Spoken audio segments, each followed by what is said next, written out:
Hello everybody, welcome back to the channel and welcome to this live stream where we're driving Assetto Corsa, the original one, hosting races with subscribers and just having a general chilled out time. If you're watching this, you're probably watching it as a catch up, so subscribe so you don't miss next time we go live. But otherwise, join us on the track for some nice driving on mod tracks and with some of the best cars in all of sim racing. Get in there. And we'll see who comes in first to the live stream, if at all. This content is just too out there for most sim racers. They can't cope. They have to be fed. They have to be force fed what to drive. Actually picking stuff and picking it and driving it's too much for them. Also, I hope my chat works. I don't know if it is working. School, hello. I have to restart my chat. Oh no, Geoder's working. Twitch is working. YouTube's not working. Let's restart our chatbot app. Hopefully that works. Hello, John Anthony. How you doing? Right.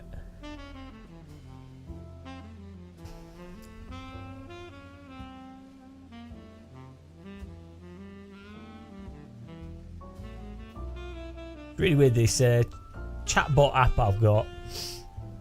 It's really slow to load. It's really weird. I don't know why it's so slow to load. It's just very strange. Well, there we go.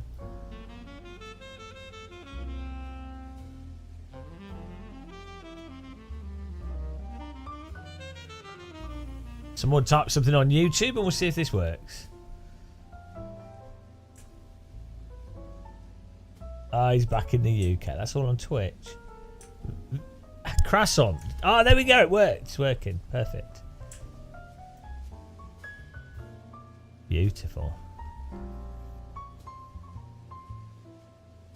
Lotus for the quickest steering ever. Steer Master. There we go. Woo-hoo-hoo-hoo-hoo. One of the best tracks.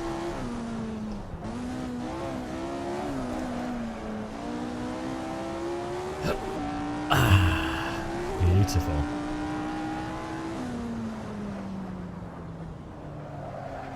Oh my god.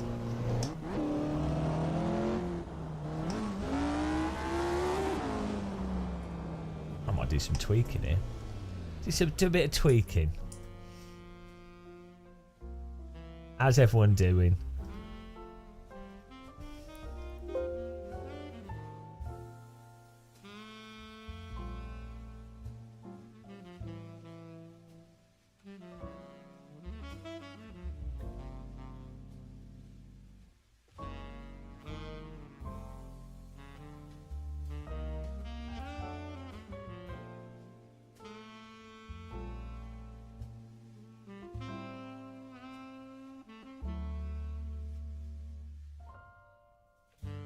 Beautiful.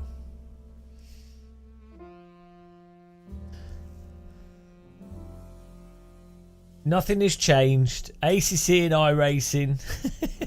It's all the same. There we go. We're back in now. Get a setup on here. LMU's picking up a bit. Price of tea is increasing. So you need to be aware of his tea prices.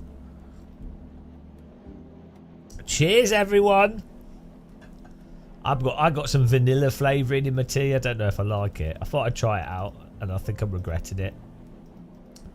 Right, we don't need to set up. We'll just drive it and see what happens. Ah! That'll be £300,000.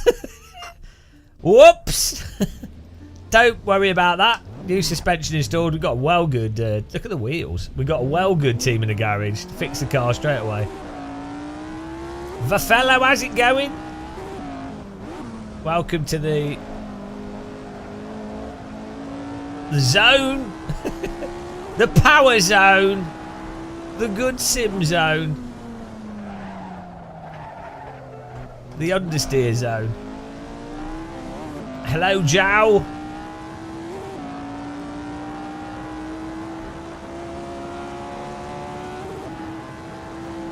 I find the cinnamon flavour. I got the Tesco's one. And the problem I had is that I find cinnamon when I mix it with stuff removes the flavour. So caramel is like a flavour enhancer. Cinnamon to me blocks flavour. I don't know why. I don't know if I'm just weird. But yeah, it's very strange. Because I really like cinnamon as a flavour, but then yeah, I was putting it in my tea and I was like, oh, can't taste my tea anymore, just taste cinnamon. And I put it in my coffee and I was like, oh, it tastes a bit weird. Vanilla's a bit like that as well.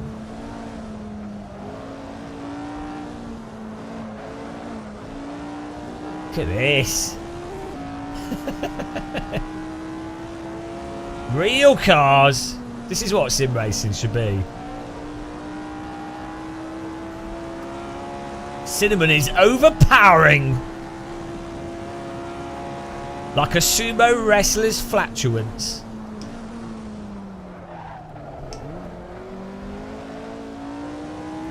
Cinnamon's atrocious. Banned cinnamon today. Cinnamon, I hate it. I like cinnamon. I like cinnamon buns. Yeah, I don't know. If you want to get on the server, guys, search for Game of Muscle, password is T. I don't like ACC, but I do like the normal. That is amazing. That is amazing. Probably one of the best. Probably one of the one of the or not the best simulation to practice, like even F1 or GT mods.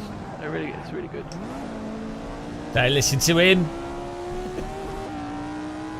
Cinnamon is supposed to be good for lowering blood pressure. It's the opposite of iRacing. It's what they put in Starbucks.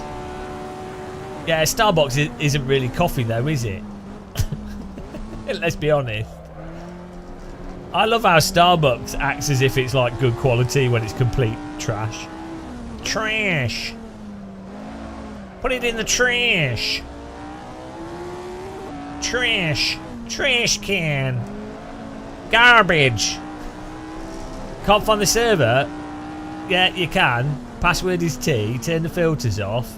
Search for Game of Muscle. And then also make sure you've got Road Atlanta. He did a sub alert, but I can't see it. Oh, it's a trash can. I can see it now. It's a bit slow. Trash.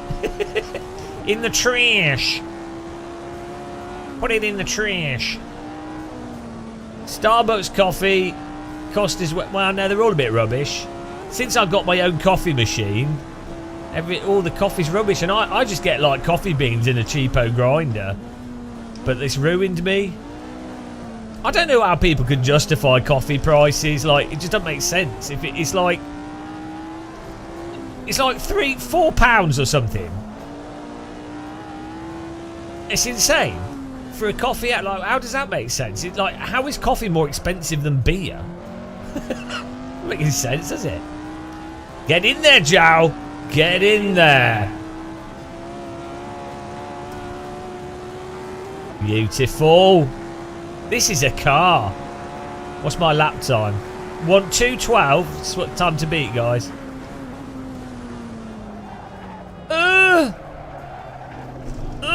Bugger. It's a little bit wide.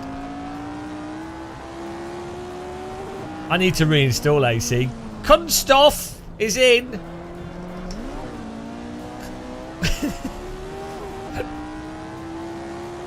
we can ban counter debate. He doesn't know what he's talking about. Is it really a car or more of a death trap? That's what makes it a better car. All the good things in life are death traps.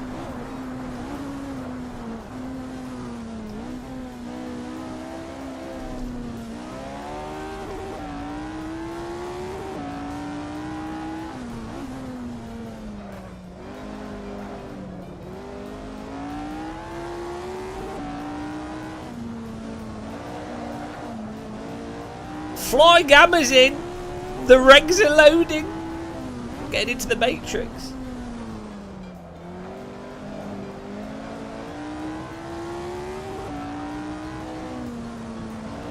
Oh, this is beautiful to drive, this car. These poor peasants driving GT3 when they could be driving this. Why? Imagine if all online servers were racing this instead of GT3. Like, what is wrong with people? Hello, Wilson. Changed settings on AC the other day. Now the wheel feels light as shit. Light and shit. Hang on. What setting did you change? Just put all the defaults on. I could go through force feedback settings with you after this race, but just put it on defaults. It's fine. Light as shit. Bloody.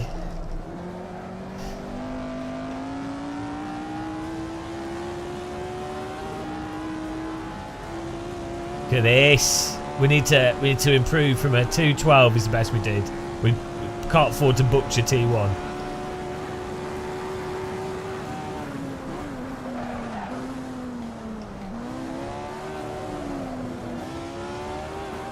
Let's go. You drilled your... Hang on. You drilled your Thrustmaster Sparco rally wheel... What? CKTL. Thank you very much. CKTL. Let's go. Thanks for this sub and supporting us. Really appreciate it. No adverts for you. Welcome to pew number 5 in the Church of Force Feedback. He's been supporting us for too long. It doesn't even say 4 billion years. Imagine supporting this channel. That's almost as bad as supporting an elephant on your testicle, but not quite as bad as that. Imagine. Who will win, the elephant or the testy? I think the elephant will win. Anyone can join. You have to donate to me though to join. You can just no, you can just join.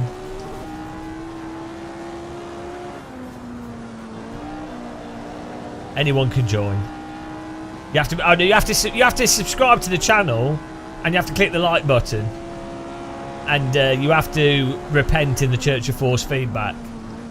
But if you're joining, it means you do have the glory Assetto, the chosen simulator, the holy prophet of Assetto.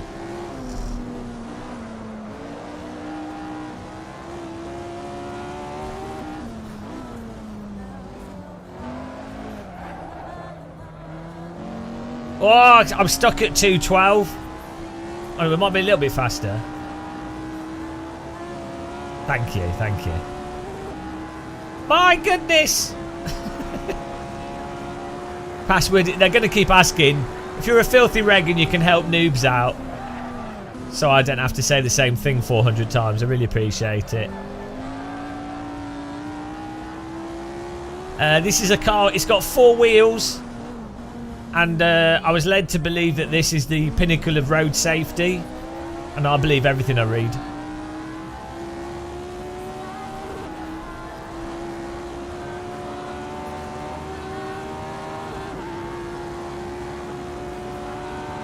This is the car that British people do their driving testing. Oh! We're getting faster here. Look at these lap times.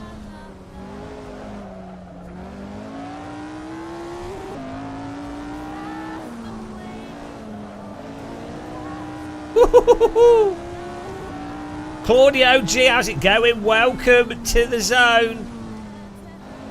I'm not sure which zone it is. It's just the zone. Could be the ozone layer. That'd be bad zone. Could be the end zone. Could be the start zone. Could be laser zone. Let's shoot each other with lasers.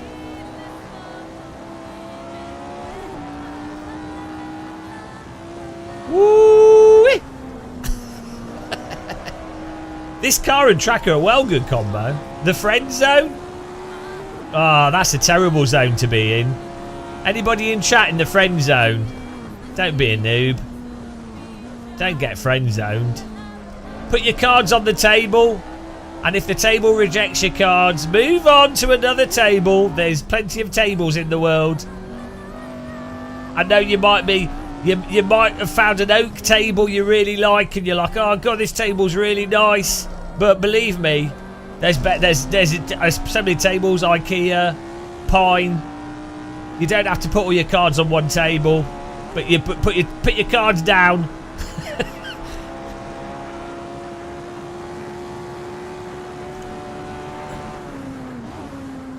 Who in chat has ever been friend zoned and not realised? That's like a terrible lesson to learn when you're a teenager. It's awful. I don't know. This is the kind of thing that parents should teach you when you're like 12 or 13, so you don't have to suffer through that. That's what you need an uncle for, to tell you about friend zones. Hang on, we've detected... Oh no, what's YouTube, you idiots? We've detected video in your stream belonging to someone else. Your stream may be taken down. Hang on. Heads up, we've detected video in your stream belonging to someone else. Your stream may be temporarily blocked. If you plan to continue, please ensure the content owner has added your channel to their allow list. What? Shut up, YouTube. I can't believe you've done this. I think they're drunk. Well, if the stream gets taken down... Warning! No, I license this music. This is it's because this AC is so good that the AI is like, I think it's real. The cars are moving so realistically. Yeah, Dave Cam's bald head is being mismatched with mine. It's all recorded footage. It's alright, I don't care. Just have a holiday. If YouTube takes the stream down, I'll just have a holiday. It'll be Formula 1 or something. Bloody hell. I changed my view to chase cam.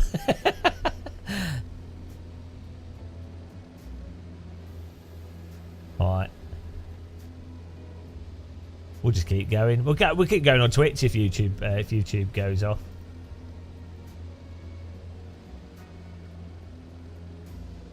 Oh, copyright. So dumb. Right, how are we doing here? 2:11. Come on, guys. We're currently at the top.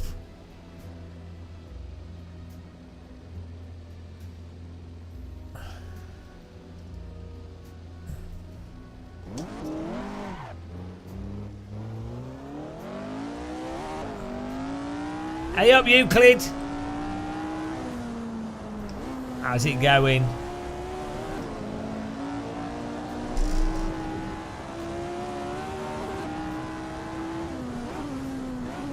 These cars are fantastic.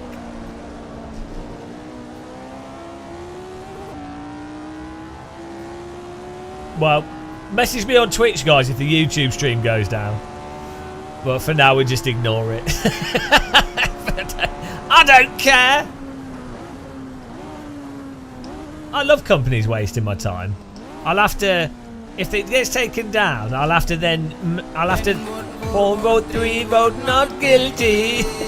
I'll have to email, and I've had a waste of time. I should charge them. Charge them for wasting my time. Hello. Hello, my darling. I can't even do that song. Hello, JMSTTTV. How's it going? If you want to join the server, guys, server's called Gamer Muscle. Password is T Tango Echo Alpha. The mods that we use are all listed on the server, like on Content Manager. Good times.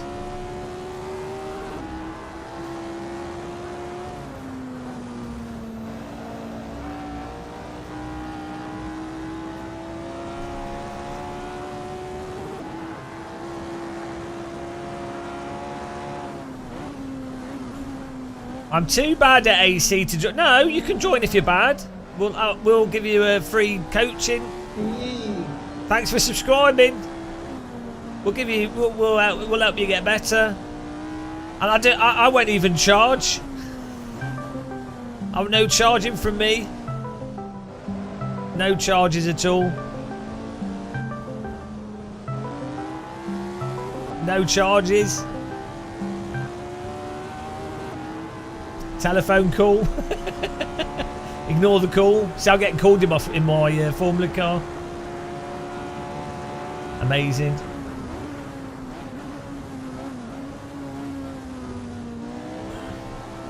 YouTube's calling, yeah. Right. I want to get a... I think we can get in the 210s, guys.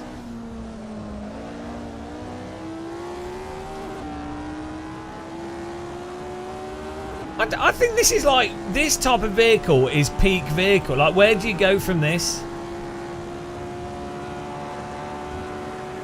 Everything after this car is basically worse.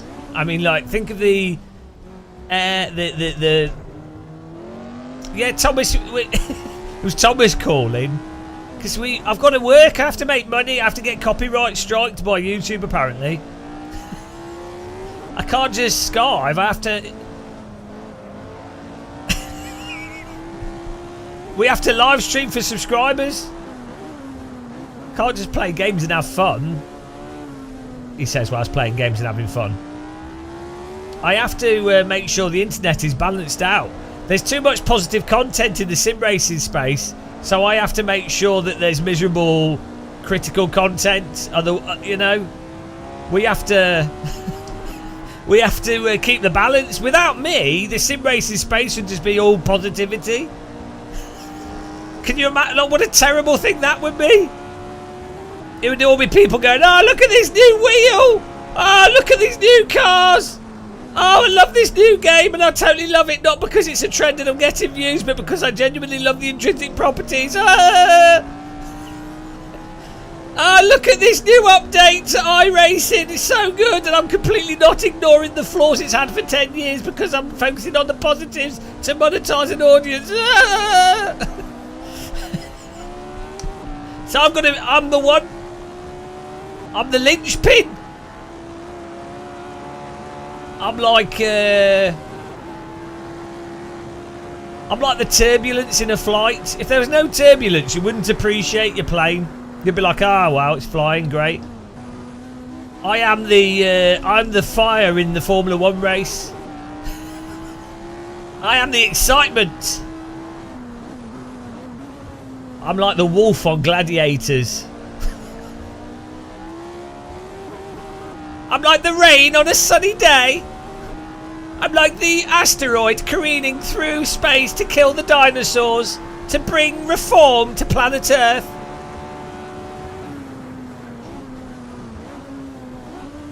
I'm like the Vesuvius, cleansing the mountainside of those dirty Romans. I'm like a billionaire buying a country to install oh, sorry. My mistake. Too real. Is that why you're always getting crashed into? Yeah, it's intentional. I actually pay viewers. Oh, we've got 3 minutes here to improve our lap time. Dinosaurs were just big chickens. It's a shame they died, actually, because we could be eating really big chickens.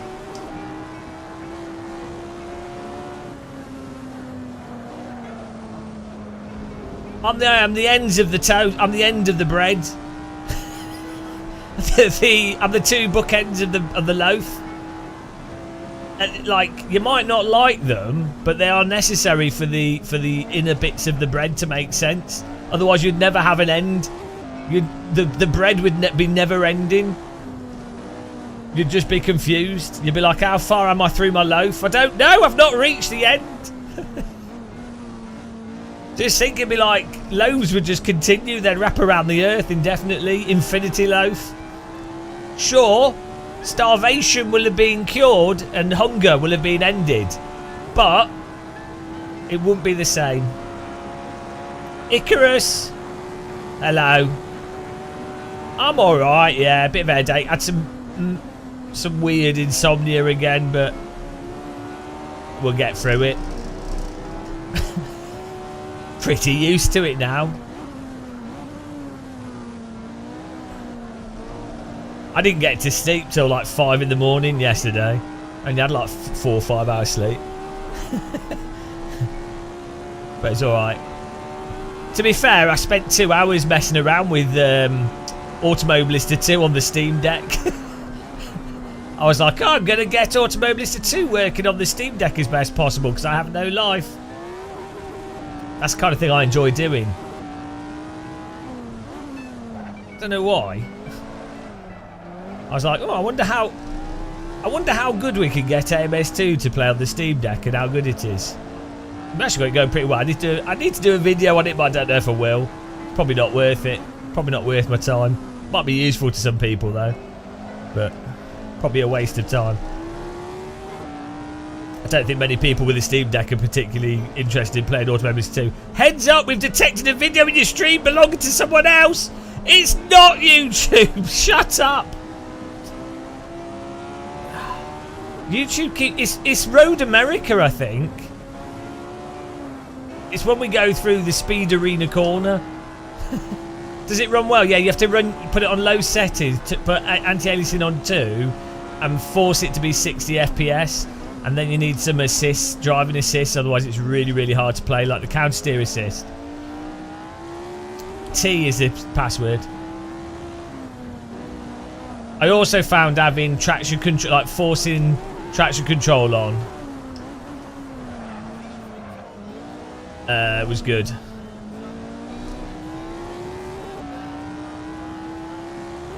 Actually made it more realistic.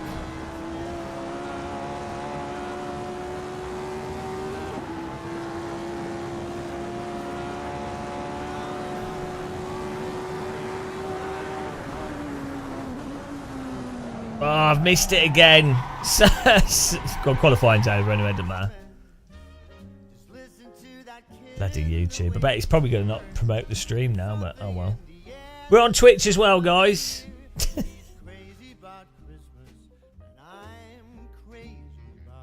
If anyone does a donation, do use our donation link, not the YouTube links, because YouTube's a pile of shit. Because they're stupid copyright protection. I just YouTube. What are you playing at, guys? I need a PC that can support driving in traffic mods. Yeah, you probably need quite a moderate PC for that. Like, you're probably going to have to spend at least... Oh no, you wouldn't need an insane PC, but like a 3070 graphics card spec. So it'd be like a 4060, 50 what 60, 3070.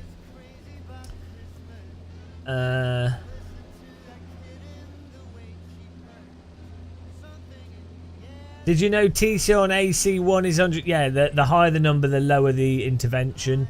The lower the number, the higher the intervention. So with a lot of real cars, the TC modes are basically, it depends on the car actually, it's just arbitrary. Like teams can set it through, they could just say, well, TC4 is 60, TC2 is 35, you know, different modes.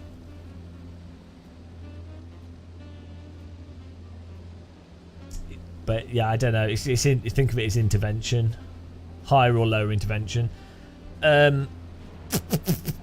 Yeah, I don't know. Like a 1080 Ti should be enough to allow you to do stuff with traffic. The process is normally a bit of an issue. John Hartley beautiful. DD girl with the DD wheel. What a babe! What a beauty! What a Sexy lady! It's a DD girl with the DD wheel. Perfectly formed servo motors for her legs. It's a DD girl, a dreamy girl, beautiful, powerful servo motor babe. It's a DD girl with a DD wheel, rotating in John Hartley's bed tonight. Everybody needs a DD girl. Put a DD girl in your sim rig. She's so powerful and strong. She laps Nordschleife for 42 hours with no break. DD girl with a DD wheel. What a babe, a beauty, sexy lady. Thanks, John Hartley. Appreciate that. Amazing. Yeah. You come to this place and what do you get? Look at her legs. Absolute perfect woman. She doesn't complain when she flies. You can plug her. You can put whatever wheel rim you want into her hips. She wobbles around. Sadly, though, she does need multiple power supplies. But other than that, she does cost quite a lot in electricity. But other than that, perfect woman. Thank you very much, John Hartley. Thanks, appreciate it. Everyone else as well. She's worth it.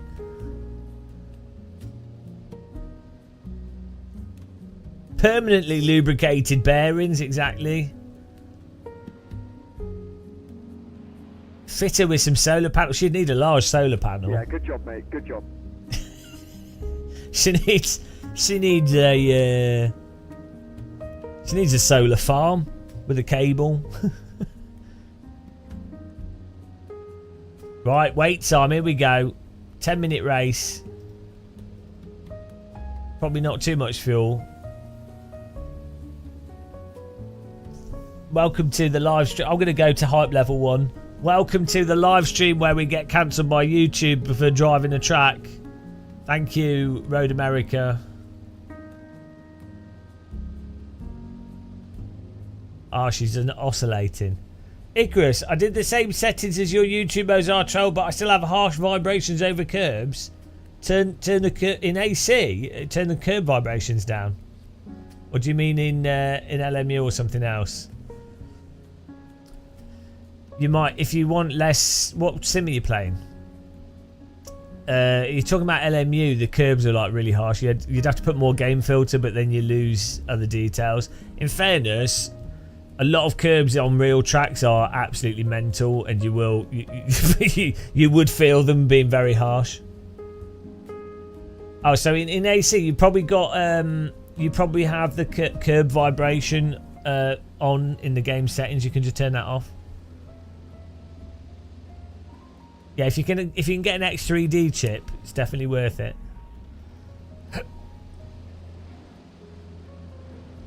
But it's so annoying with graphics cards at the moment. Like, I genuinely, I quite like to get a 5090 and sort of justify it as a business thing. But still, and like, my worry is even with a 5080 or 5090 is just the fire hazard, because I use stuff a lot and I leave my computers on a lot, and I'm just like, well, it's actually a bit risky. But also the price, you've got the core issue with the 50 series. The price is ridiculous. so bad. There's not enough stock anyway. Oh, it's just terrible. PC industry is a joke at the moment. It's good for like indie and small stuff though. Steam Deck's amazing, but the high-end PC industry is a complete joke. Here we go. Green Fleggery. Yeah, so also the real joke as well is the MSRP is not, you can't get any of these things for MSRP at all.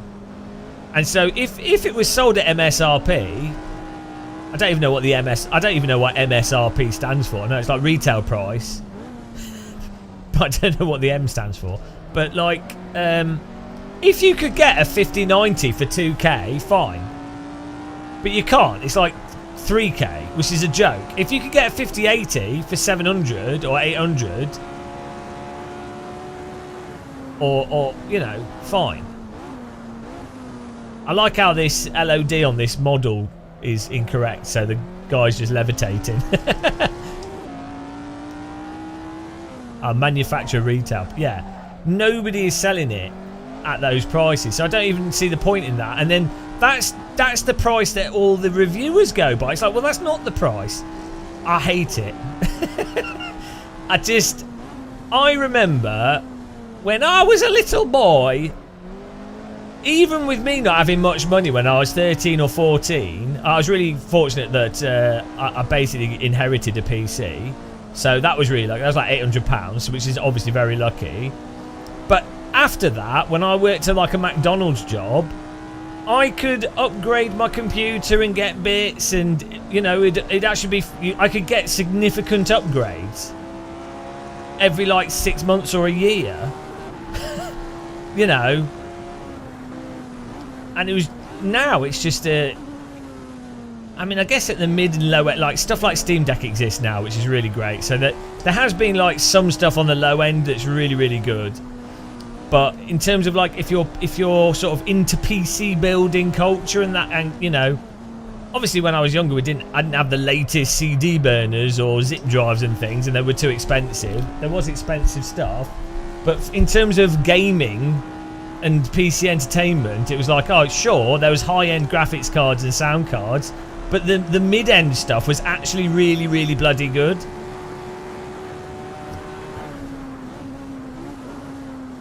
The games were good as well.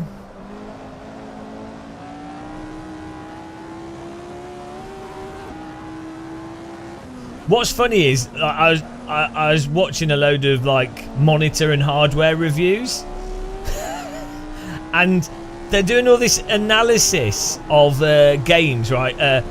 The new Indiana Jones. Oh, you know, what frame rate does it get? And it's like the game looks shit. Like the gameplay looks average, but the graphics look terrible. And it's like, oh, it's using ray tracing. It's like, yeah, but it looks worse than stuff that came out 10 years ago. So what's the point? And then you have all these like Cyberpunk. It's like, oh, it's running at 80 FPS with DLSS 4. It's like, but the gameplay's really not that good. Like, I don't know what's happened. Late stage capitalism. Thanks for subscribing, and today's live stream is sponsored by Late Stage Capitalism. Dugasak, welcome. Woo! Why are people driving GT3 cars when this exists? Like, honestly, what is wrong? See, GT3, the fact that people drive GT3 shows you what's wrong. That is like, that shows you that humans are incapable of critical thought. All just branding.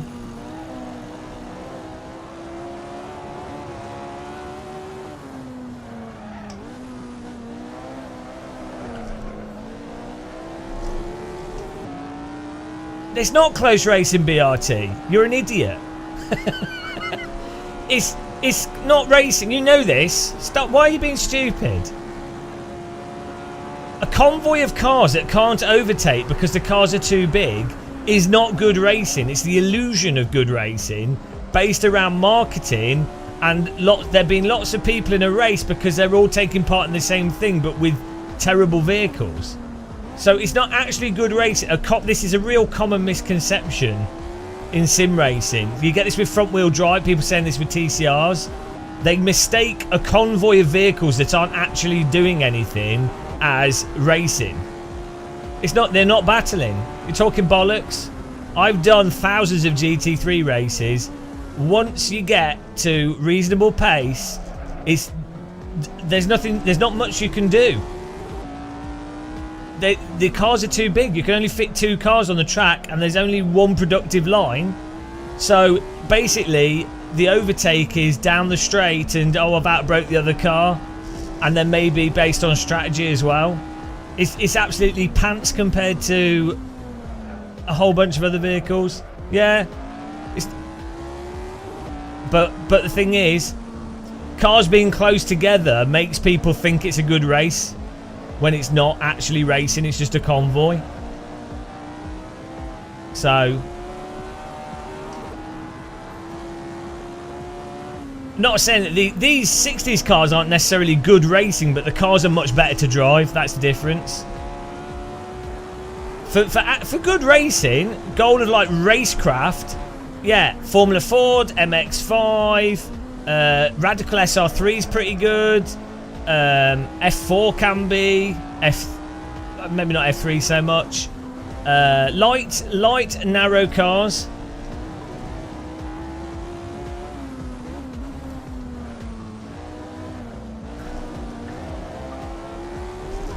Go-karts.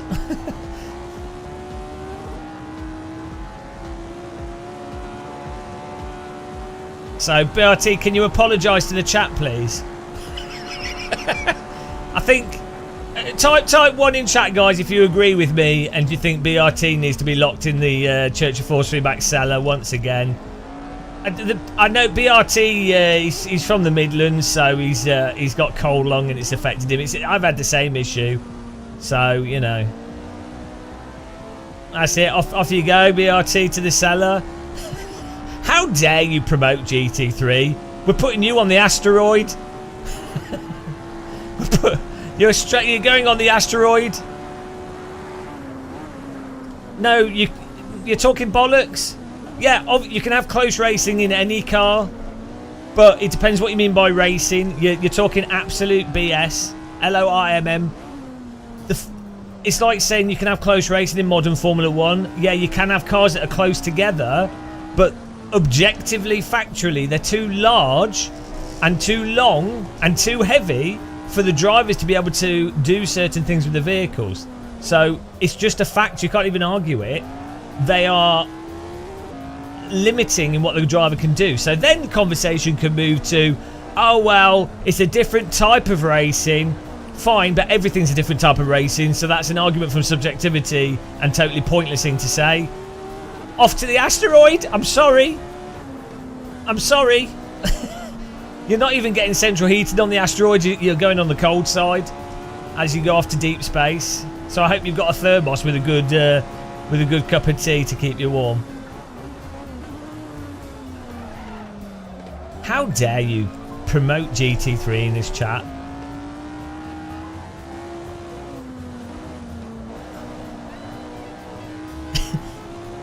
I enjoy LMU though. I do like that you've got different cars and things, and I do like Porsches and stuff. So, but I'm just saying, it is what we've got, but it's objectively terrible. So, you get better racing in soapboxes. I don't mind GT3. My goodness, I don't mind it in general.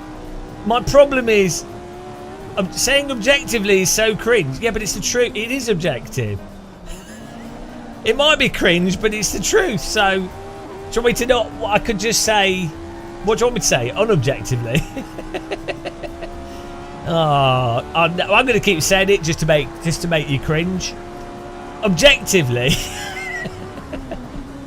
Objectively, we could say that your statement is cringe. Objectively.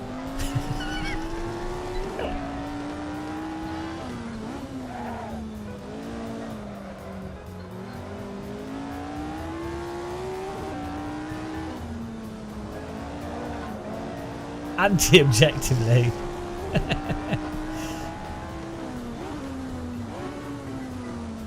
Yeah, it'd be alright if... Look, as I say, I don't think GT3 cars are the worst.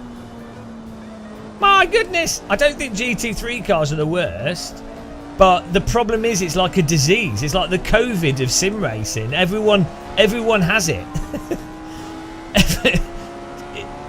It'd be like if you forced everyone to only drive vintage cars or to only drive MX-5. Actually, that's a good idea. But it's, you know, if you force everyone to do the exact same thing with no other choices, and that's it. That's the problem. It'd be like forcing everyone to just do Formula 1 or something, you know. Stupid. Getting a glorious second place here, guys. Take your clothes off. Beautiful. Been driving the Volkswagen G40 in Assetto Corsa all day. Horrible car. It hates corners. Maybe it's American. Secret American car. No one else is forcing anyone to do anything. Feel free to drive. No, okay. So, first of all, people do not actually have free will. And most people do things based on what they're advertised to. And especially within cars and car culture, it's all based on what people are aware of, right? So people are marketed Porsches, Ferraris, whatever, and so that's what they are aware of. It's like they're marketed Formula 1, so they'll play the F1 game, even though it's crap, right? So it's marketing. Like, so the fact is, rally driving is way better than track driving if your goal is to like just handle cars, or it's equally as good. Let's just say it's equally as good. It obviously isn't. It's the best, but let's say rally driving is equally as good. But it's not as popular. It's not because it's worse. It's not as popular because it doesn't have the marketing. The reason it doesn't have the marketing is because since like 2000 and something, it got too expensive for all the car brands. So the car brands were not marketing it. So then the awareness of it has dropped down. So basically, everything in life is due to the fact that humans do not have free will, and what people like is mostly based off marketing because people don't have enough time to actually evaluate stuff intrinsically. So it's all to do with marketing. So that's why GT3 is actually forcing people to do GT3, because it's got the most marketing behind it. So no, people are not free to do whatever they want to do. They are, in a sense, but they will do what they're marketed to. People are stupid. I'm stupid. It's just you can outright buy elections as long as you pay enough marketing money. Or people just enjoy racing on road or rally. I'm going to time you out. You've just ignored everything that I've said. You've just right. Do you not understand that there's like reality? You can't just look at how reality is and go, well, that's how it is, so I just accept it. I'm not going to question it at all. You understand that there's like things that are worse that are more popular. That's not like a new concept.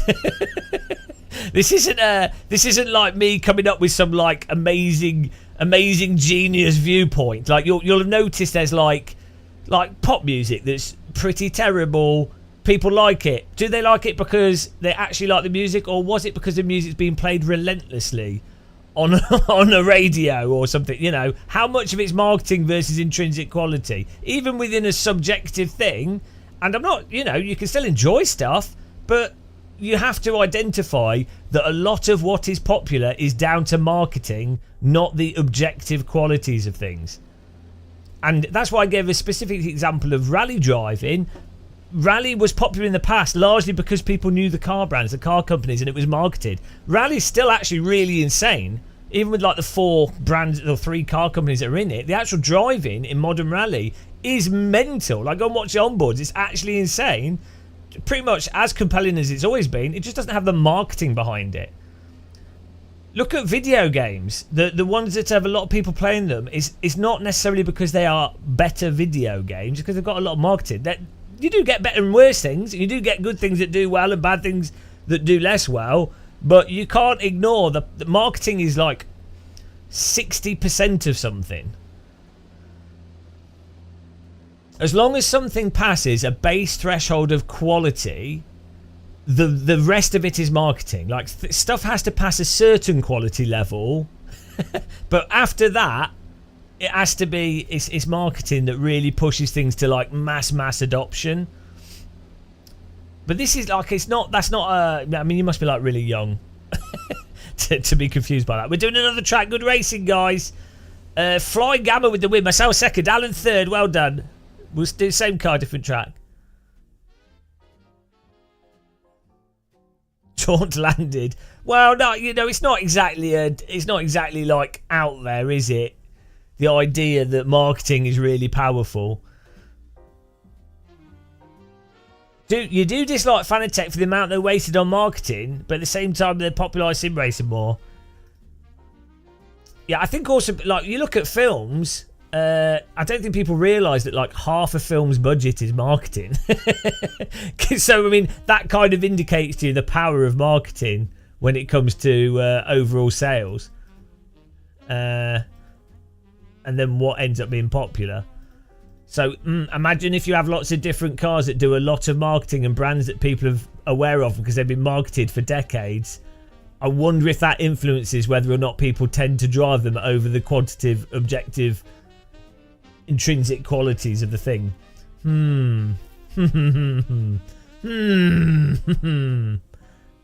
Right, let's change the track here.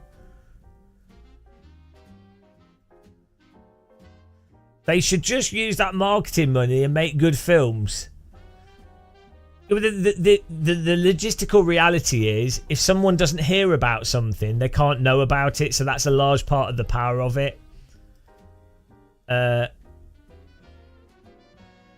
for example, think how good this channel is. How, like, amazing this place is, right? Obviously one of the best YouTube channels on the internet, right? But think how few people know about it because we don't do any marketing. So that's a really good example. But I mean, this is objectively the best place on the internet, really. If we're being modest.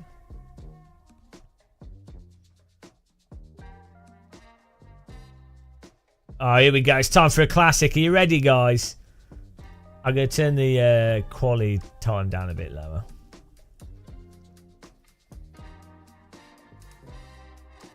If I can find the setting. This is our own server, so... oh, here we go.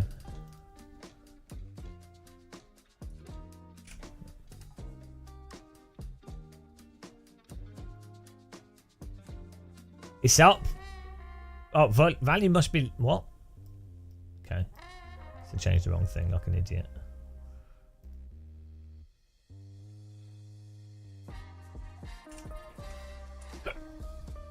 What did I mess up?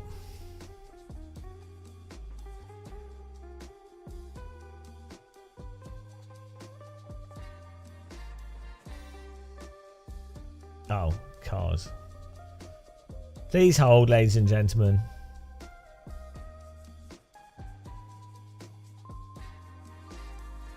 Please hold. Got to delete some cars off here.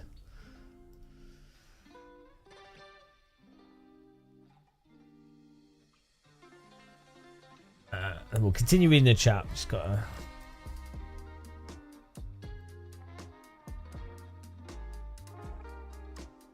Get in there. Right, server's up. Go. Oh, the update live is banner. Yeah.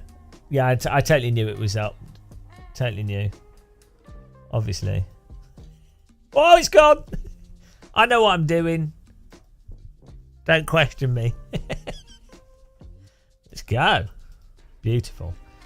Thanks for clicking the like button, guys. Even though this stream's probably going to get demonetized and taken off the internet due to YouTube thinking that we're using copyright stuff.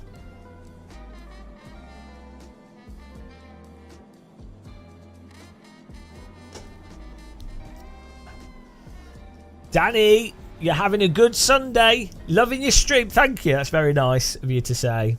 We don't accept any positivity here, though. So you're banned.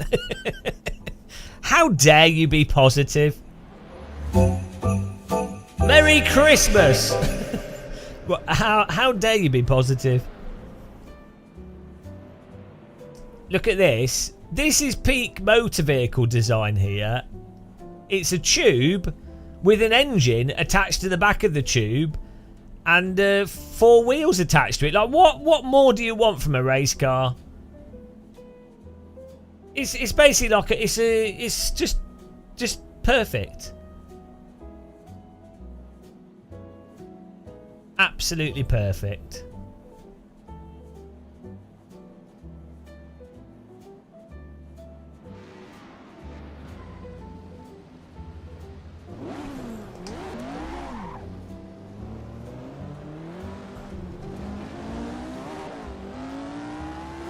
Oh, we got a leather wheel. How not? Hello. Too early.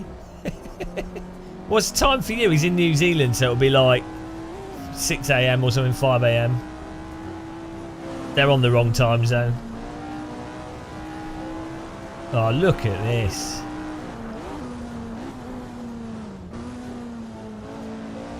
I should get my H pattern and circular wheel rim on, really. 5:33 a.m. That's when I went to bed this morning because I couldn't sleep. Oh yeah, you're in the future? What does it look like, the future today? Is it a future without people defending GT3 cars? We're putting them all on the Meteor. BRT's on the Meteor. Anybody else that defends GT3 cars? I say asteroid. It's not Meteor, is it? It's an asteroid. When it's in space, it's an asteroid. When it's in the atmosphere, it's a meteor. And when it hits the ground, it's a meteorite, I believe. And then a comet is water. Or like not solid. And it's also a reindeer. It's all very confusing for my simplistic brain. Where's he going?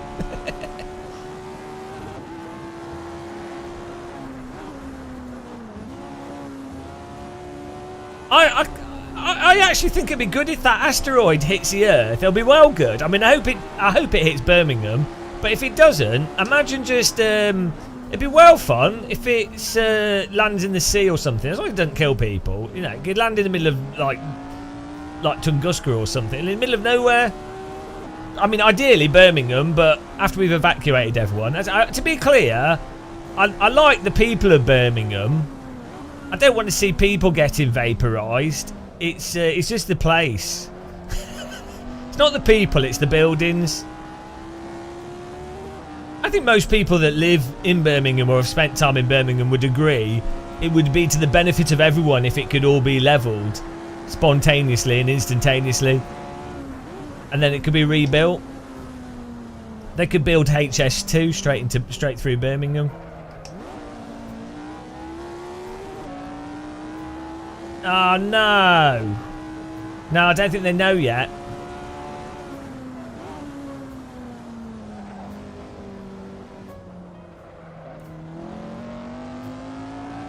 Well, I don't think anybody disagrees that Birmingham is an awful place. I mean, Milton Keynes, people don't like that. I don't mind Milton Keynes.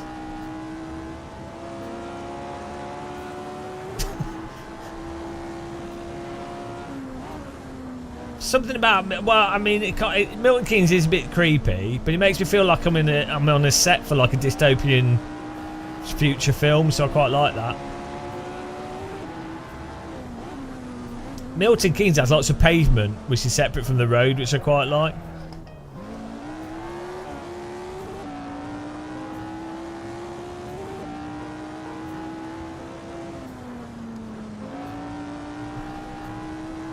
It still costs like 40 quid to get a taxi from Milton Keynes to Silverstone.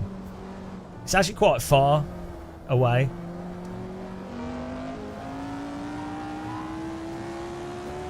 Look at this grass, guys. There's no train line to Silverstone. Silverstone's in like the middle of nowhere. Almost as if it was a World War II airfield.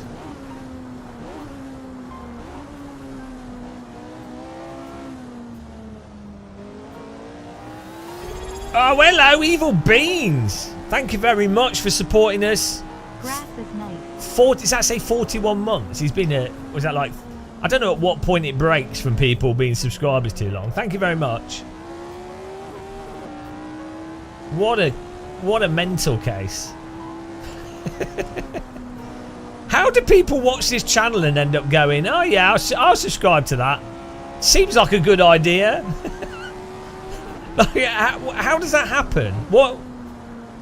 I can't understand it. Like, genuinely, if I was to load up the internet and I found this channel and I was someone else, I would be like, bloody, I'd be like, I'd just be disappointed. I'd be like, oh god, another sim racer.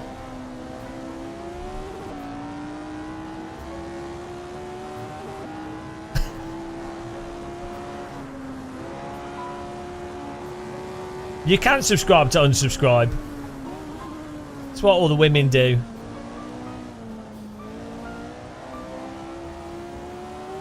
Yeah, maybe it's a rage engagement. People want to be angry. Another GT3 apologist. Let's throw them into deep space.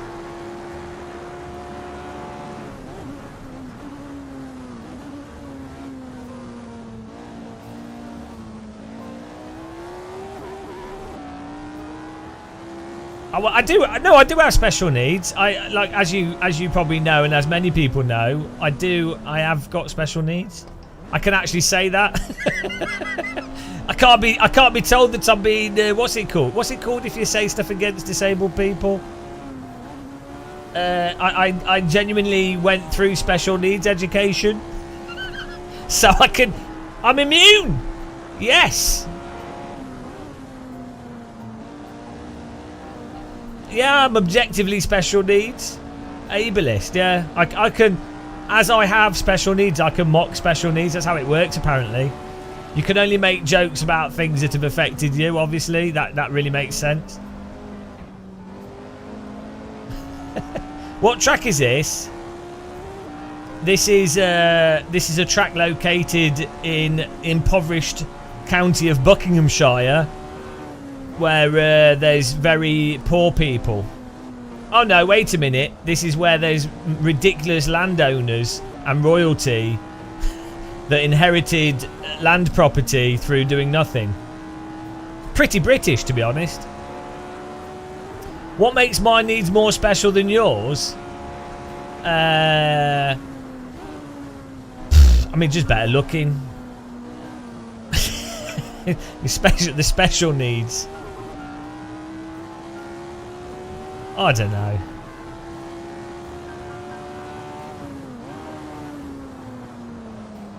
Needs must.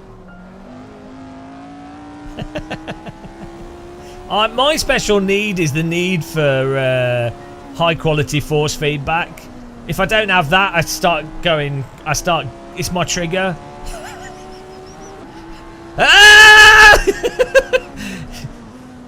Now I'm going to be in a padded room in the future, like a mental institute, and I'll have to have like high quality force feedback, otherwise I start screaming, beating everyone up. I think it's not too much of a requirement to ask for, though. Is Moser high quality? It's for the price. It's perfectly fine, yeah. Moser, Simagic, Acertech, Simucube. Who else? They're all really good, to be honest. They're all fine. They're all good enough. It's the individual sims don't use the wheels properly, so. Like Logitech, Thrustmaster, they're all good now. You're not allowed to say special needs anymore. You have to say higher drain on societal resources. Now we've got a Labour government that pretends to care about the working class.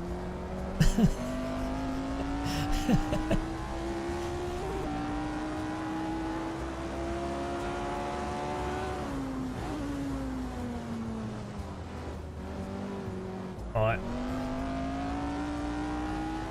But the password is T Tango Echo Alpha in capital letters, because T is the best substance known to man, even better than gold.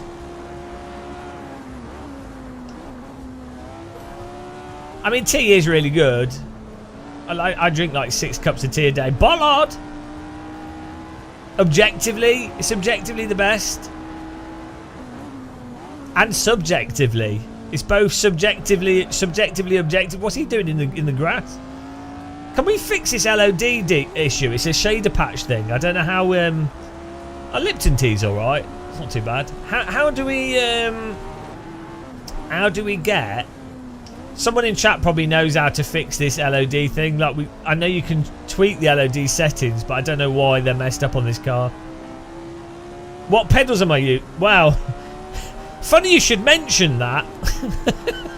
I can't really say. But some people know due to an incident that occurred. I can't say what pedals I'm using right now. They're very nice pedals, but I can't say what I'm using.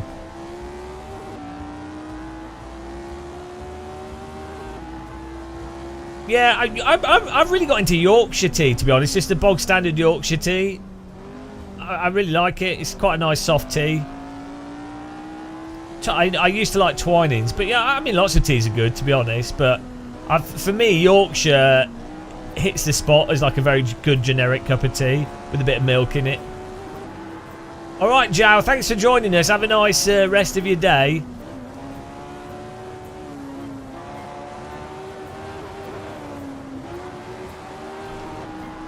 Yorkshire, yeah, the normal one. I mean, Yorkshire Gold's fine as well.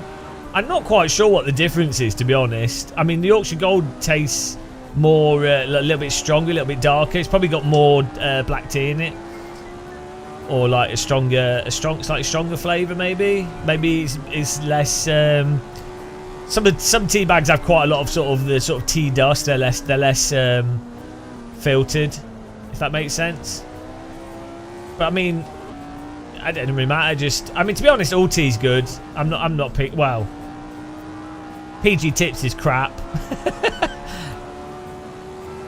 There's lots of nice teas. If you want fancy teas, there's what's the Indian company? They do like little bags of tea.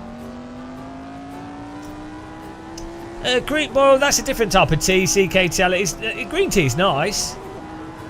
Chinese tea's great. Yeah, it's just different though. Like English breakfast tea, I think. That's the kind of thing you just drink all the time. Van Dams, I think I was thinking of. Van Dams. They do really good tea selections for like £15. You can buy like it's like 5 or 6 bags of tea, loose tea, different chai teas and stuff. Yeah, really good. Not the cheapest, but good for the price. Good. The nice thing with the Yorkshire tea thing is that you can get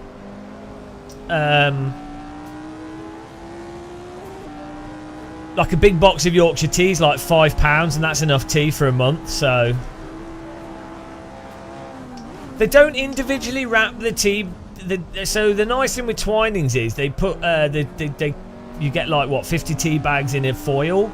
So you can open the box without the tea starting to... there's a freshness you get when tea's in foil.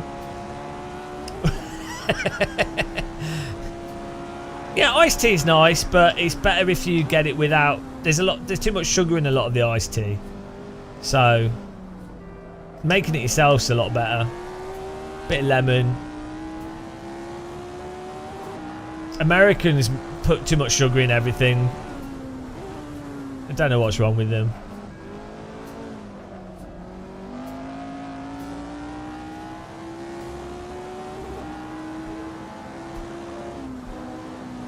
Alright, we need to get a good lap in here. I've just been doodling around. 126 is the pace. Yeah, T-pigs are really expensive though. That's the problem with that. They're not bad, but they're just so expensive. You're better off buying loose tea and having your own little tea strainer.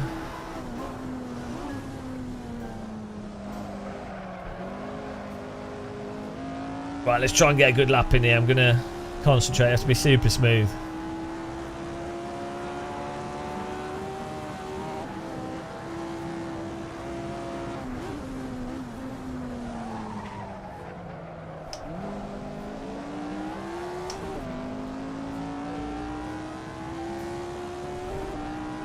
I don't know if they had driver control brake bias in these cars.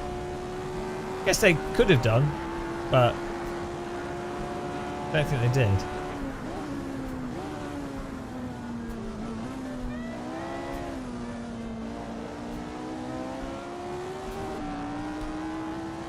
Man, M Haven's well quick.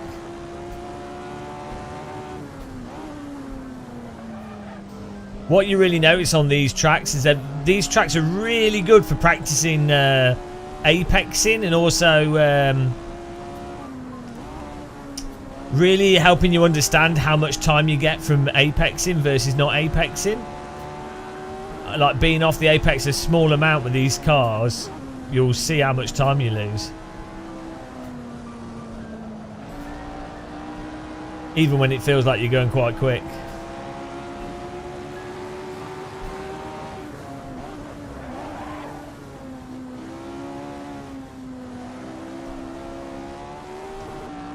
Wow.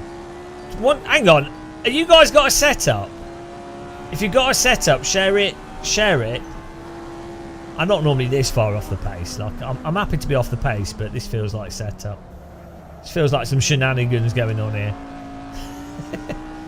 Share the setup, guys. No aero boy in. Dirty aero boys. Exactly. You know, aero boys.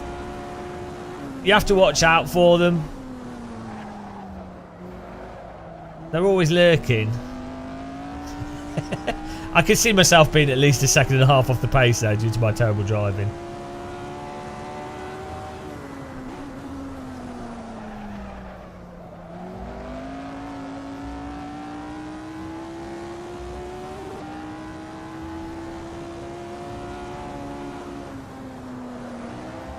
Is this? There you go. There's quite a few corners on this track that are sort of lift off more than brake corners, so you can get a lot of time from them.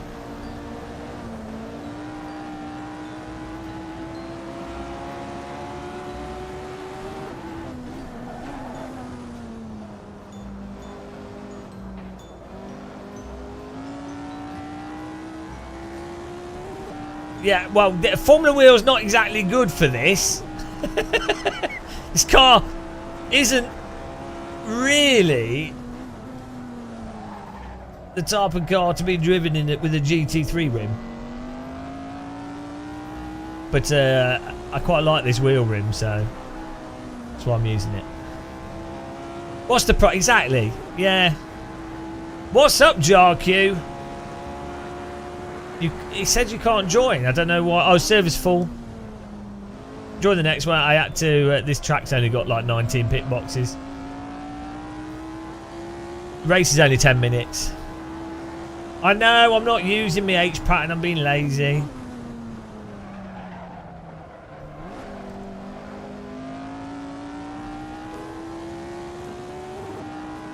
Right. I think this corner's borderline flat out. Oh! Oh! Oh! That was close.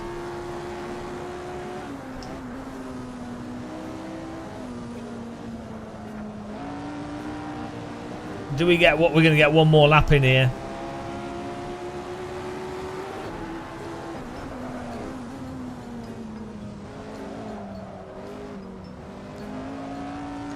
See if we can get a stonker in.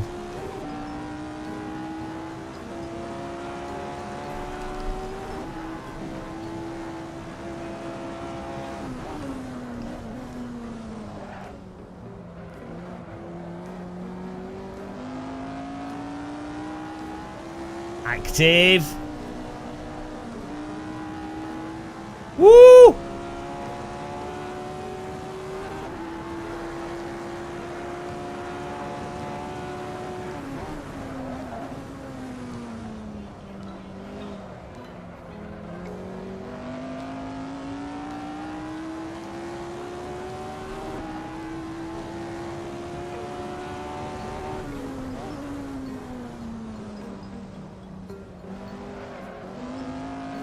Oh, I was slow through there. Oh well.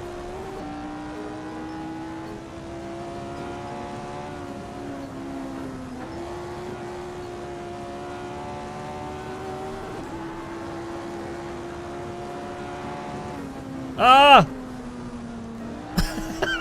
I thought it was a left-hander. I forgot where it was. Oh well. We improved the time. This is our own server. Yeah. We did our third. There we go. Okay. Was there any setup stuff going on there? Wheels are smoking. Did you share your setup? Wallhack setup.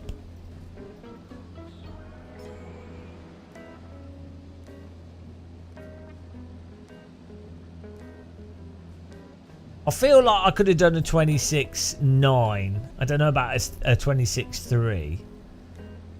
Antoine Jacket Potatoes behind us. He's struggling.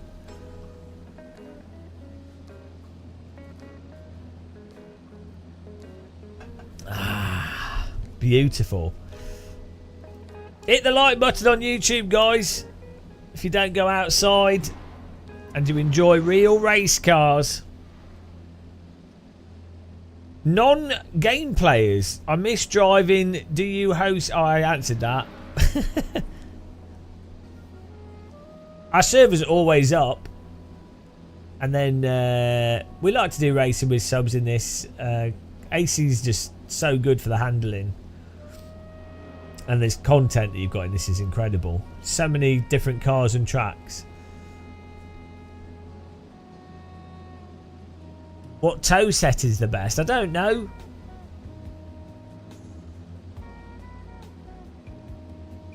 AC1 does have some weird like tyre behaviour with tow and like for pace and things. Big toe.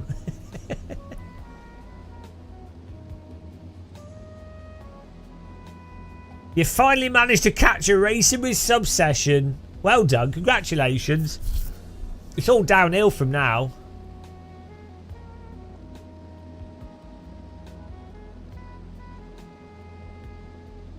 I'm ready for this. Another podium would be nice. We've got to beat Antoine though. Thomas Schmidt's in here. Flygam is still in there. Burby's in it. We've got some filthy rags. Matthew Haven has to be destroyed.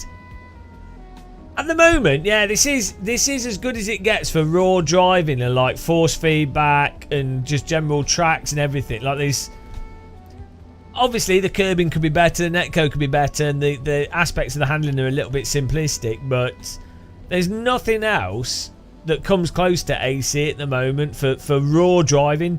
There was another Formula 1 driver using AC, but they showed a picture that leaked that it was AC. Whoops! What a disaster!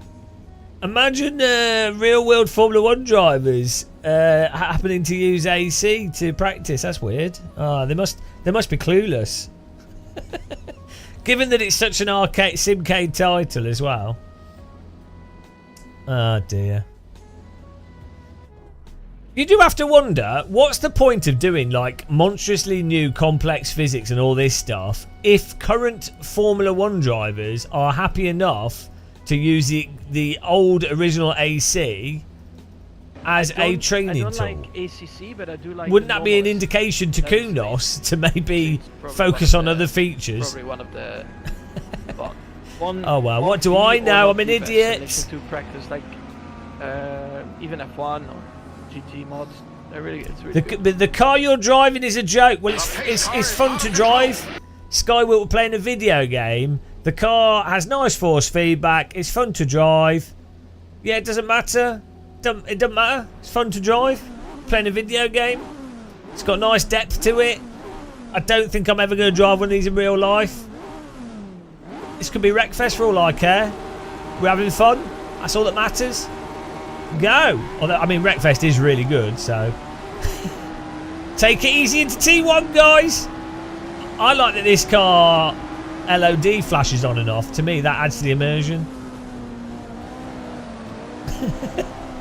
I don't know how we can fix that. Maybe we should. Maybe there's another car. I think Skywilt should be timed out for. Skywilt can go on the asteroid. I'm going to hit him. That was very close. I'm sorry. Sorry, but praise the netcode gods. Get Skywilk on the asteroid. He doesn't know what's important. Poor guy. He doesn't get that the driving process is the most important thing. That's all that matters. Everything else is beside the point. Woo, look at this. Fly Gamma in front of us.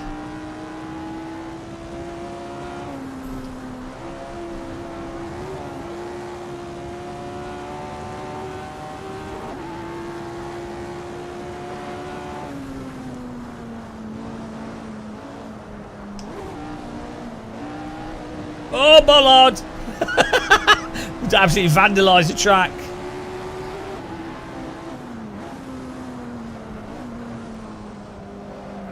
Oh, P2's gone into the lawn. Look at this, beautiful. Even with the cars flashing on and off.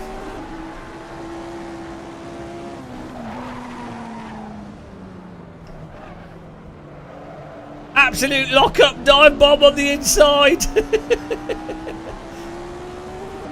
Managed to get away with that. Objectively.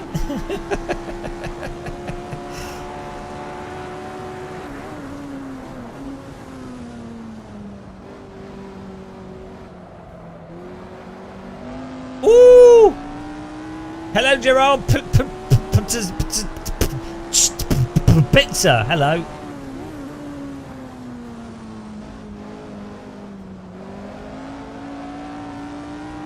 T in capital letters is the password, but we're service full at the moment.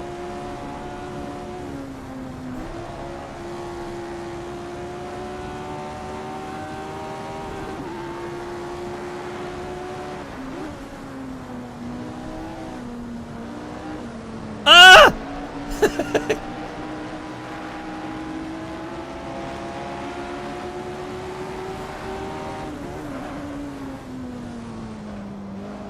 Oh no, there's no room. I was going to try and hook up the inside there, but he's hugging the inside.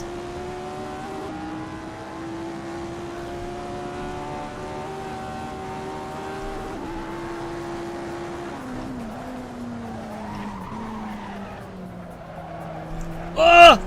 Oh! Okay. Tried. Couldn't quite hold it there. Bit of the old locking up of the wheels. Tried to make a move. Didn't kill him, that's what matters.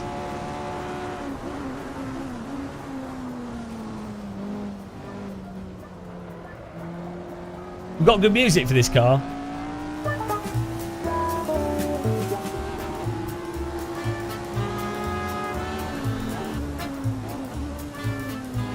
Oh, that cymbal action.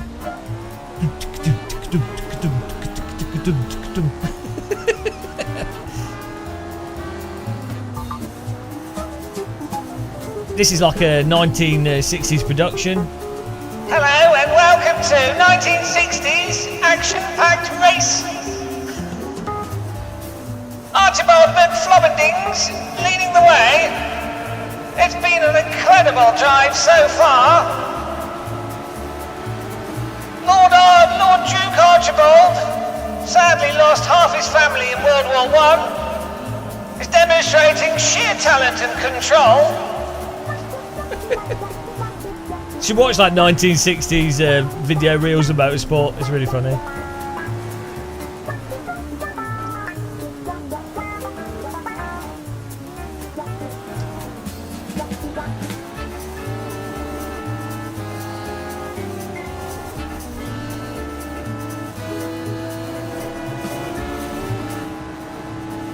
Beautiful. We'll take our righteous place back. Don't worry, guys. These guys are going to end up on the lawn. I can tell. I can sense the lawn.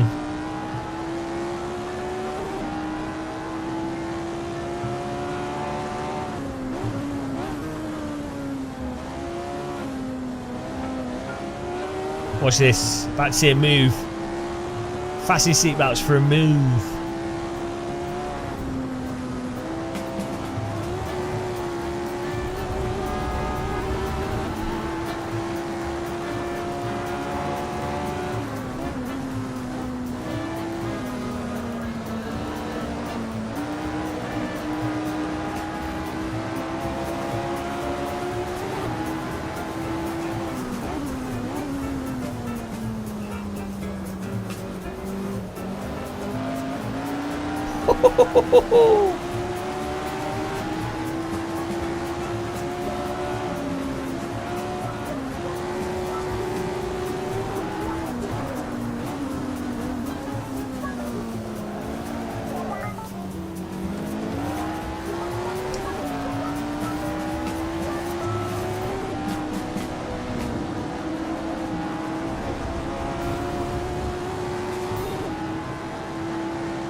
Beautiful.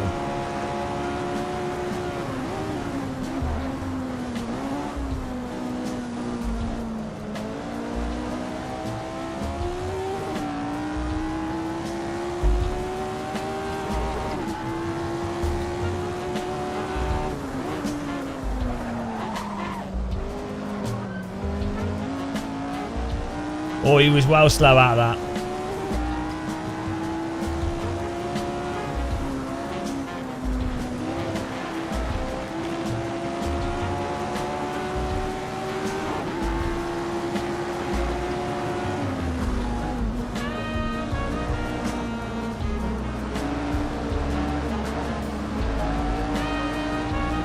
I mean, it's art.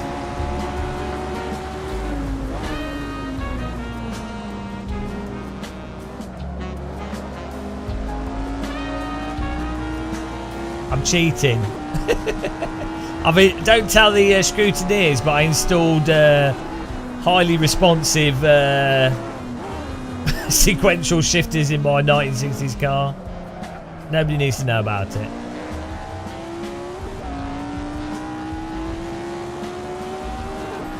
It's experimental Lotus with sequential shifters.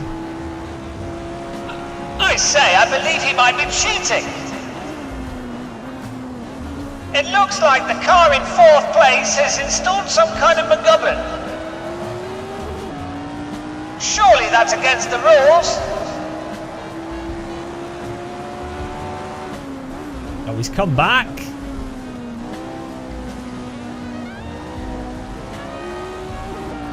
Well, this is a battle for 3rd place here between me and Sapper.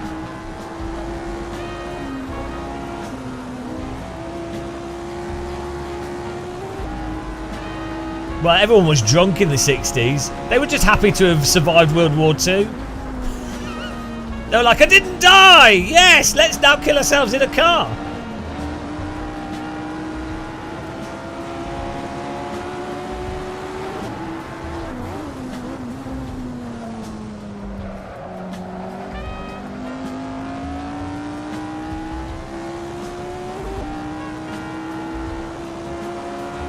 Got one more lap after this.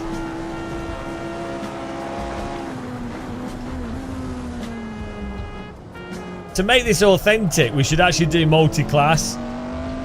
Like the sometimes you mix up the faster ones with the like equivalent to the F3.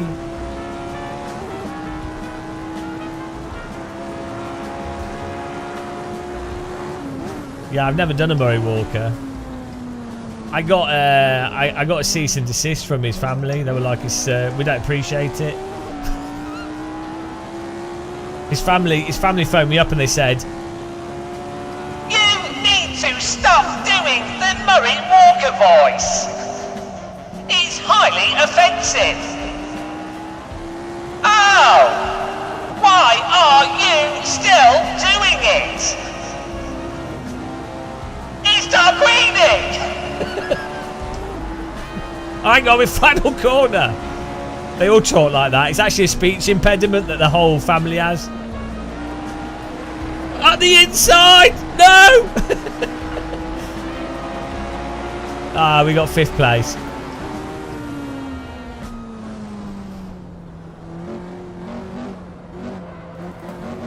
Beautiful. Good driving there. Well done, M Haven. Fly Gamma 2nd, Sapper 3rd, J Patisserie, Patrizi 4th, me in 5th, Baby 6th, Antoine Jagged Potato 7th. Well done. Yeah, it's nice to drive. We'll do another vintage car on another track. If you want to join, I'll find a track with more slots. Good job clicking the like button, guys. This stream's probably going to get removed anyway because YouTube thinks we're Formula 1 or something. They have to be comically wrong. Service called Game of Muscle. I think the 25's not so good to drive. What? Having fun? Illegal. Banned. It's Church of Force Feedback Sunday where we're blessed by the greatest force feedback. People don't click the like button though. We have 147 viewers on YouTube and they're not, you know, We're also on Twitch, guys, if you want to follow us on Twitch. And if you you can subscribe as well, but nobody does in live streams. They do in videos. Maybe I need to take my shirt off. I could show some more fish. I like the fish quota's gone up. It's very hard to put a fish behind it. There we go. 2 fish. Okay, let me get this other more content up. Thank you, Victor. Appreciate it. Right. I think we need to do an absolute classic. You guys know what's coming up. This is going to be... It's coming hard and fast.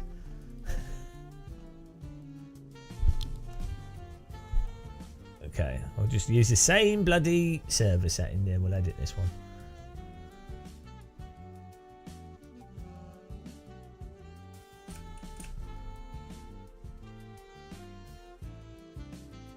Let's have a look at cars here.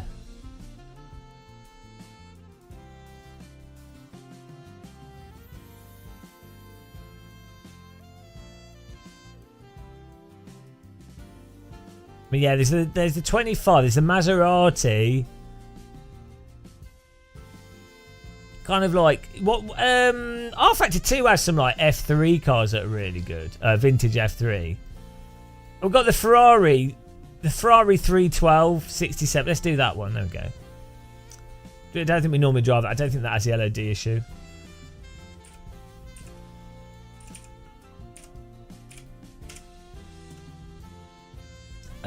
Ferrari 312 67. That's spec of the car. I need to duplicate pitbox here. It is 390 bhp. It's only 550 kilograms, which is mental. That's actually insane.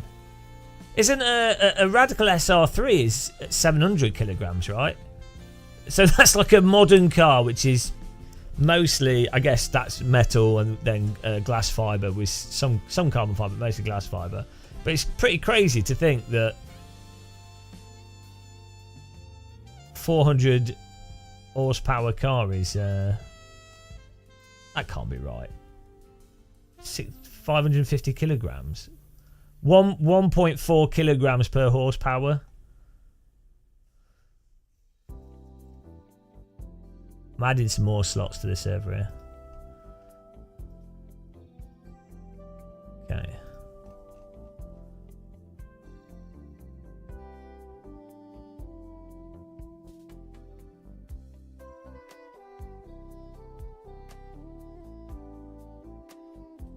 Get in there.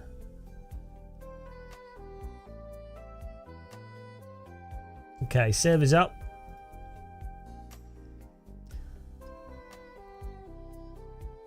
Yeah, no, Kwaski, it's not to do with that. Like we've changed those settings. It's a bug on the car.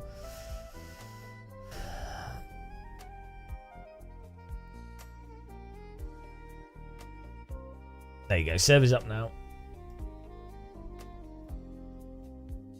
Yeah, I need to install RBR. Maybe I'll do that before we end the stream. Get in there. I mean, look at that. Another. I mean, this car, half the tube. So it's a tube, but half the tube the driver sits in, and the other half is engine and gearbox and a battery. What more do you need from a vehicle? Tube with an engine. Like, just make the. Why not just put the wheels on the engine and have the driver sit on top of the engine? It's such a ridiculous. People drove this. People were like, yeah, it's a good idea. It's good. Right, just think like you're sat here as the driver. If you crash, you have this like 400 kilogram engine in your ass. Like there's nothing to start. This is going to have a lot of mass here, and there's not much mass here. If you crash or you brake, this is going into your ass. Yeah, perfect car. Engine plus wheels and some tube. And they bent the tube, so it's fine. Bendy tube time.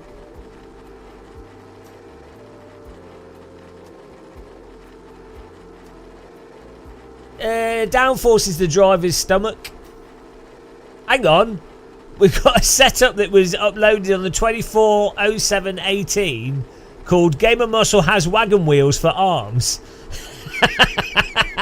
Someone's Capsaw has uploaded this last year.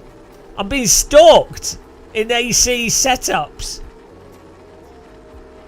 I was playing Hell Let Loose yesterday, and someone bloody in this, not even in the squad, someone came up to me and they're typing, "Is that the real Gamer Muscle?" Why? What is that about? I'm stalked. Terrible.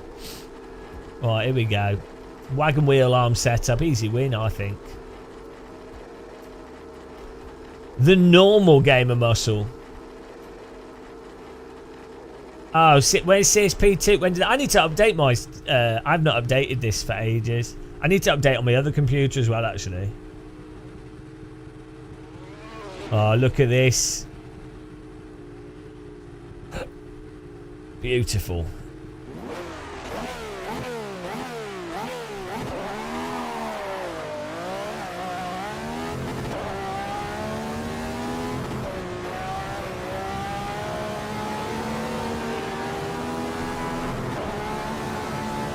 Oh, awesome.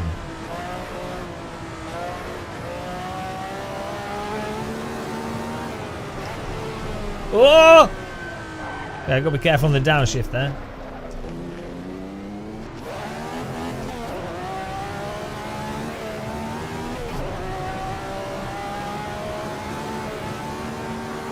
This car's got a little bit more bite than the Lotus.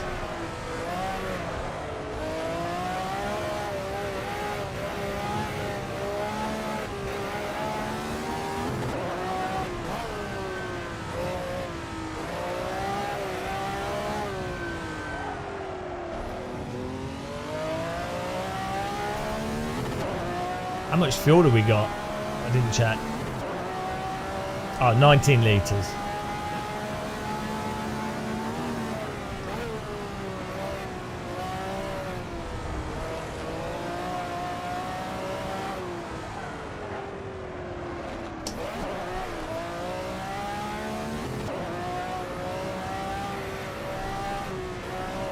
Woo!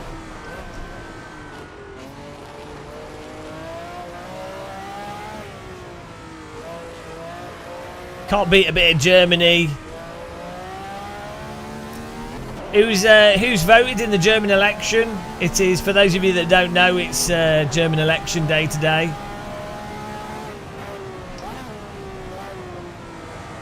What's nice is there's been no political interference from international billionaires. At all. Completely fair and just. It's great to see.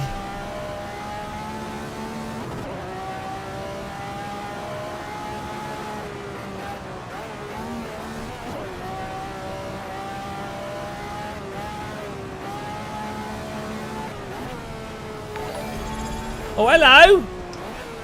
Big... less than 3.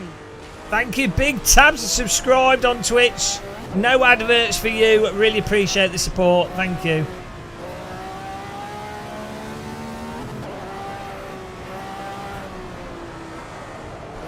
Woo-hoo-hoo-hoo-hoo. Oh, it's so nice to drive this track.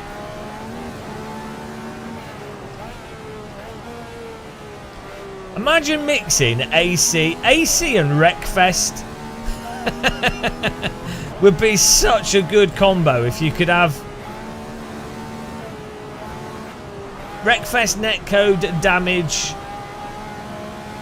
but with AC time model and force feedback. It'd be so good.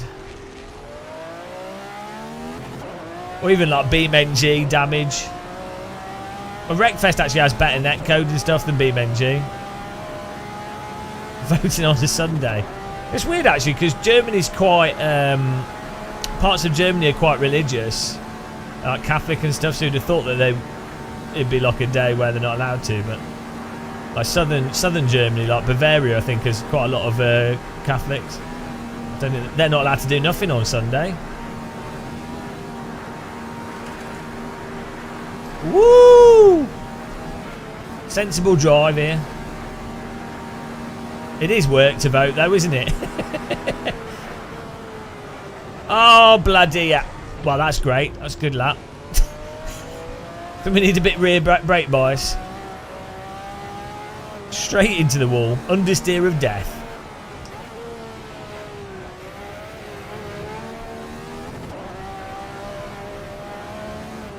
Wait, the voting part's not the hard bit. The hard bit is having enough time to research who to vote for. And it's really difficult when you've consumed like years of short YouTube shorts and billionaire propaganda. It's really hard to then decide what to vote for. It's not hard if you've got like basic critical thinking skills. It's not too hard to decide who to vote for. But yeah, if you've been subjected to a constant barrage of xenophobic, racist content, you know, it can make it tricky. So that's where that's why it's a job to vote. Here we go. Yeah, I think if you banned all vertical videos on the internet, just passed a law that vertical videos are illegal, the internet would be a better place. You don't even need to target the content. You just say, is the video filmed vertically? Ban. That's a genius idea. I think the quality, if you were to ask, there's definitely a direct correlation between how wide a video is and how good quality it is.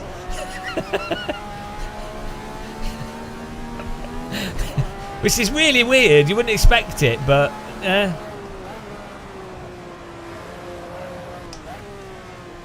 what I'm saying is we need to segregate videos by width. I am pro video segregation.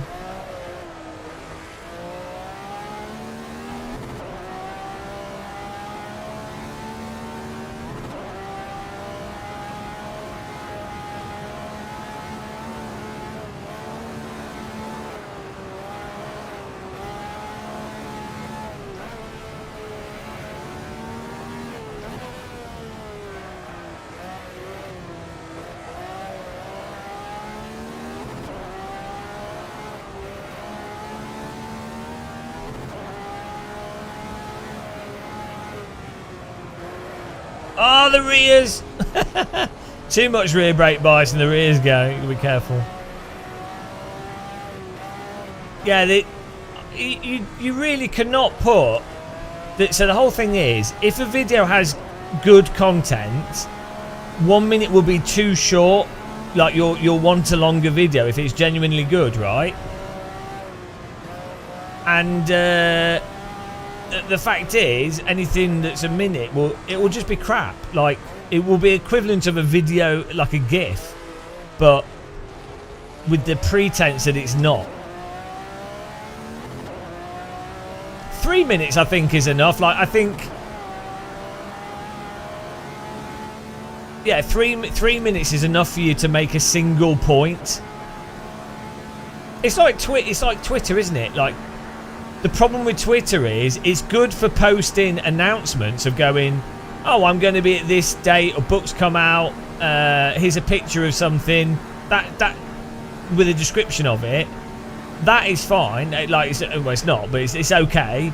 The problem is Twitter gets used as a platform for debate, but there's not enough text for any context. Decontextualization is a massive issue with the internet. And a lot of communication and conversation requires contextualization.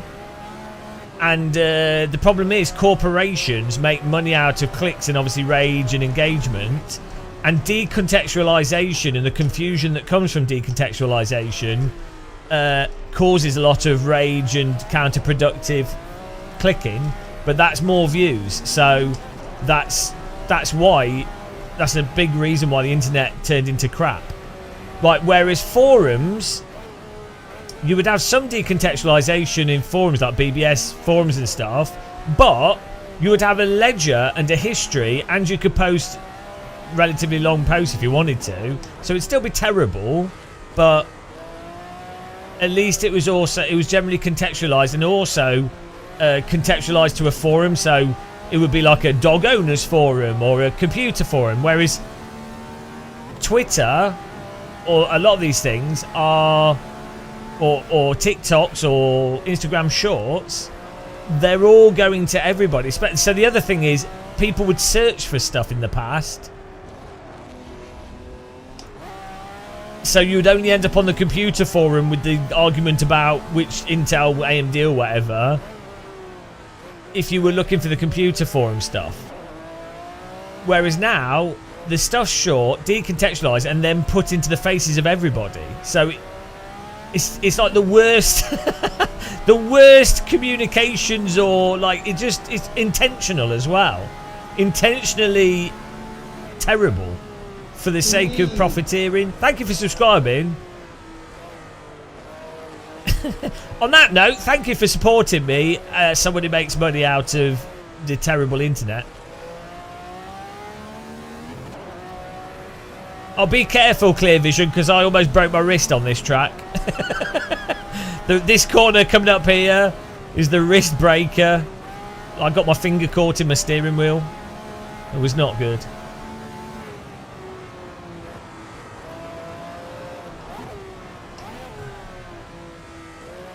Days of Blunder, you're not suggesting that the profit motive ends up being capitalised most by the most cynical and least ethical of people, which ends up undermining the quality of things. That sounds like dirty communism in the chat, guys. I don't support communism. What I say is vote a dictator into power, so we have a centralised government telling everyone what they can and can't do and selectively censoring some stuff, which is nothing like communism. The solution to communism, which we hate, is communism. Pseudo-communism. I don't have any free will and am poor and am being told what to do by these evil corporations. I know what I will do to solve this. I will vote in an evil corporation that will tell me what to do and keep me poor. Ah, it didn't work out. People are so dumb. Oh, it's so good. It's like a really bad Monty Python sketch, but unfortunately it's not comedy and loads of people die for no reason. Humanity.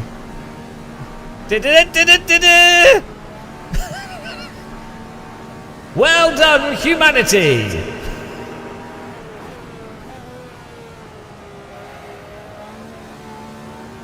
It's been a while since millions of people were mowed down by machine gun fire. Let's try it again.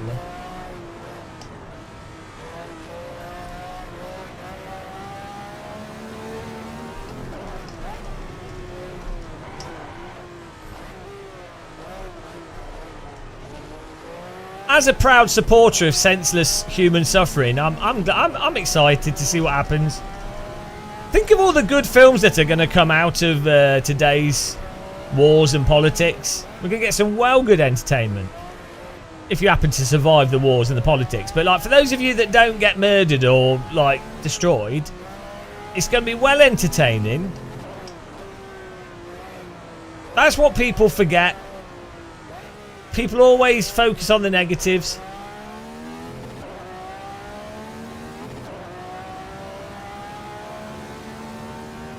Yeah, Days of Blunder, because they were all made by traumatised people. Traumatised people make the best artistic content. All the best music, all the best films, it all comes from people that are traumatised. So actually, everyone's like, oh, let's have peace and everyone be happy and let's make stuff better. Really? Like, look at vintage Formula 1. It was obviously better. But yeah, the cars blew up and flew into the crowds and killed people. But you know, was that more exciting or not? So again, people focus on the negatives all the time. I think it's, you know, we need to man up.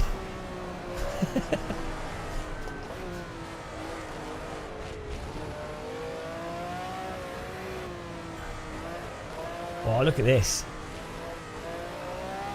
Where is everyone? I guess that I've not been to the pit. I'm getting my lap in here. How many... Which Fast and Furious do you think they're on? By then.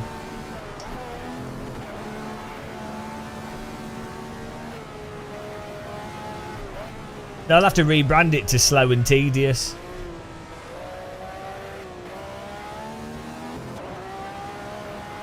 Fast and Furious sounds like teenagers losing their virginity.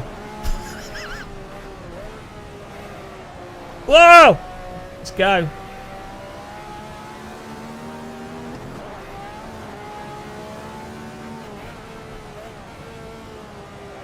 Oh.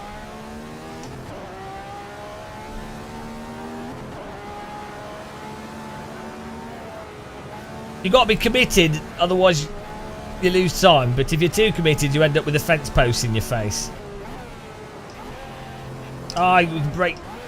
This car actually has quite good brakes on it. You can brake it like 100 meters.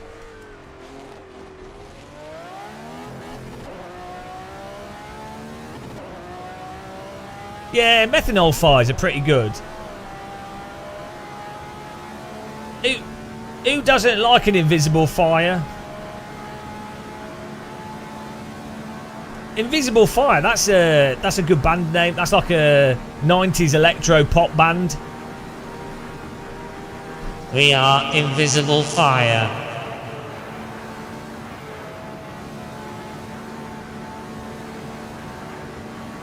Methanol Burn would be the heavy metal band. Oh no, my lap time, my petrol's gone. Oh, we still got 4th here with no fuel. Greta Thunberg finish. Beautiful.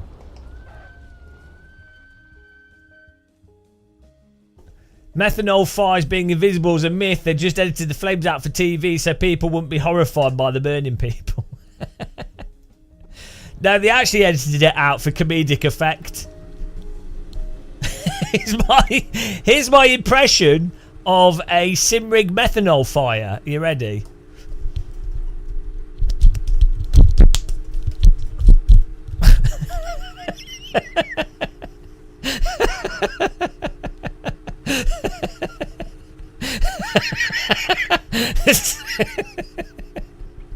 That's so dumb. Yeah, that's good. It's a good impression. I'm going to dress as a methanol fire victim for Halloween.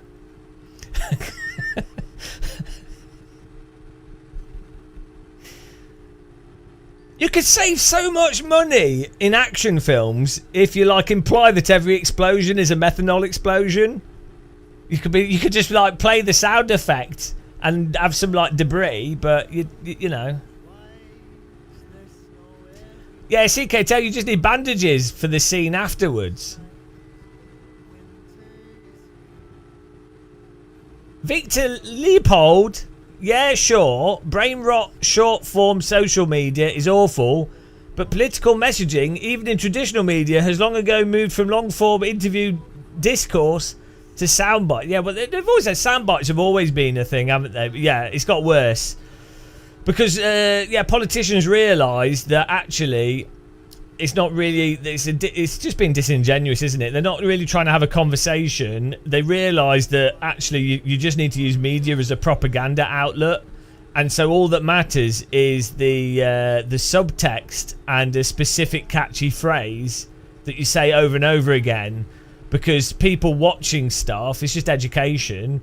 People don't. If you have a complex conversation with multiple things, the takeaway from that is not an individual takeaway, so a specific messaging or programming is actually lost.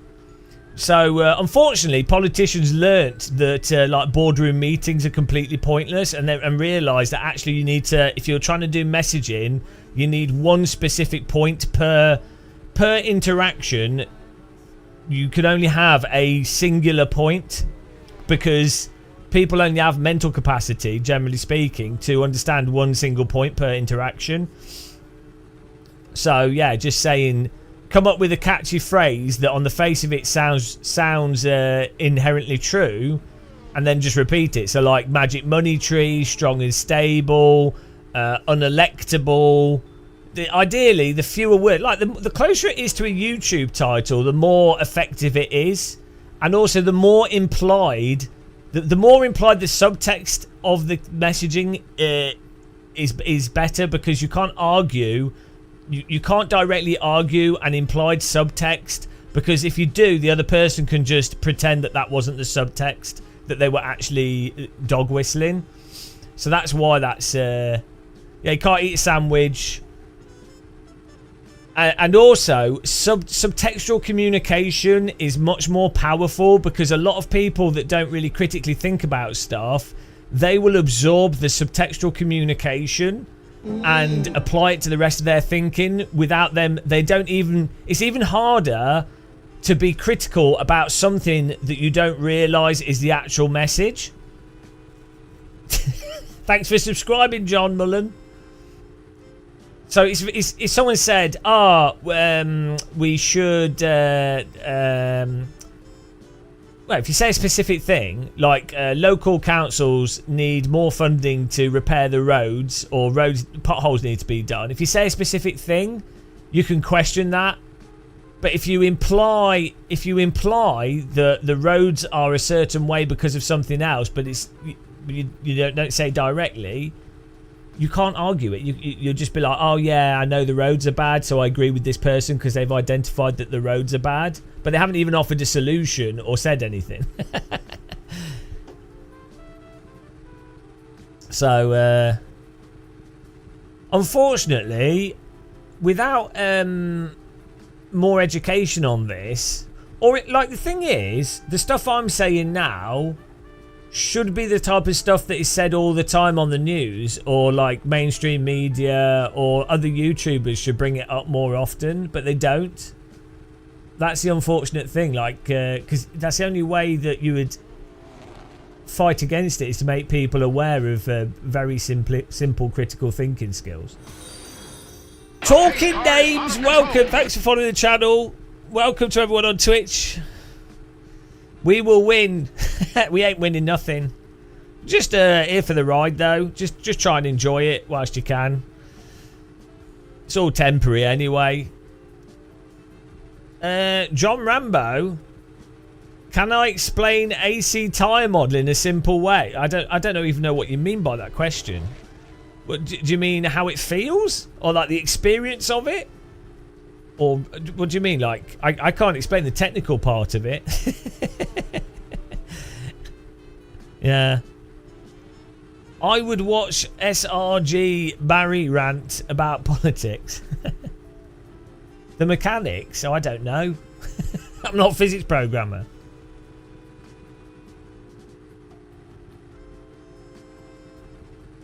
Yeah, there you go. Models tyres.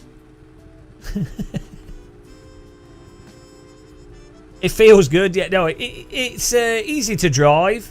And I know you were joking, but yeah, no, AC1, it's easy to drive. There's a good amount of controllability around the limit.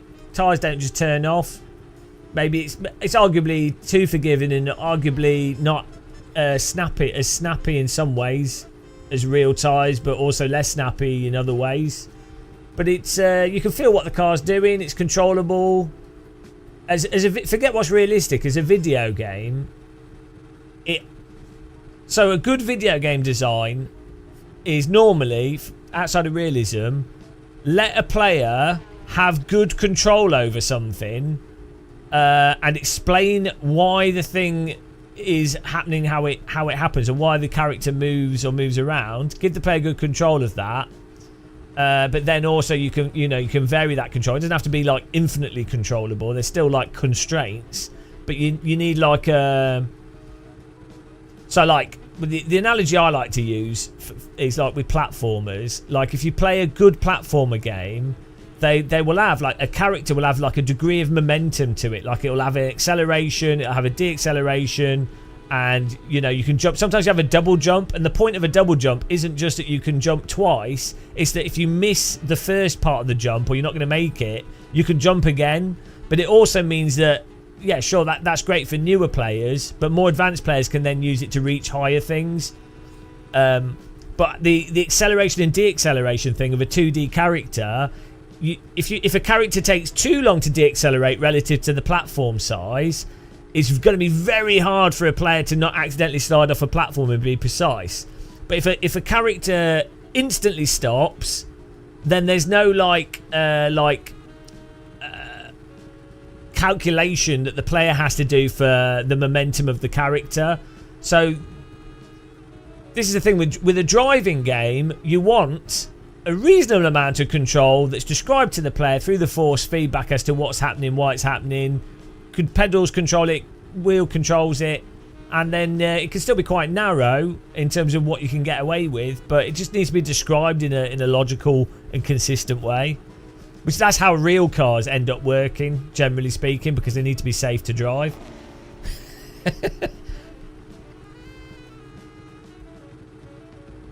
Yeah, that's it, John. Like, yeah. I personally, I think the sort of, the tyre envelope of LMU, aspects of that to me seem closer to reality than AC. Like a lot of the aspects of the tyre behaviour, but then it doesn't have the force feedback. So LMU is super easy to drive, but also the cars can be abruptly slipped and then the grip comes back quickly. In AC, you can't as abruptly induce slip and have it come back. In AC, the slip's a bit protracted. Obviously, it depends on the type, but like that's a slick tyre behaviour.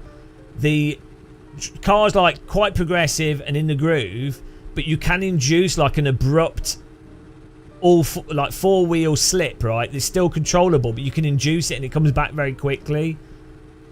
That sort of peaky slip thing behaviour. LMU does that quite well.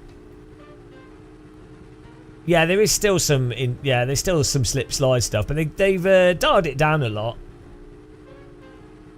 Yeah, the slip slide thing is basically you can induce the slip, but you end up in like this. There's an absolute locked trajectory that is absolutely the best slip angle, and it's defined. It's not like, oh, there's a range of slip angle that's good. It's like there's that slip angle and that's what you want to take every corner in this like absolute. That's one thing that AC1 does really well, is you can have a range of slip and it's that within that range they're all quite productive, whereas in LMU and R Factor 2 more than LMU, there's literally like one specific angle that the car's like really happy in. But I wonder what causes that. I wonder why that why it gets reduced into a single angle. John, remember, I think you can access most of the content with the basic subscription, to be honest. We're going to the race, by the way, guys. We're going to need to add a bit of fuel. I think it's like 6 laps of fuel. I'm going to put 7 laps in.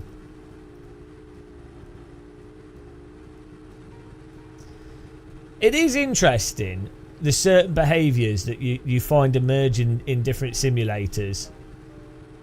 But to be honest, the slip slide thing in R Factor 2 and LMU is not going to be noticeable until you're in the last 5% of drivers.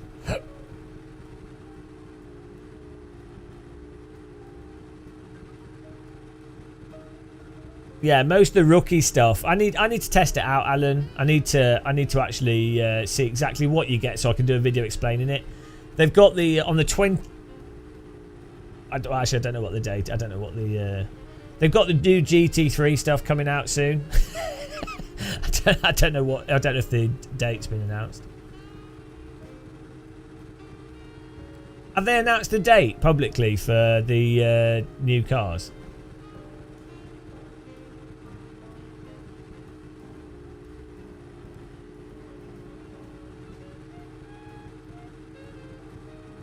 Well, that's the thing. I would say AC1 is like a slight progression over AMS1, But I would generally say that for AMS1 and AC1 are so good, realistically. Okay, they publicly announced it. Okay, great. I didn't want to accidentally say stuff that wasn't public. Yeah, so they got the new cars on the 25th, which has some updates to it, so that'd be good. AMS1 and AC1 and even Richard Burns Rally are at a level where literally basically only really professional drivers would really care, like esports drivers or like really good sim racers or sim racers that have put an absolute shitload of time into sim racing. AMS1, RBR, AC1 are well beyond the required degree of physics depth, well beyond like what you need for a really good video game or even a simulator. Like, if Formula 1 drivers are happy to use AC1 to like generally practice, yeah, it's going to go to the race in a minute. It has a bit of a, well, I might have to force it. It's because someone probably hasn't finished. Ah, that's why I didn't want to do that. It's alright. That's why. It's just restarted it, I think. We're fine. Bloody hell. Knew it was about to do it.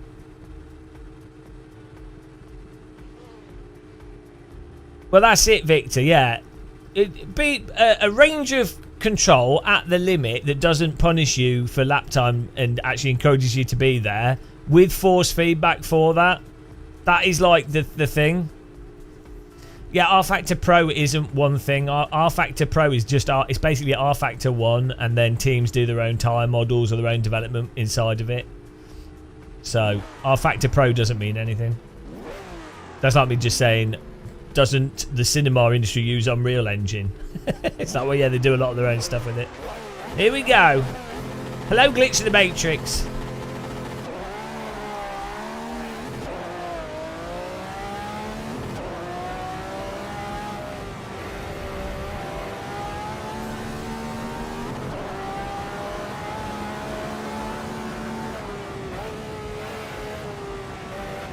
But I guess the good thing is, so the good thing with, well, where's he going? We'll pass on the right. The good thing with AC is, obvious, and PC games and PC sims. Oh, you penis! Right, we're restarting. You just spun me around.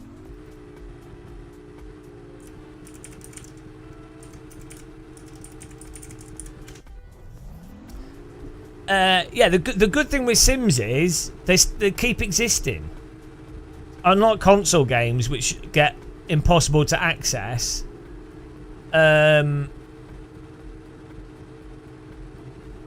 you know, so, and AC's getting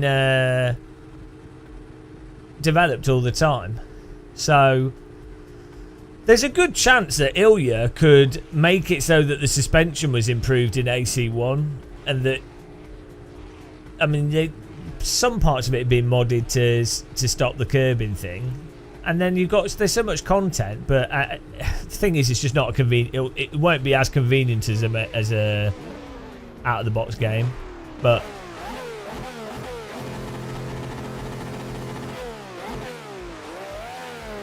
No, it's like you can still play RBR now, can't you? That's the thing.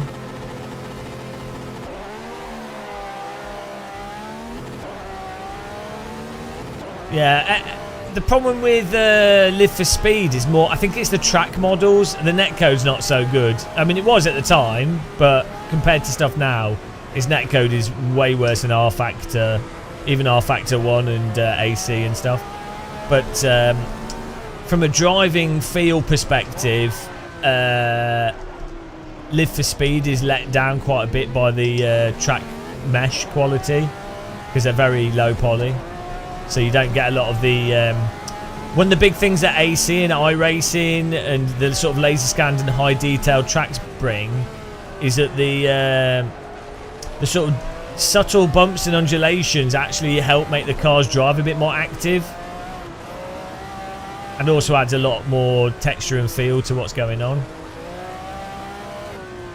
Yeah, if you even with AMS1, when you've got the high detailed tracks, the little bumps can cause the tyres to like have lower grip and stuff, which then causes the cars to drive and rotate slightly differently.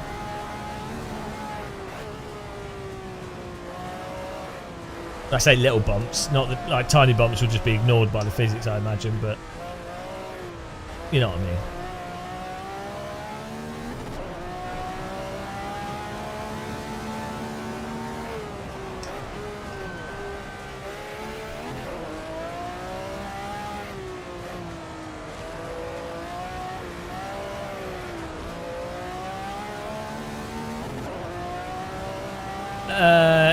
Evo and ACC are built on AC, but they've developed new suspension and new tyres and things. They keep evolving it.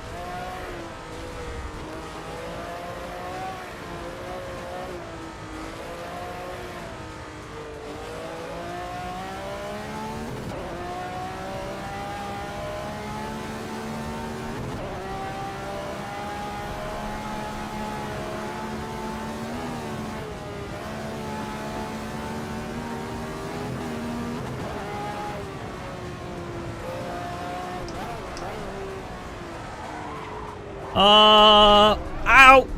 My bloody wrist. Ow. Ow. Oh, that's the problem with that corner. And this wheel rim. That's why you need a circular wheel rim. I learned my lesson. I forgot to take the brake bias back when we restarted the race. Yeah, that corner's brutal if you understeer into it.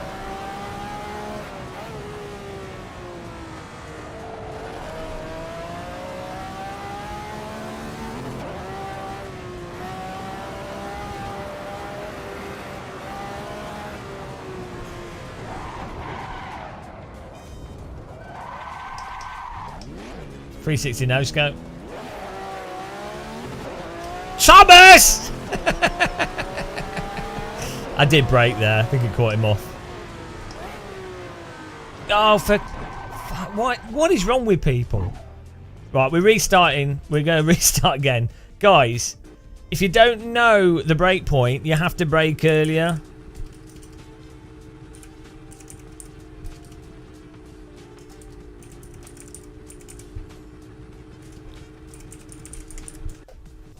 If you don't know a brake point, you don't just go, oh, I'll brake as hard as possible. I'll brake as hard as possible, like, really late. If you don't know the brake point, you brake way earlier. Check your mirror so there's no car right behind you. And then brake a lot earlier so you definitely know you can make it. To be fair, it is easy to lock up with this car, and if you lock up, well, you ain't going through the corner. And to be fair, not everyone has, like, grand's worth of sim racing equipment, so I get it. But in that scenario, turn your brake pressure down.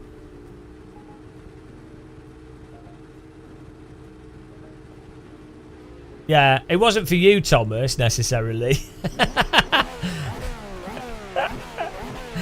Just in general. General sim racing. Well, it's pointless, isn't it? Because ain't nobody gonna ever apply it. Also, I never lock up and crash into people because I'm perfect. So, you know, when you're as talented as me, these are not issues. Like I've never parked on the racing line. I've never driven into anyone. I've never caused an accident. I've never taken off my steering wheel and reattached it mid-race, taking out half the grid. Oh my goodness, cars behind. It's that shed head wall in it.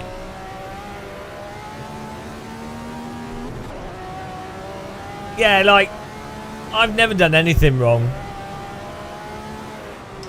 Scientifically proven without evidence. Yeah, I have that problem.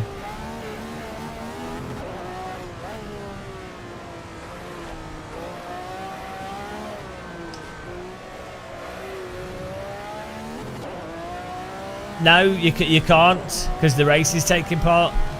Nobody plays. You're only allowed to play GT3 cars at Spa. It's the new law of sim racing. Hello, Matt. How's it going, man? The sim racing police. They break your door down if you're not in a GT3 car in a convoy at Spa. The sim racing police come down and smash your kneecaps in with a direct drive wheelbase.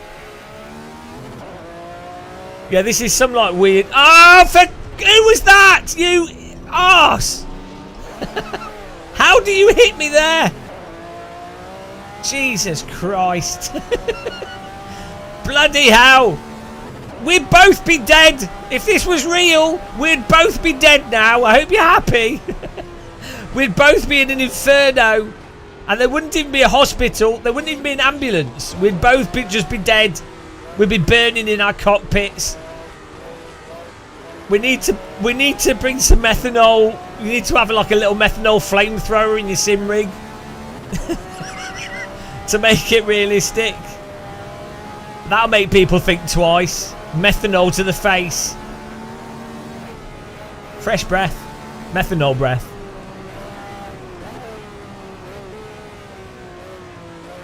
Move your brake. Who is that?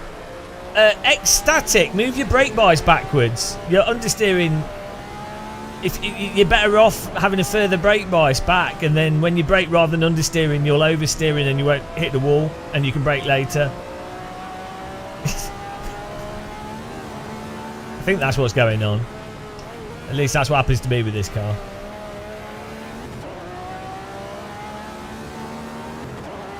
But to be fair, it is an absolutely mental car track combo. But look, I just want to scream at people. It makes me feel superior. And that's the point of motorsport, right? It's all an elaborate way to feel superior over other people.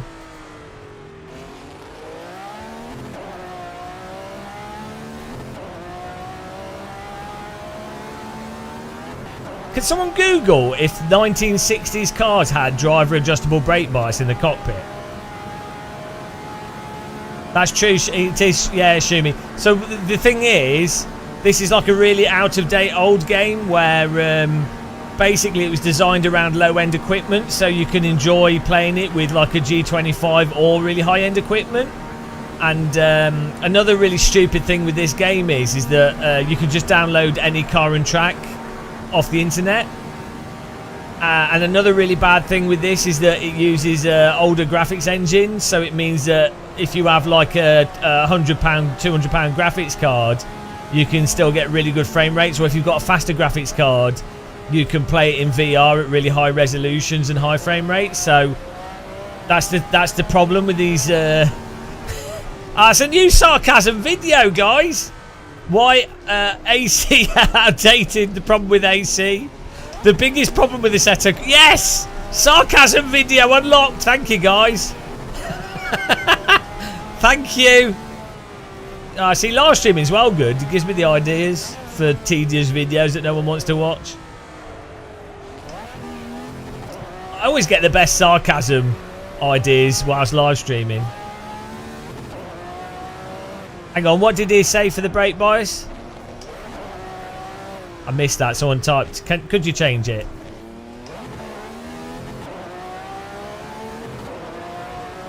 Yeah, well, this is the other thing, right? You look at Evo or GT7 or whatever, the other games in VR, or like on a, not in VR, on a screen, right? And you're like, oh, that's great. Nice shiny lights and textures and stuff. But if you play AC in VR with like 200 FPS, it's so much more compelling, like, than shiny textures.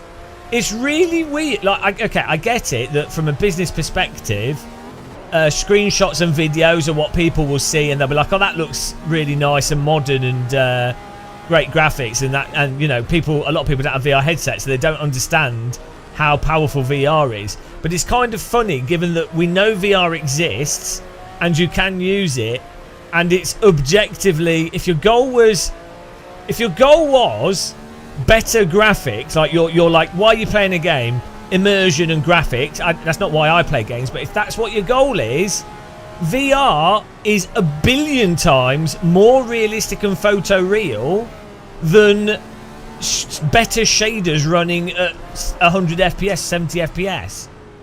Like, even iRacing in VR is incomparably more graphically realistic than like whatever than ever, or the most, well, I don't know what the current best looking driving game is, like AMS2 or whatever, I don't know, or like not even a driving game, like a Unreal 5 tech demo, right?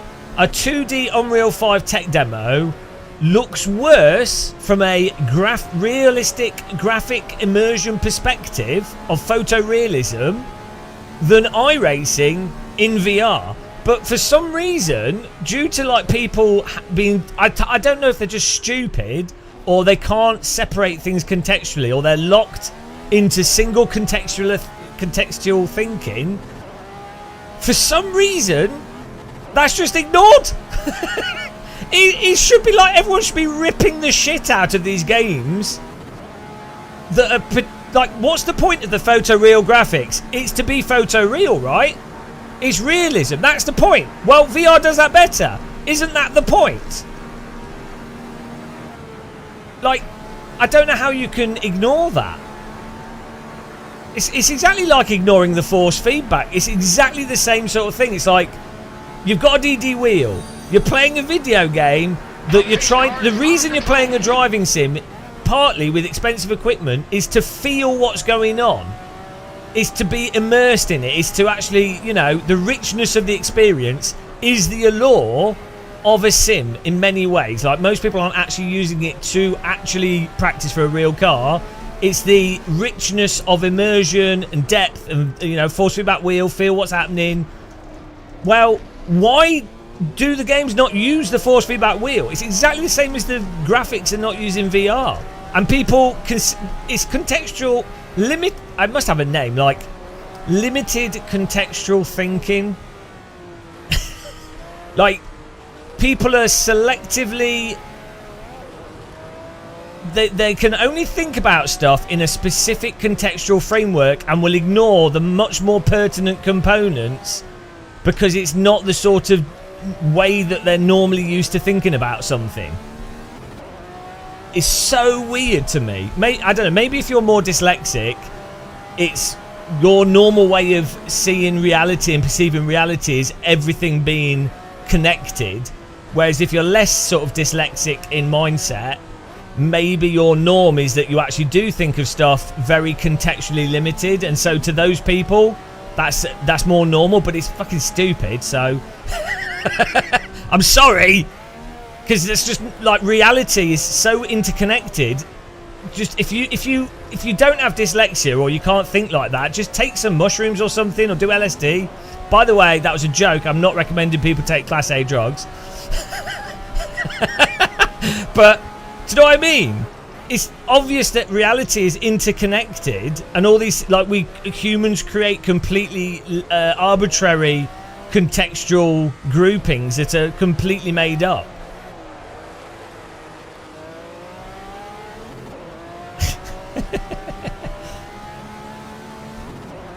Advice stream. Oh dear. That's another video, guys. Another video topic. We've got two. Can someone remind me? Sarcastic AC video about it being outdated. And, whoa, I'm an idiot. Saved it.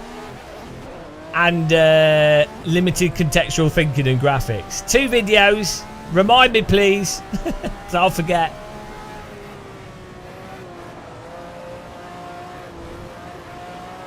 See, we're working whilst we're working. The real reason I live stream is to come up with video ideas whilst we're driving and talking rubbish.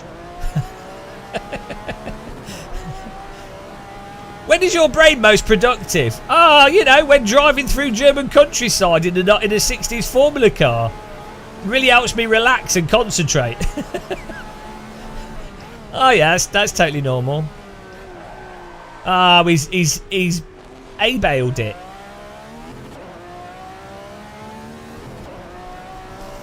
B-Sim Racing's here. bsimracing.com. Head over to bsim Racing for all your sim racing news and curated posts. There's no algorithms. There's just one man selecting what he thinks is good in sim racing on bsimracing.com. Don't just sim race, be sim racing. It's in Belgium. And that's why the owner of the website is mildly grumpy. Belgians, the only people more grumpy than Brits. Oh, is that it? We finished. Good driving, guys. Mildly.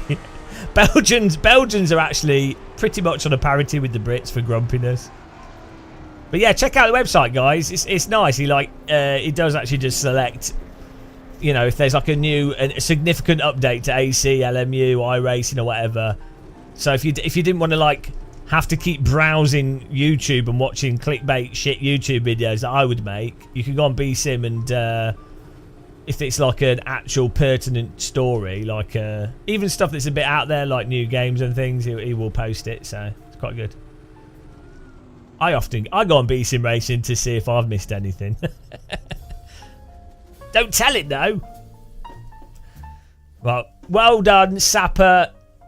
Antoine Potato finished second. He's absolutely baked himself. Flygamma third, Burby fourth, myself fifth. M Haven failed miserably in that. Chedhead. Oh, let's not get banned from my own server. Chedhead in seventh. Nico eighth. Thomas failing miserably in ninth. Jeremy Chad 10th. Let's get another server up. That's good. We'll do another car. Maybe a cockpit car this time. You crashed at the hay bale corner twice. The brake point's really harsh on that track for that corner because it's downhill, so it feels like you could brake later, but then if you do brake slightly too late, the downhill kicks in and you can't make the corner. So you have to brake earlier than you actually want to just because of the downhill bit. That's what I think anyway. Right. Let me have a look at cars here as well. I'm trying to drive stuff that we don't normally drive. Maybe some more sort of older stuff's good.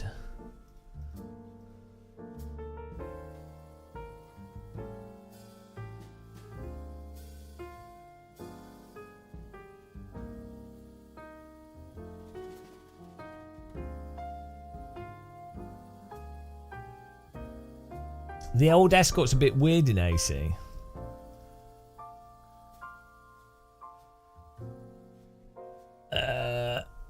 The Reliant Robin mod's a bit broken.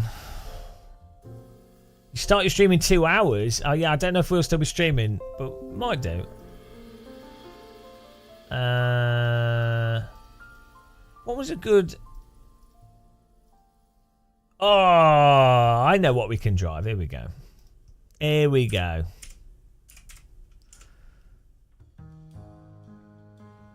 Here we go. Let's get a track. Want a track that's not too hard.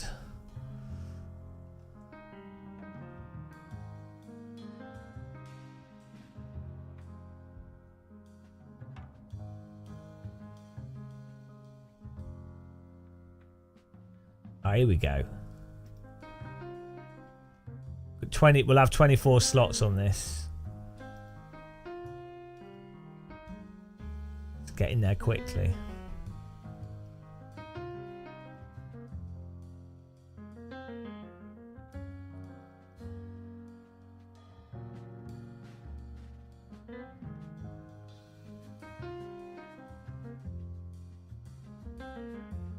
Right, servers up. This should be good fun.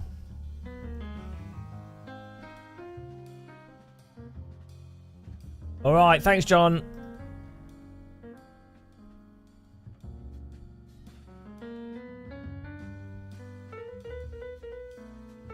There you go, server's going. Woo!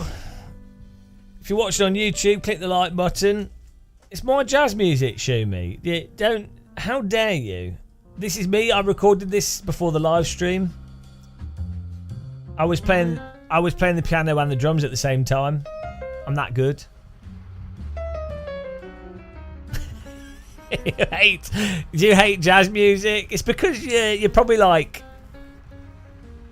mildly do autistic people hate jazz? I think they might do, or maybe they really like it. Maybe it's like a defined cut off. Maybe because like, yeah, it goes random. It's not organised enough.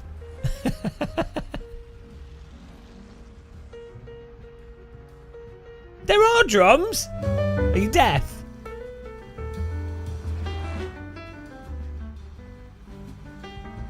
Just very muted.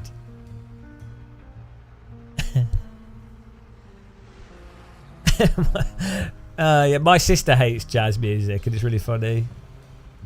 I used to just like play jazz around her all the time. Right. You have a diagnosis from over 25 years ago. It depends.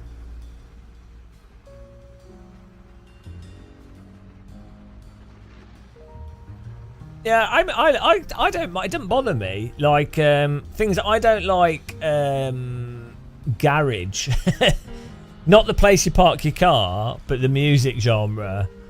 I find the pacing of it really difficult to listen to. I think bossa nova as well.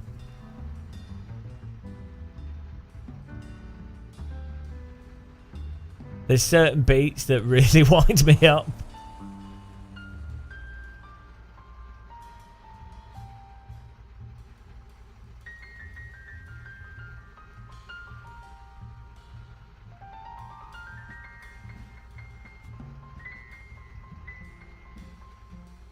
No, the worst music though. None of them are as bad as like emo and screamo. You can't listen to this while it's working. I'm gonna turn it up. Is this making it? I tell you what it is. It's like that misophonia with food. The reason why it's annoying is you can't tell what the next thing's going to be, so it's demanding your 100% attention on the music, because you're like, oh, what's the next note going to be? I don't know. It's going to be one that's annoying. So you're like, oh no, I have to think, because it's going to be another note that I'm not expecting. So you're like, Here you go. This has got a nice rhythm to it for you.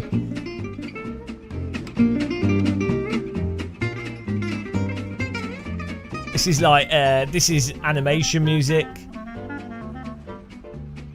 A bit of 1950s.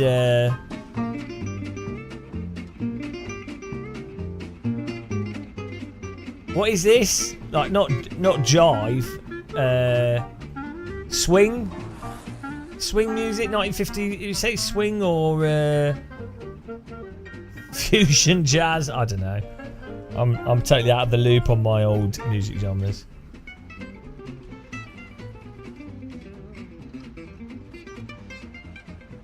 This is house. This is actually hard techno. You can't hear it, but let me just amplify the bass so you can hear it.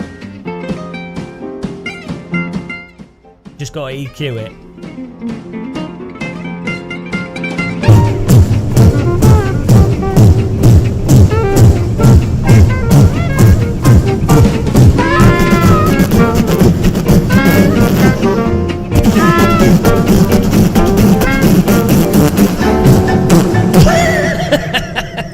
It was hard techno fusion. I've just turned it back down there because it's too intense for this stream. Did you like that? Hard dance fusion. Yeah. Oh, look at this car. Like, what? Right. You have all these bloody YouTubers. All these bloody YouTubers driving the new cars in Evo going, oh my God, look at how fast it is. Sponsored by whoever, right? And then you've got this in AC. Ah! Breaking me, and you tit! My knuckles snapped. Don't drive into each other. Jesus Christ. 100% force feedback. Oh, that's probably why people don't enjoy this. It's got too realistic a damage. Bloody hell. That was so close to breaking my finger. Jesus. Don't drive into each other, please, guys. Christ almighty. Yeah, right. So, I mean, look at this. Look at this. The cockpit. The vehicle. The sound. It probably handles amazing. Okay, the brakes. Brakes maybe not the best. Brakes might need a little bit of tender loving care.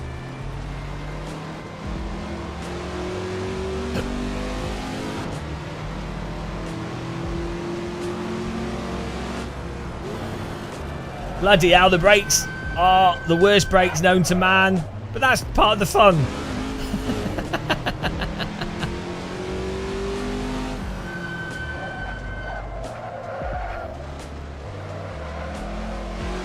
This is a bit heavy, this.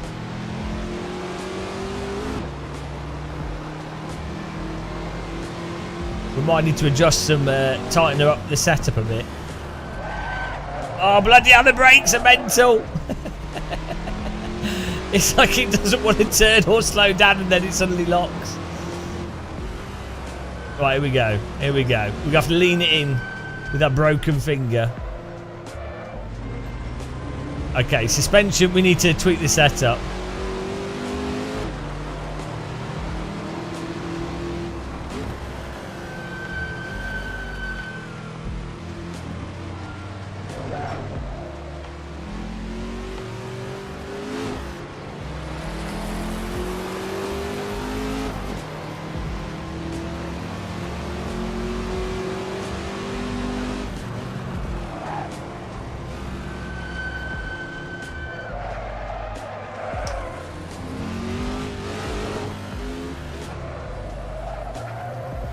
Actually, there is a flat out version of Le Mans.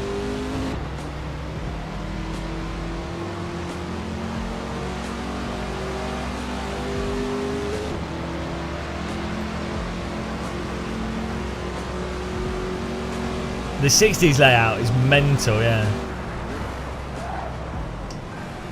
Oh, I don't want to slow down for the corner. I'm setting a lap. Bank a lap.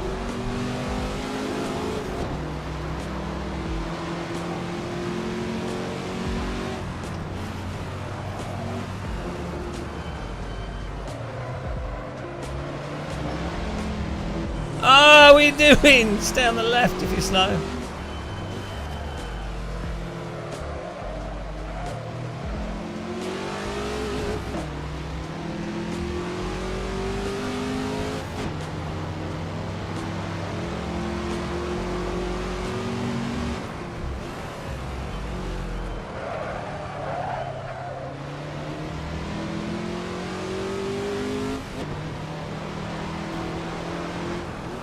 Where's he going?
Nailed it.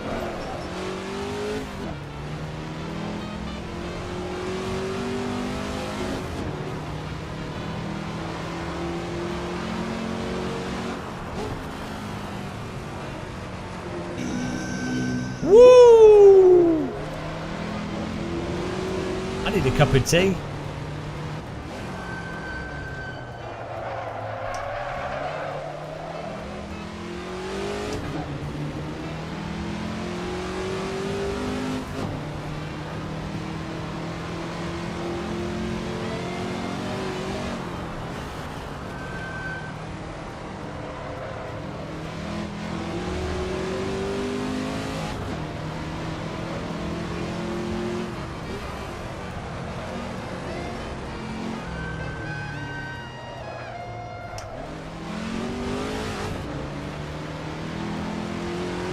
It's for winners.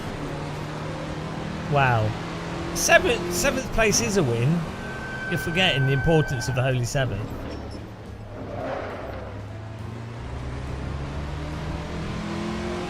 $157 for Tabalot. 157 for Sapper. 157 seemed to be the good time.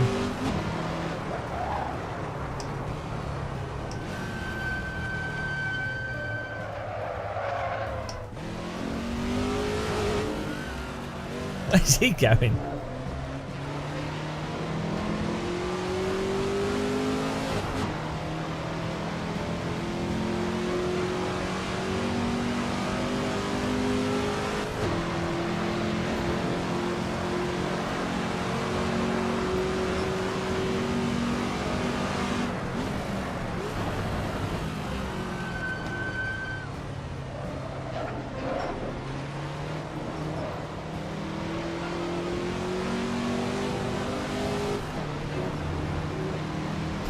Woo!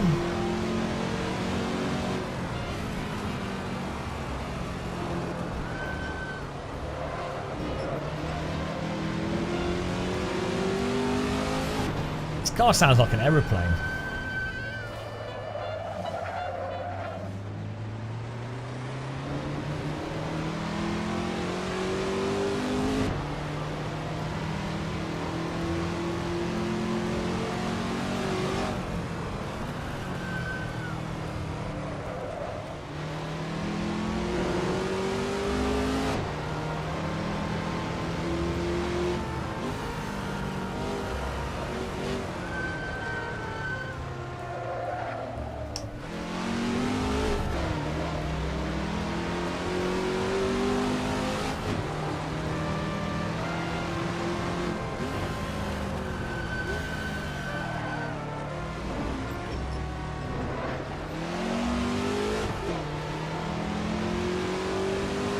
Oh, we'd set this lap and we're going to do some setup tweaking. Has anyone done a setup? If you can share it.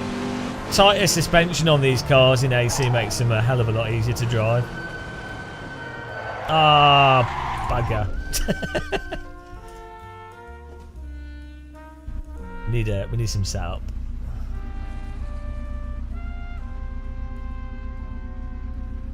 Do it ourselves. Tighten her up. Oh. All we can do is the rebound.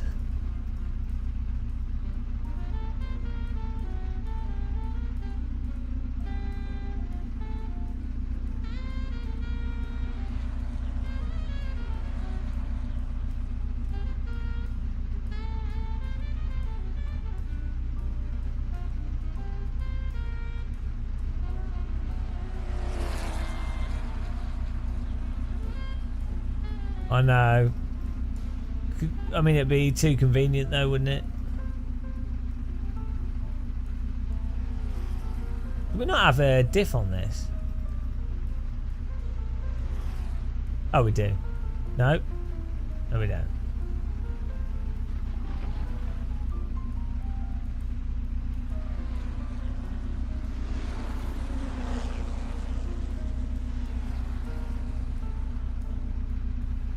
Surprisingly limited setup options.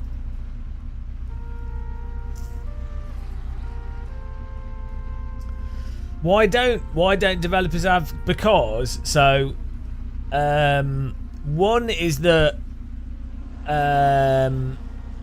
you have to do a setup for each track. Two is that often the developers don't necessarily have like actual fast drivers on hand for the setups. It especially depends to what degree. If you're just talking about like baseline setups, you'd think that they would, but you basically would have to employ someone to do it. The problem is what you need is an oversteery setup, like an esports setup that would still probably not be a good esports setup, but it's an oversteer one, and then a neutral setup. But you'd also have to do it towards the end of development, because as the game's being developed, a lot of the stuff would be changing, so it'd probably affect the setups.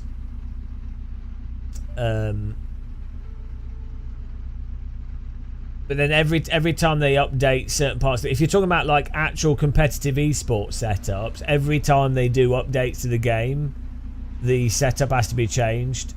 But yeah, I mean, really, what you'd ideally want is a developer to just go, look, hello VRS, or you know, the game's almost finished. We want you guys to produce baseline esports setups for us, and that's it. Because the VRS setups, and there's some others as well, like Craig's Setup Shop, and there's a few others.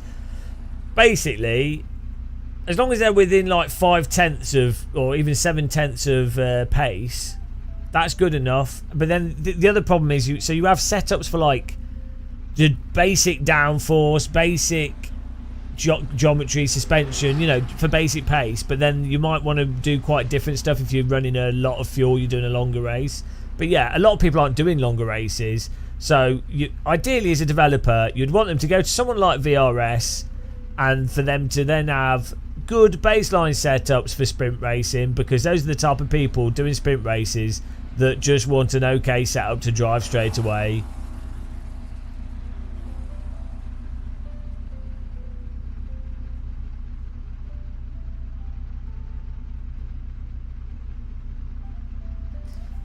But generally speaking, the fixed setup stuff in iRacing isn't the worst in the context of iRacing. A lot, you know, and then the ACC aggressive default setups, if it wasn't for like the weirdo tire pressure stuff, and some of like the, you know, the esports guys have obviously taken stuff to the extreme. But if you had like fixed setup racing and you were to use ACC's default aggressive, they're not absolutely terrible. AMS2 as well, their default setups aren't awful. I mean, ultimately, having some kind of online setup sharing feature or in-game setup sharing feature would be good. That ultimately is the best solution. If only Sims from 15-20 years ago worked that out and made it easy to share setups. Do you remember, like, so Live for Speed, you could just click on a well, when you do your setup, you can make it shareable and someone can click on you and get it. GTR Evolution had a whole shared setup screen built into the game with people could star rate the setups. So this is all stuff that's been done like 20 years ago in multiple ways that are quite good. It's quite funny. The problem, 20 years. The problem with AMS2 is that the physics are so mental that the setups are not the issue.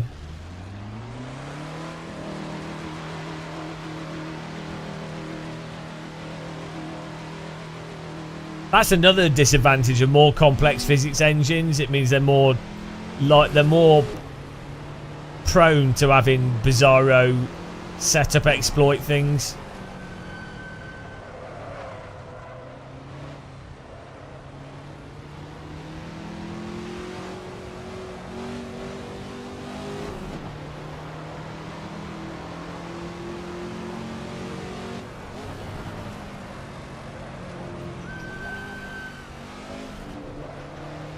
Yeah, in AC1, if you want the cars to be easier to drive, just making the suspension mega stiff really just instantly makes the cars easier to drive.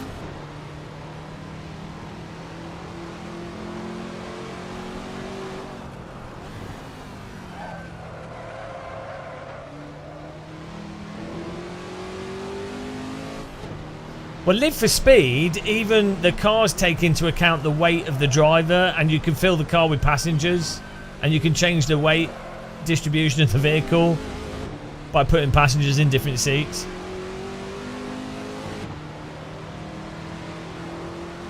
Also, Live for Speed, when you press look left and right, other drivers on the server can see what you're looking at. And I think even in VR they synchronized ahead.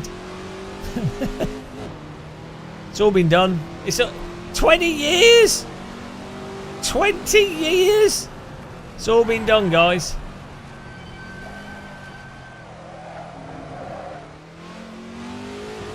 Right, here we go. We've made the car a lot easier to drive. I don't know if it's faster.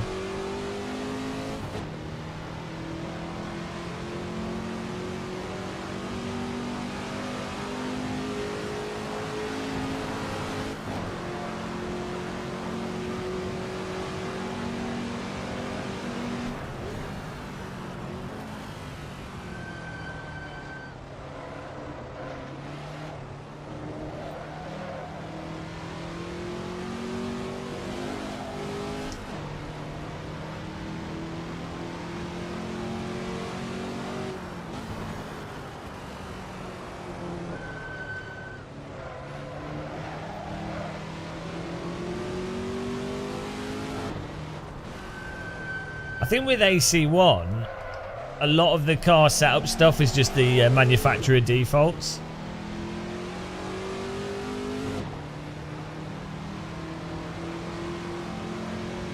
Or it's probably just whatever Aris thought was good.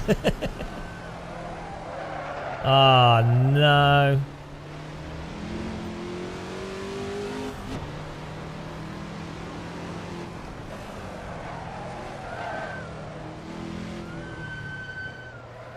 Car is well hard to drive fast.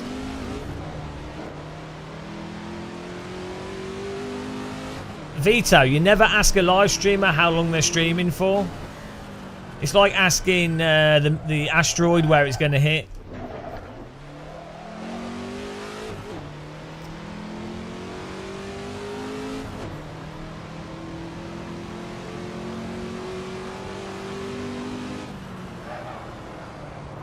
Or it's like asking when am I going to do a high quality live stream?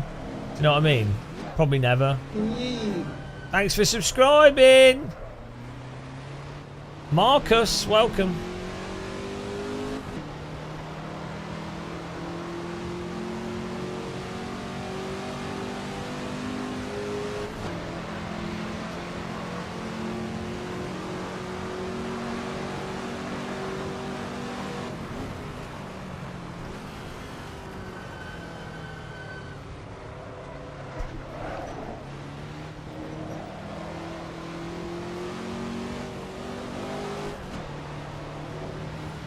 Hello, OC Racing. How's it going, man? We're driving real cars. The real deal. Beautiful cars. This is where it's at.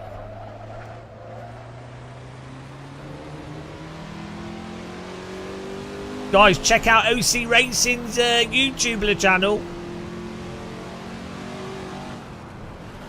He doesn't speak real English though, so you might have to translate. You might need to use subtitles. Check out his channel though. Give me some. He does loads of hardware reviews, sim racing reviews.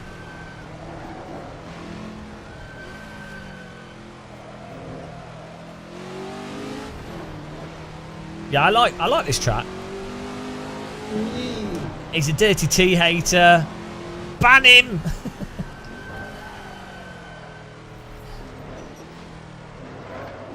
Neil D. Neiled.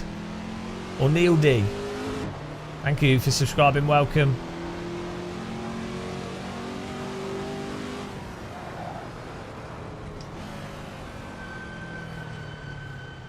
Sounds like an Arriva bus, this. On the brakes.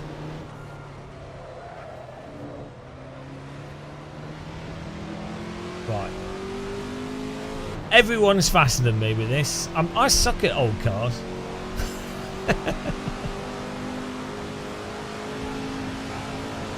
Right, that'll have to do 56. Oh, we're 3 seconds off the pace. Woo! Parked. Any pensioners want to get on board? Watching this stream in order to learn proper English. I can do. I'll do read proper British accent for you. You need to watch Paul Smith for British accent. He's got the best one. Northern. Go climb down the chimney. Pick a pocket or two. Imagine OC Racing doing his videos in an English accent. Alright, welcome back to channel. I've got some sim racing equipment to review here. But first I'm going to have a bottle of water. I'm OC Sim Racing. Blah, blah. OC Sim Racing. Coming at you from London. OC Sim Racing, bruv. Ah, bloody hell, we've got this bug where the keyboard, like, it's like it keeps entering. I don't know what's going on. I forgot how crap the GT40 brakes are. Don't worry about it. Look at this. We've got this bug where it keeps doing the button. I don't know if it's a... I don't know what it is. Maybe it's something on my sim rig that's activating the button. Maybe it's another controller that's been picked up. Really weird.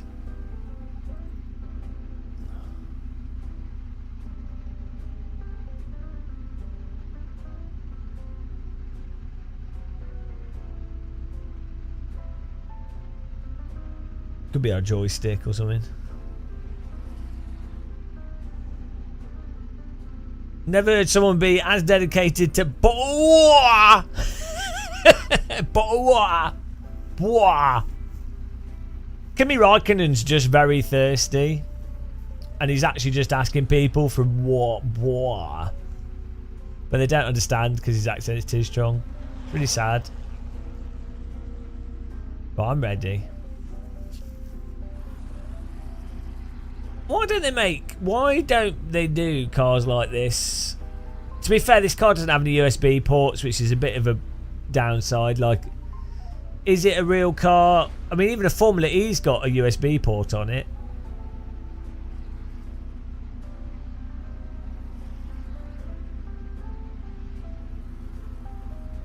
Hang on, it's got 2 oil gauges. Have you ever considered coaching? Well, I'm not pretentious enough to be a coach. We could try, but also I would just tell people for free, because most of the money in coaching is in getting money from people that probably don't need to pay for coaching and could just be linked to a few videos. So, you know, I would probably just link them videos and say, oh, just get this, get Barber going faster, and just watch these free videos and practice with AI and, you know. But it's a business, you know, people enjoy it, so a lot of people that do coaching are happy to pay for it, but I think it is a bit weird. You know, it's like someone came to me and they said, oh, I'm stuck on level 3 in Half-Life Alyx. I'd just go, well, yeah, this is what you need to do. And well, there is no like in the force feedback in Evo, unless you don't like force feedback. Oh, it uses Bluetooth. That makes sense. I would have thought it'd be more of a Wi-Fi car. To be fair, it probably does have a radio in it, which is Wi-Fi. So there you go.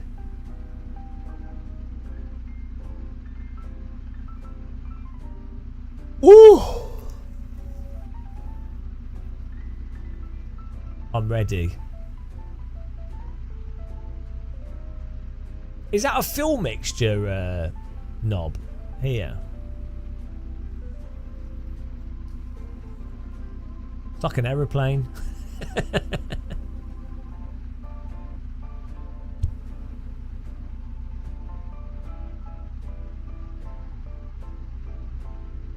Eject knob.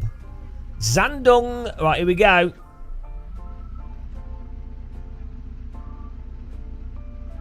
already.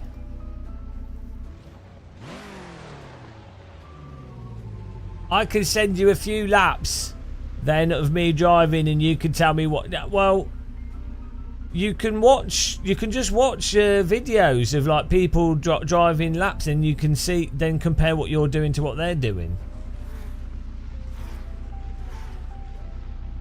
I mean, maybe we should do coaching. Maybe we should do coaching and make money out of people. I heard that you could make enough money to I heard you could make a lot of money doing that. Right. So you have to have credibility first, which I don't have, so probably wouldn't work. Right, here we go.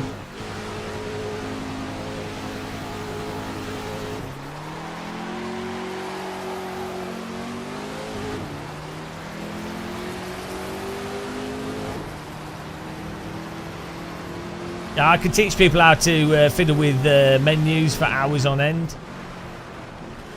Who's going to miss the break point? Oh, we made it. Well, oh, one person crashed at the back.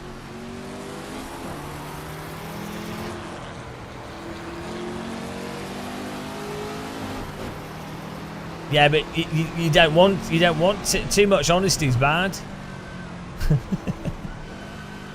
All right. If you want to get better at sim racing, basic driving, get race room, do the hot lap mode, and put the race line on, which shows you where the car in front is braking and driving and the line they're taking. It's a really good way of understanding what you're doing right or wrong, because you can see exactly what the car in front's doing, and it will only be a little bit better than you, and then each time you improve, it updates.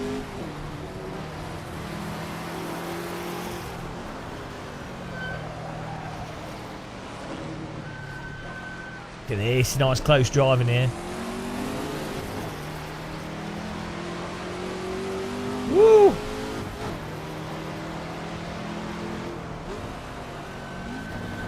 Oh, he's missed the break point.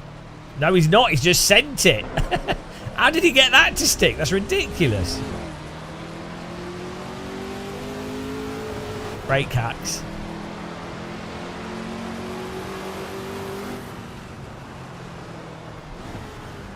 Maybe we needed a bit more brake pressure.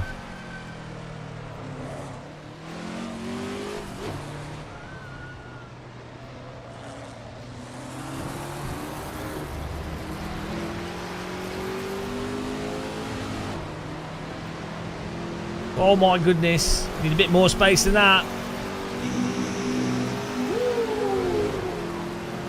Oh, you penis. Come on, guys. Right, I'm restarting the race. Guys, you can't just drive into people. It's just shit.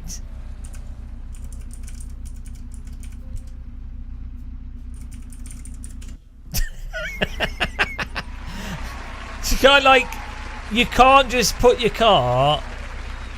There's things called lag and netcode. You can't just stick your car in between two other cars like this in AC and not expect it to wreck everyone. You have to, like, have space. Yeah, we'll just keep restarting until, like, you. It's more fun to lift, stay behind a car a bit, and then attack when you can actually do a safe overtake. What's the point of going 3 wide down the straight here? Or 4 wide. Yeah, it's not going to work because one car will lag into the other car, even if everyone's driving normally. But then what are you going to do when you get to the corner? You're not going to magically be, unless you're the car on the inside, there's no point. Bloody hell.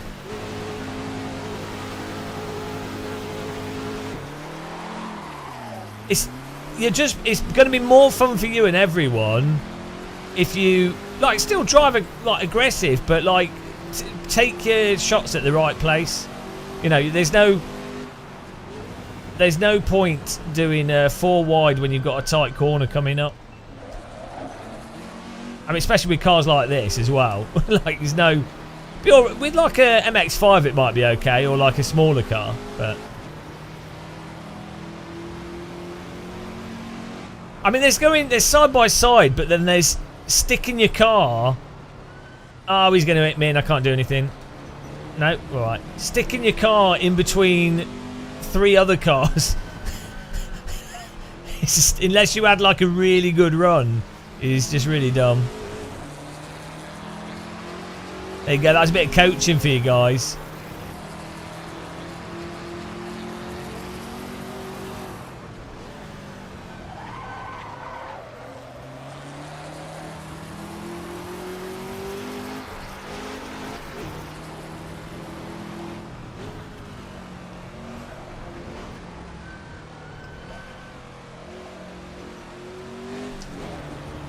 You have to keep in mind, iRacing is way less forgiving in car contacts than AC. So if someone causes a crash in AC, they actually do have to drive into you pretty aggressively.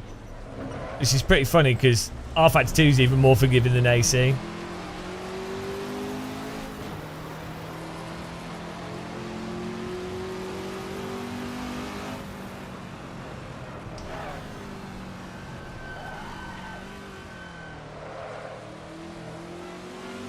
Nice little gaggle here. It's nice having a good gaggle of GT cars. They look awesome. The car in silver looks ridiculous. Looks like some like experimental military vehicle from like Mad Max or something.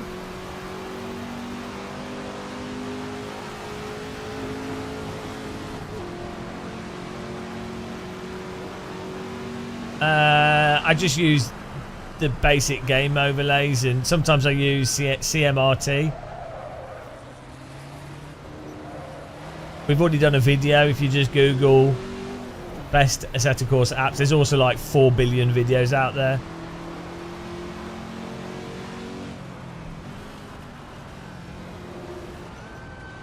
Thing is, even if I had a QR code on the screen that linked everything, we'd still get asked 300 times. What track are you on? How long are you streaming for? What car you're driving? Where do I download it? What overlay are you using? What overlay do you recommend? What wheel should I buy? even if I had like a QR, even if I tattooed on my forehead all the information, what's the server password? We'd still, even when there's no password, we get asked what's the password. So at the end of the day, you might as well not bother. That's my life lesson. Don't bother. I've stopped bothering. And that's what old age is, guys. It's when you no longer bother because you realise you internalise the futility of existence to such an extent that you just accept it. Like learnt helplessness. That's what people often call it being wise, but it's actually just internalised learnt helplessness.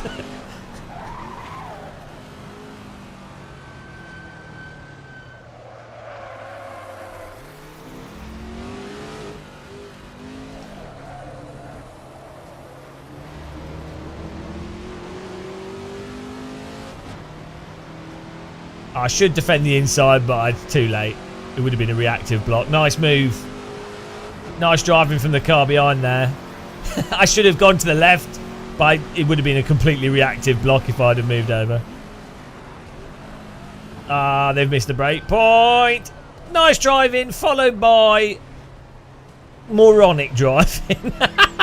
Guys, come on. You already got the pass on me. You didn't need... Why would you... Out. I guess he just locked up. To put your brake pressure down a bit so it's easier not to lock up. Oh dear. That's what happens if I compliment people. They immediately go on a death dive. It's just I can never compliment people. Where are you going?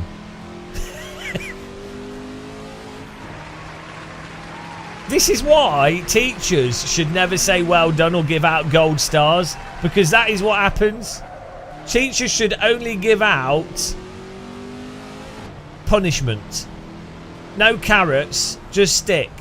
If you think about it, a carrot really isn't that good. I know it's talking about feeding donkeys, but still, you'd have thought like it would be chocolate cake and stick. Not carrot and stick. It's a horse metaphor, I guess. But because horse metaphors are pertinent in 2025.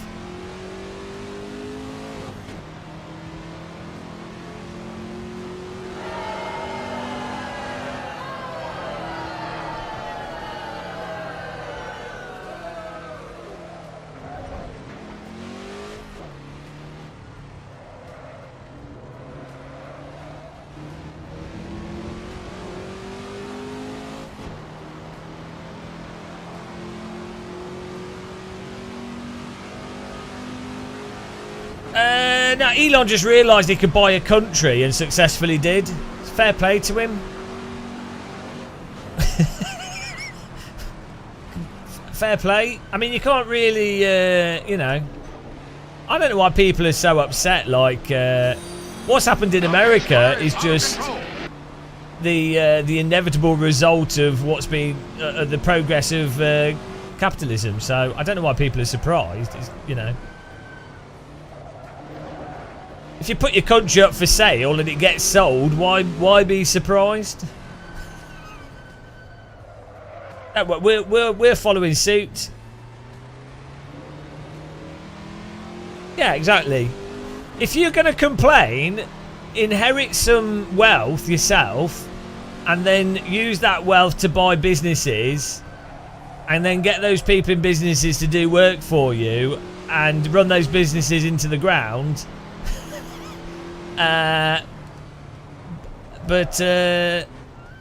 Yeah, it's your fault. Like, if you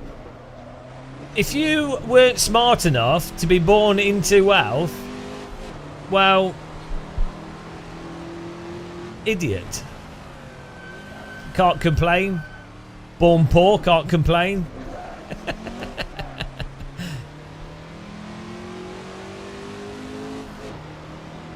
Well, the UK has been part of America for quite a while.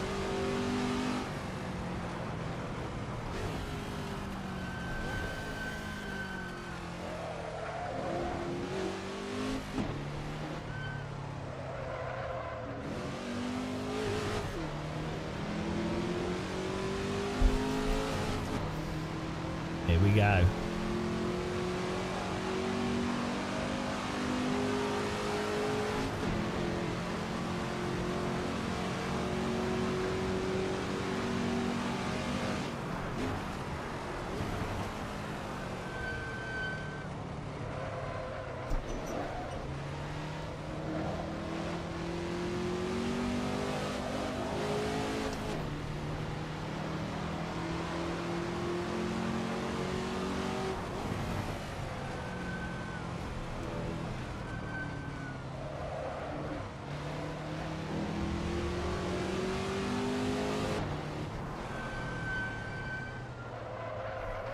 Whoa. Well, it's going to be interesting to see what happens in Germany with their election, so that's good fun. It's exciting times, guys. It's easy. Like, thing is, people are going, "Oh, it's terrible. Why can't we have wealth equality? What about all these marginalised people whose lives are being ruined?" Like, you know, at the end of the day, it's exciting times. You should be really excited and. You know, it's like the 1930s and 20s and 40s. It's like, oh, lots of stuff is happening. Embrace the uncertainty.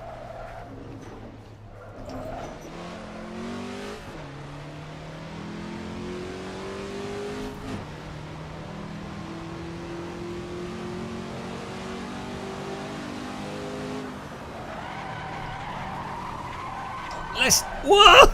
Let's lock up it all the way into the corner.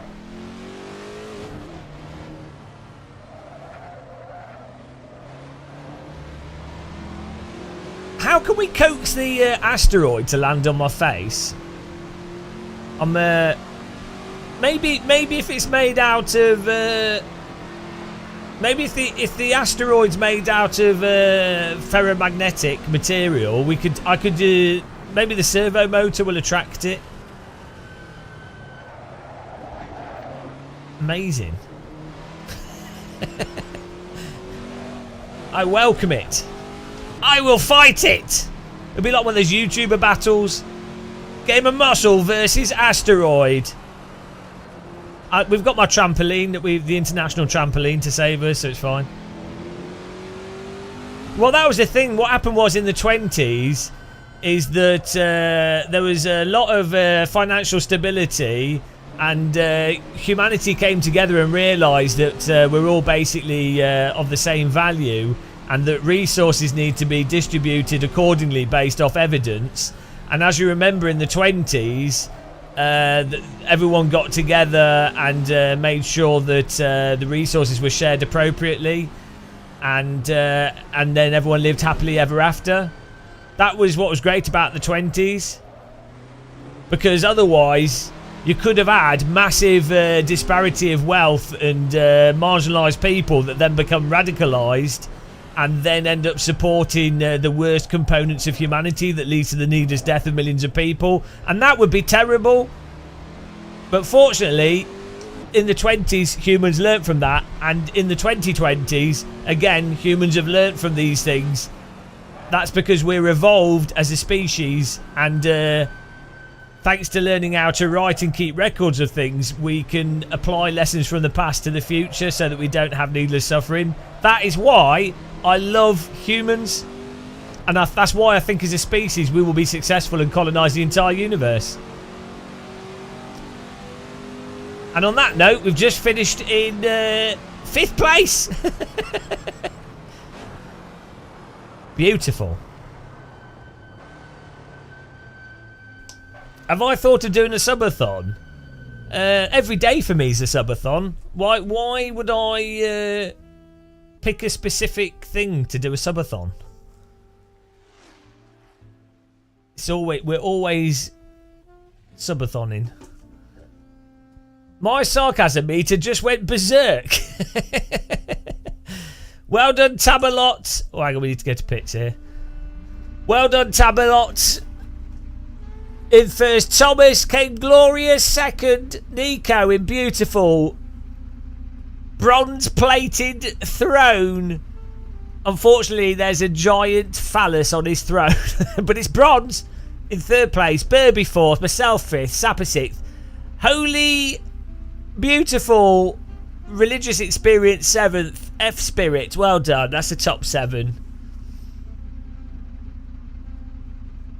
Let's do. I need a sandwich. We do another race. Beautiful, good driving, guys. In the second race, the first one was terrible. Thanks for this setup. I didn't. Did I do a setup? Do you mean the server? It is an all right server. We have got the server pretty well set up.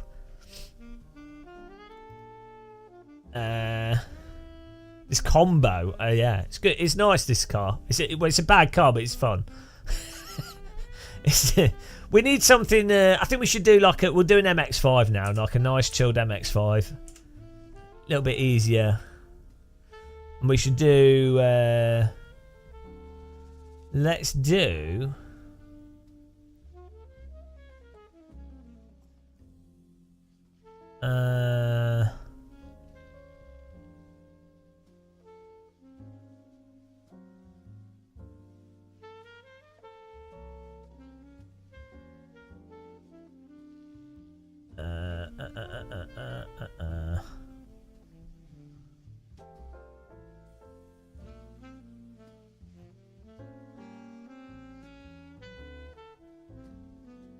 I know, let's do this. There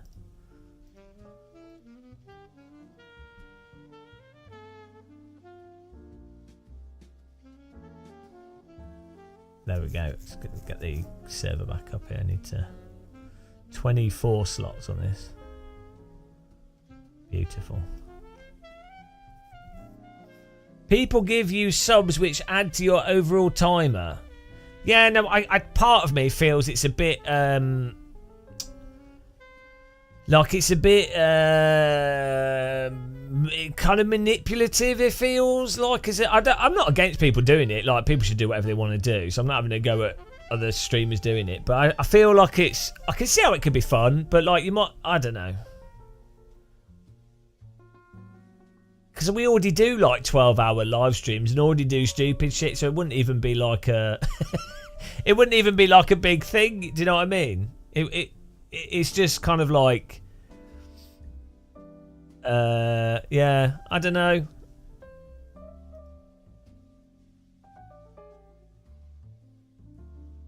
I'm not. Yes, I don't have a problem with other people doing it. It doesn't really seem to fit in. Well, yeah, I don't. I'm not saying we'd never do it. It's just not really something that's really appealed to me. I'd rather just. Yeah, if people happen to like and they subscribe, great. But we already do, as I say, if we didn't already do like 12-hour live streams or ridiculous live streams. Oh, what's going on here? Some weird shit happening with my AC. Is anyone else having problems getting on the server?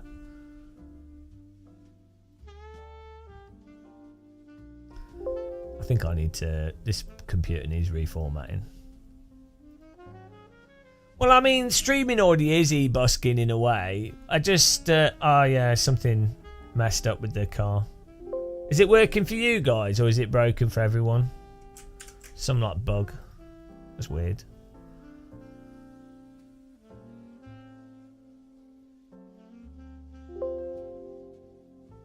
I think my AC needs reinstalling. You guys are getting in. That's so weird. We'll restart it.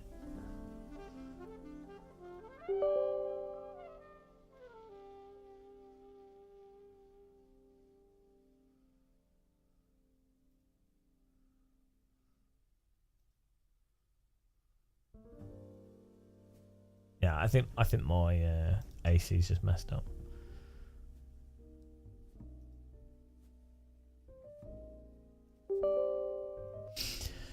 Yeah, yesterday I was updating a whole bunch of stuff. I need to really need to do a fresh install of Windows, to be honest, and I'll fresh everything up. The track's bugged for me.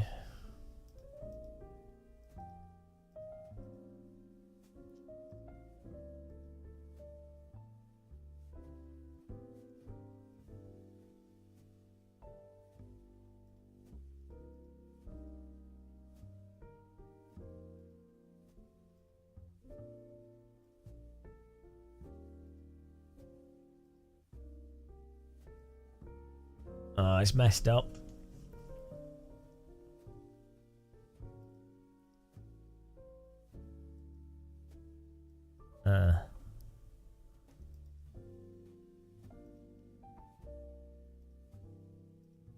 Try this. I'm just gonna have to restart the server. Don't know what's going on with it.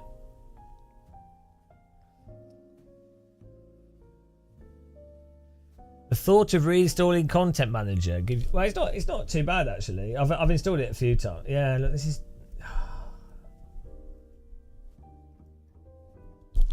I do not know what's going on here. My computer's messed up. It's your Steam name, I think.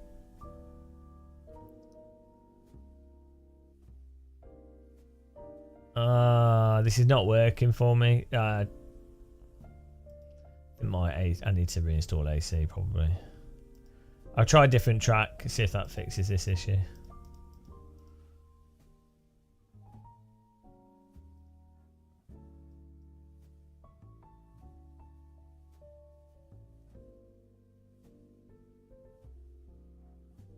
Yeah, I think it's more just the idea of the files, the amount of files and stuff that people have, and then a whole bunch of other things. But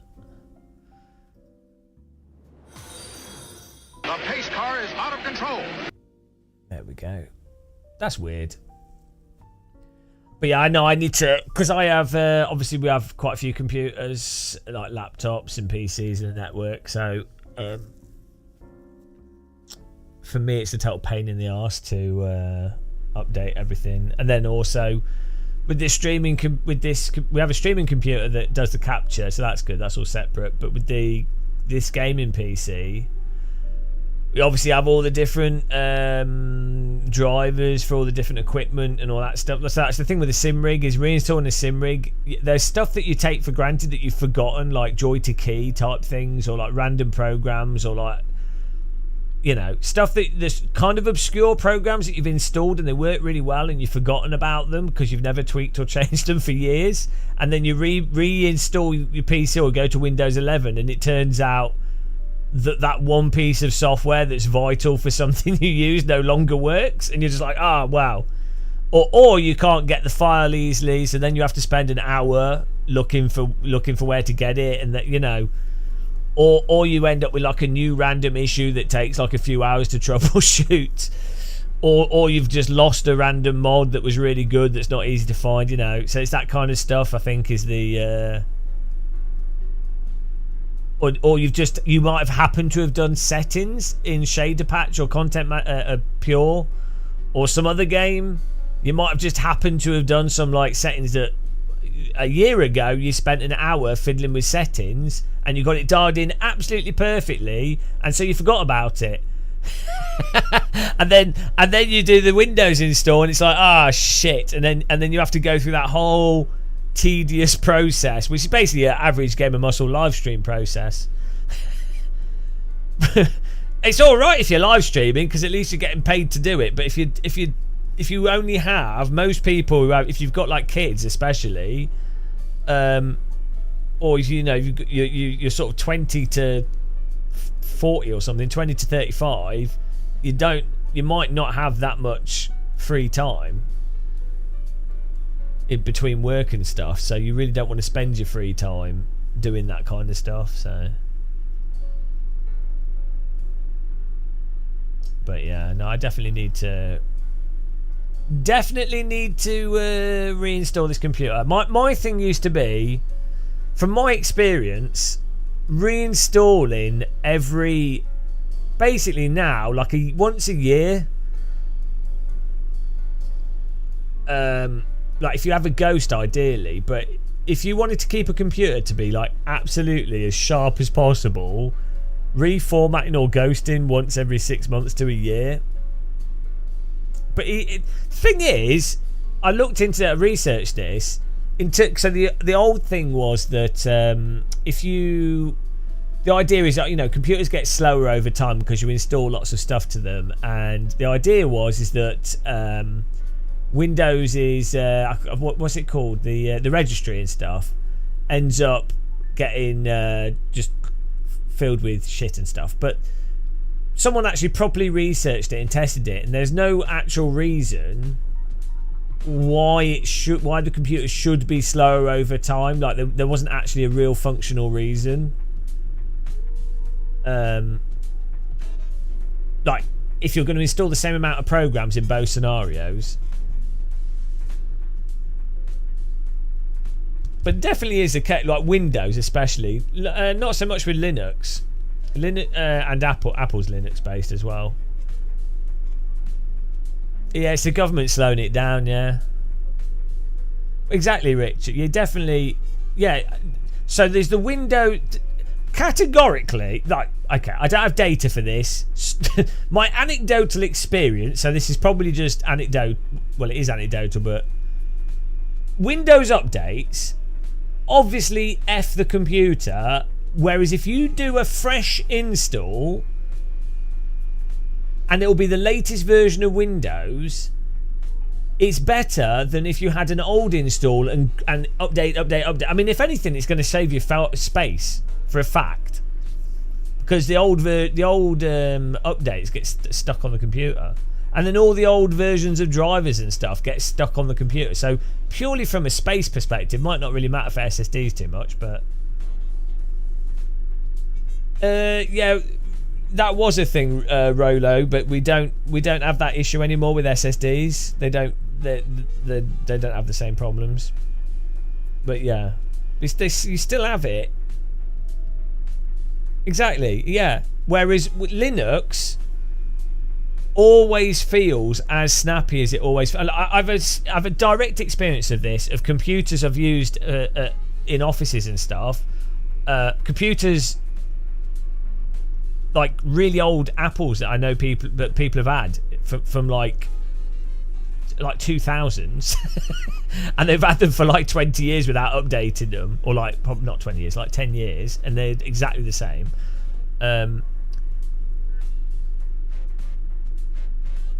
Like Red Hat Linuxes that have been used, and they just always run the same even whilst being updated. So I don't know what it is with Windows. 20 years. I need that as an emoji. I don't know why.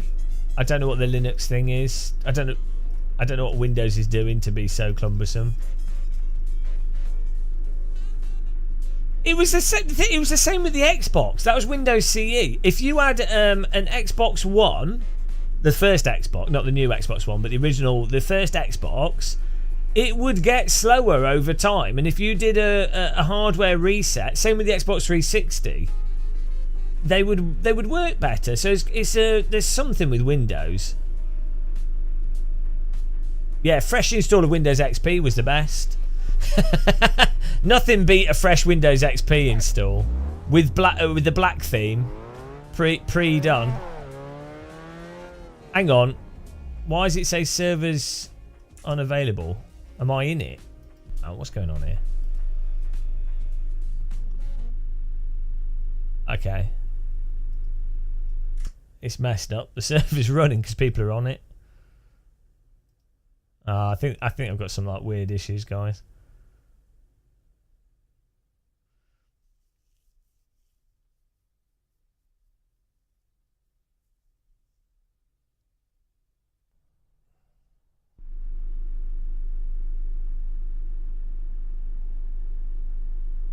Maybe my network's having some problems.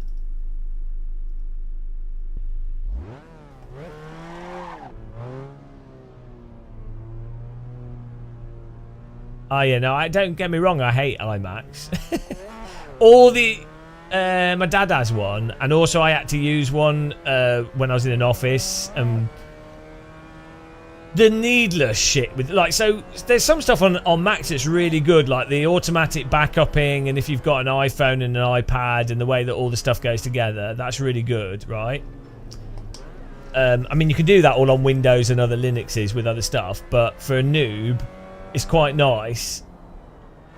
But the worst thing with Macs is the arbitrary stuff, like a mouse with only one button. I know you can get 2-3 button mice for Macs, but obviously the whole concept of a single button is like a kind of ingrained. And then the Alt function on the keyboard, and then the arbitrary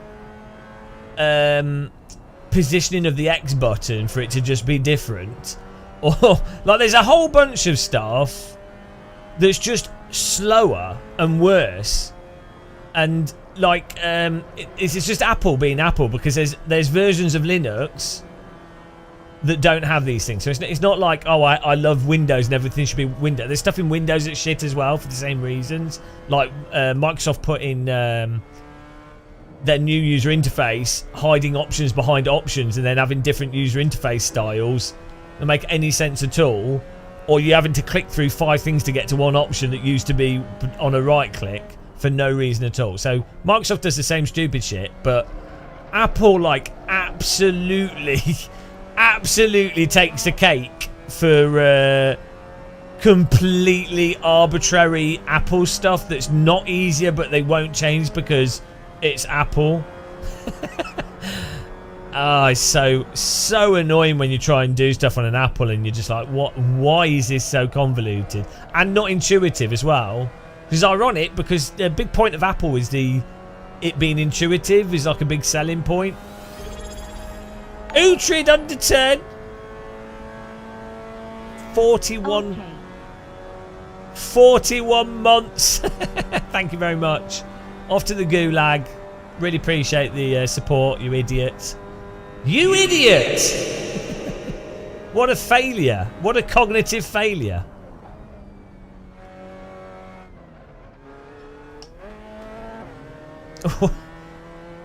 You're not getting in the bunker when the asteroid strikes.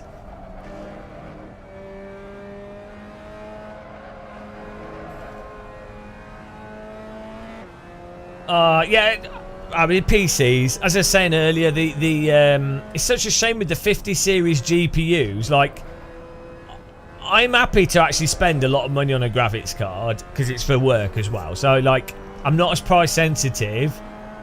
I'm not saying it's good. I think for the consumer they should be cheaper. So I'm not endorsing it. But I'm in a position, due to the work that I do, that I'm not that price sensitive to it, right? Even then, you have to admit it's complete shit. the overheating cable issue shouldn't even be a thing. The size of the graphics cards is absurd. The power draw is mental. And then even if you're not price sensitive, the scaling of the pricing between the 5080 and the 5090 relative to last year's. Right. Like, from a right, you cannot argue that business and capitalism is in the consumer's interest, given that it would categorically be better for everyone if Nvidia didn't produce any new 50 series graphics cards, but they just kept selling the 40 series graphics cards for slightly cheaper. That would be a better product for everyone. There's like, if they sold the 40 series cards for £1,000 and then it was a 4080 went down to £500, it would be better. In theory, the whole point would be, a 5080 matches a 4090, but it doesn't. So, and still costs the same price. So it's actually a 4090 is cheaper than a 5080 and runs better. So, doesn't make any sense. Yeah, Victor. The problem is it could be fine for a lot of people, but it's something where you can't know when it's going to break or if it's going to break, and it's the kind of thing that happens randomly and gradually as well, in terms of the cable catching on fire and melting.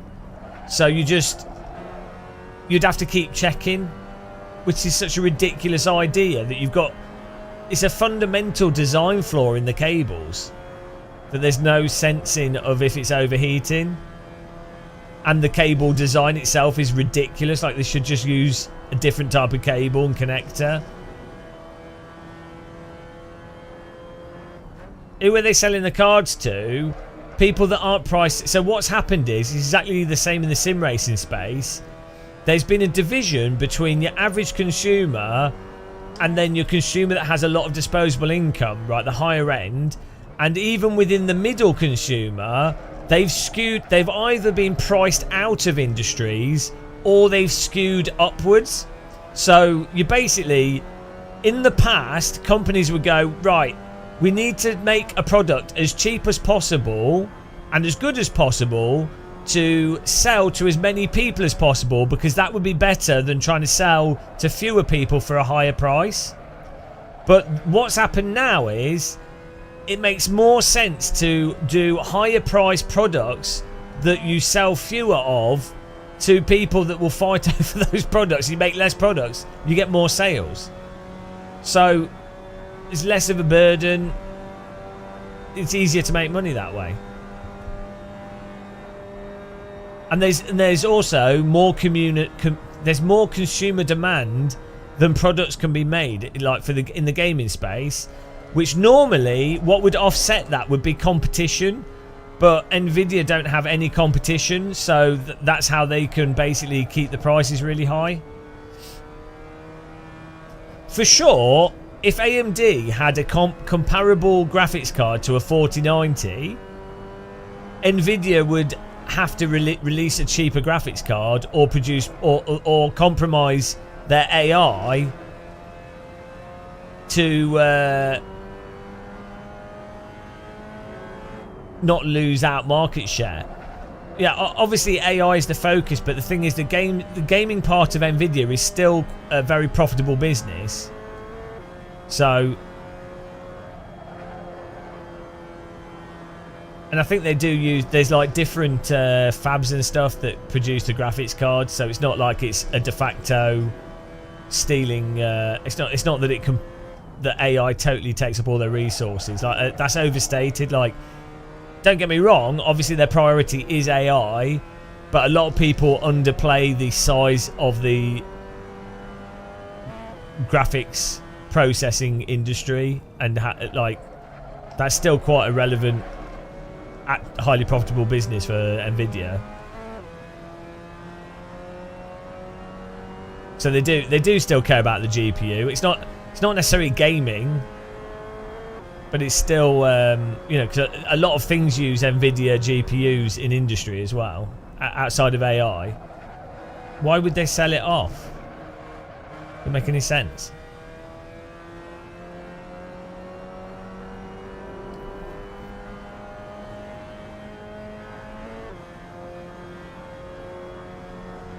Exactly. Exactly.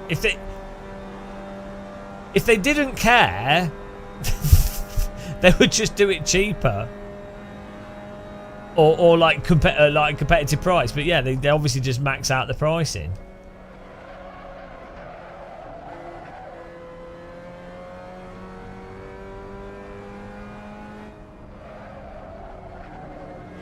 I think they know that the scarcity allows them to sell for higher prices. I think that's what COVID taught quite a few businesses, that actually it was a good demonstration that you can, if you have a demand for the product, you're better off having less of a product and just selling it for a lot more than you are having lots of the product and selling it for cheaper, but then market, like if you have lots of a product and you sell it cheaper, if the market demand dries up, you're then stuck with a lot of that product and a lot of risk. If you have fewer product that you're selling at a premium price and the demand is always leading, the risk from a business perspective is a lot lower, right? Because you've not manufactured, you've not produced a product that's not going to sell. And that, I think that is a massive factor on businesses, and that's also been one of the large things of inflation.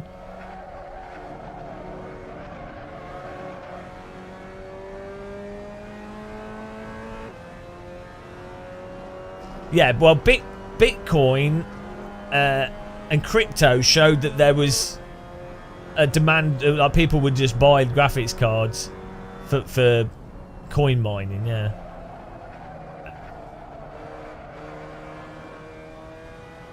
Exactly, yeah.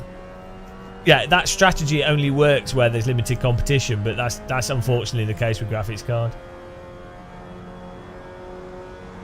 But the reason there's limited competition in the graphics space is because Nvidia have completely embedded themselves in games companies, not necessarily in a completely bad way. Like, they've invested heavily in making sure that the games companies have the support and the driver support. You know, that's an investment. You could see it both ways. You could go, well, they've corrupted stuff and they're not doing it open and they're doing it at the detriment to other businesses. But you can also see it as that they've set the priority for games. I mean, if you go all the way back, you could actually argue that sort of the graphics card companies setting the priority for game developers is what pushed games forwards initially. Like, you could argue, if it wasn't for 3DFX, computers could have been stuck with software graphics, and game developers having totally arbitrary graphics implementations, and the consumer not having the simplicity of being able to buy a graphics card that could do 3D on a PC. Like, without, like, it's possible you could have had a scenario where it would have just been games consoles that had the graphics card type thing, or the architecture that developers could work towards. There'll be another big gaming crash. I don't think there will, though, in the same way. But it would be different, Richard. So the reason you had the gaming crashes in the past was because the gaming industry was very centralized around specific industry. Like, so the arcade crash was because the gaming industry was only the arcade. The games industry now is such a diverse industry. You're not going to see the same sort of crash. Like, you might see the VR industry fail, or you might see a high-end PC gaming industry fail, or you know. But there's so much diversity to it now, like the console industry, the PC gaming, stuff like Steam Deck, mobile gaming, and there's crossover between all of those with the same games across the different platforms, that it's not likely to have the same sort of, oh right, that's the games industry crashed, if that makes sense.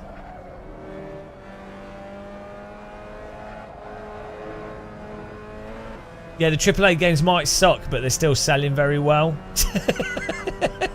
So, you know, and the way that the graphics card industry is and the high-end PC stuff is, it might suck, but there's more and more people that are willing to spend £4,000 or £5,000 on being able to play Microsoft Flight Sim as best possible. Like this, I mean, even the sim industry, there's more, it's still growing in that there's still more people that are discovering sim rigs and DD wheels, and like there's still a lot of growth in that, because there's obviously a lot of people just don't know about driving sims or haven't got like hooked into it that genuinely would really enjoy it.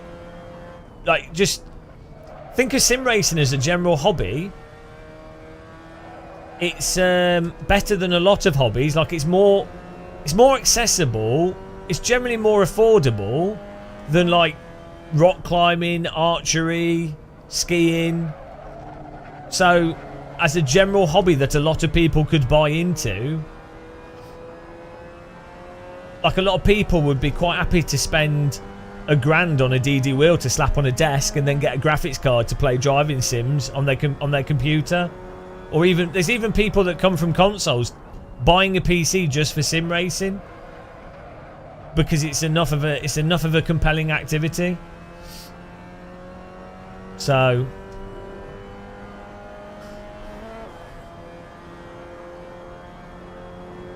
and it's cheaper than real world activities and relatively enjoyable, so that makes it quite appealing, I think.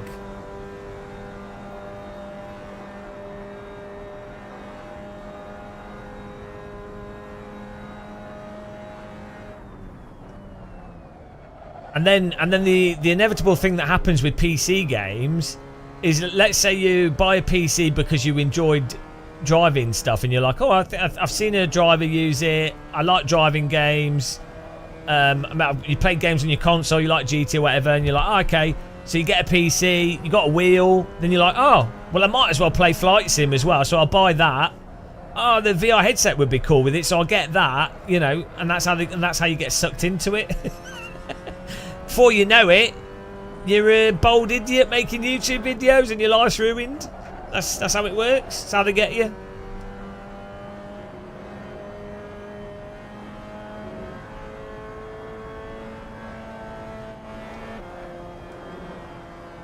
Then you're buying SSDs and extra hard drives, and yeah, then you're like, let's make a YouTube video, and then you're learning how to use DaVinci Resolve. And then you're buying DSLR cameras and capture cards. Yeah.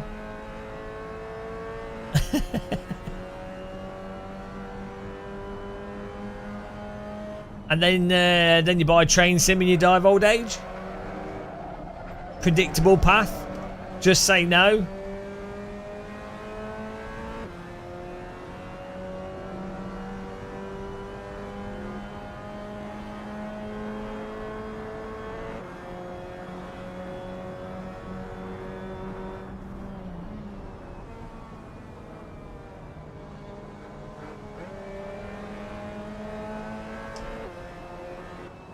Ah. See? Computer says no. Let's get the music back. Well, that's the thing, isn't it, with the scalpers? If a company has a product and they're like, right, we're selling this product for this price, whatever price that is, and then you have scalpers buy stuff and people are willing to buy the scalper price stuff, what is that telling the company? Like, it's capitalism, right? The company obviously is then like, oh, clearly the price that we're selling it for is not the correct price. It's the same with like concert tickets. It's like if a concert is selling out to scalpers and those scalpers can still buy their tickets and scalp them and consumers are still buying them, well, the obvious conclusion is that the price of the tickets was not at market value. So, well, it's not even. It shows the problem with capitalism is it doesn't. The price of stuff is not necessarily the best utility for how to distribute the resource. All it is another very obvious example of how money itself and the price of things is not inherently by default virtuous and correct in terms of distributing a resource fairly. So this weird, I don't know what's causing this.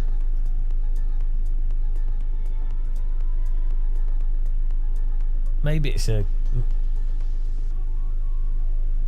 think it might be my throttle.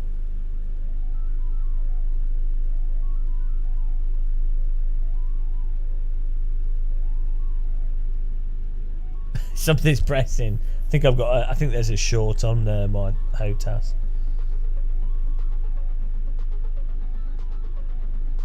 Do you like Led Zeppelin? And I'm not against him, but I'm not like a fan.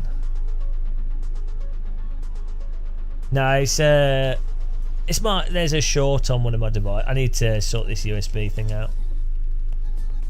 It's fine.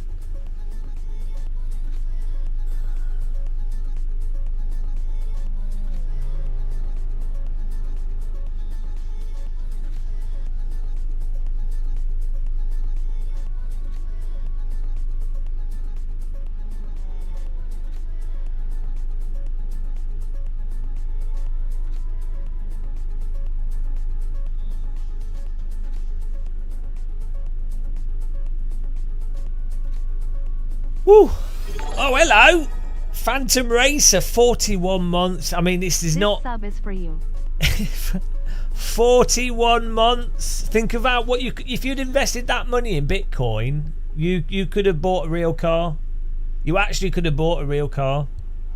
Instead, you supported this debauchery for 41 months.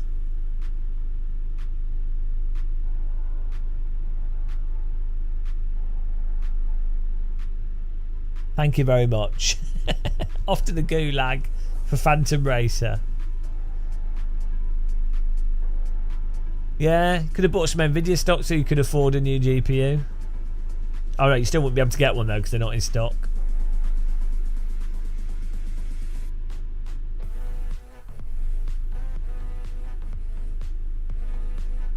Let's go.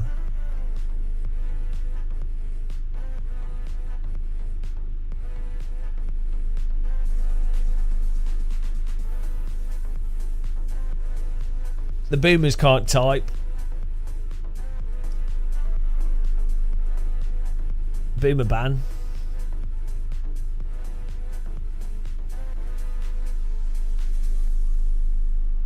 I need a sandwich, but we've got to do a race, so I can't have a sandwich. That's the price of being a streamer. No sandwiches. Debauchery. The word debauchery is not used enough.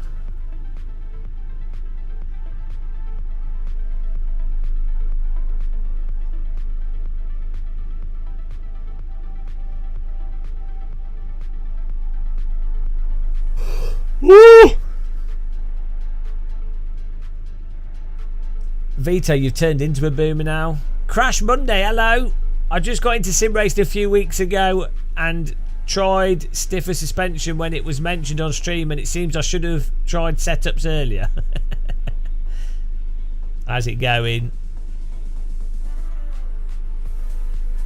Well, so stiff suspension is pretty much is almost always like lowering a car and making suspension stiffer is almost always faster with most sims at least. However, if you've got really stiff suspension, like some track bumps and stuff like curbing and stuff can just like cause the car to insta-bin. So obviously the point of suspension is to like absorb bumps and keep the tyre contact with the road nice and uniform. Or keep the car in contact with the road. AC is very accommodating with stiff suspension, but iRacing can be quite brutal, especially as you can't really catch the cars once they go over the limit. So I'm not sure what the meta is in LMU and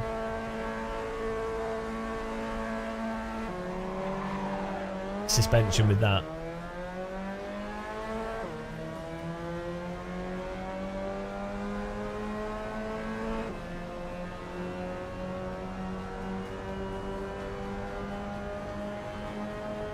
Look at this 21 MX-5 Bonanza. Beautiful.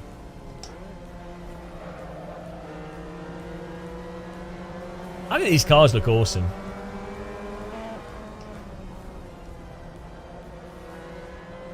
I wouldn't necessarily, unless you know what you're doing, I wouldn't really fiddle with setups too much. I mean, I would. I'd fiddle around with them and just see what does what and just mess around for the sake of it. But best thing to do is to actually find setups that are legitimately good, and then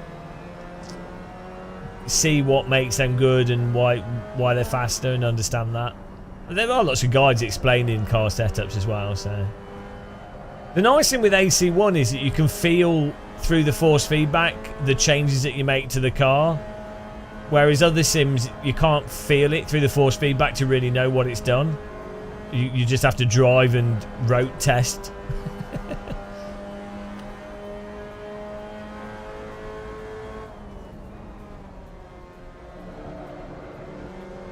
But you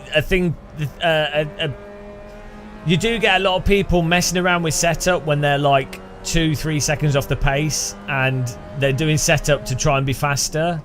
And in that scenario, it's kind of a bit pointless. Like you should only, in terms of doing setup for pace rather than out of interest of how it seems to affect the car, you should only really be tweaking setup if you can lap within like a 10th lap on lap. Like basically you should be able to lap at exact same time, but the time either improves because fuel's going down or gets worse because the tyres are wearing out. You need to be at that level before you like tweak setups based off how the car's driving for performance.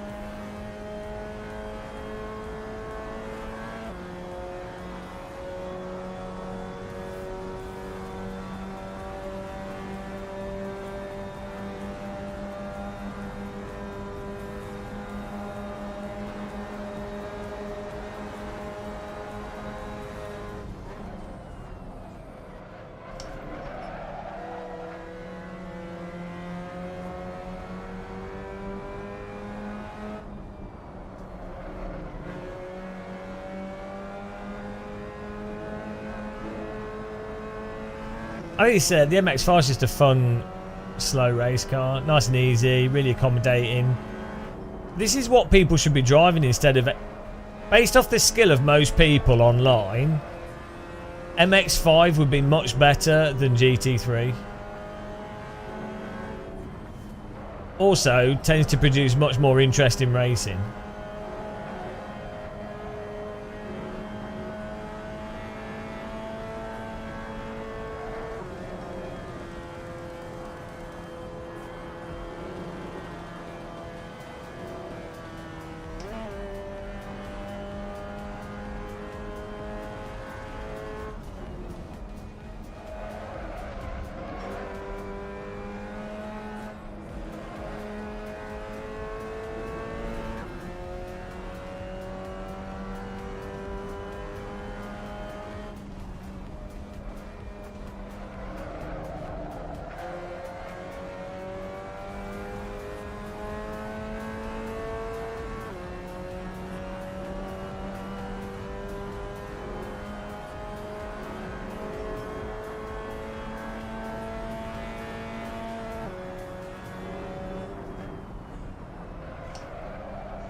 I think we might mess this setup a little bit though.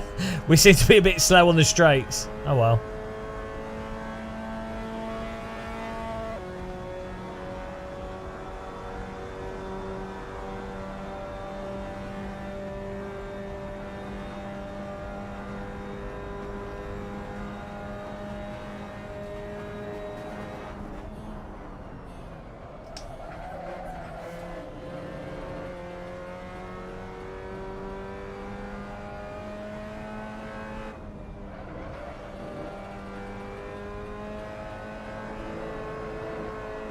Woo! Nice and smooth. Good track this.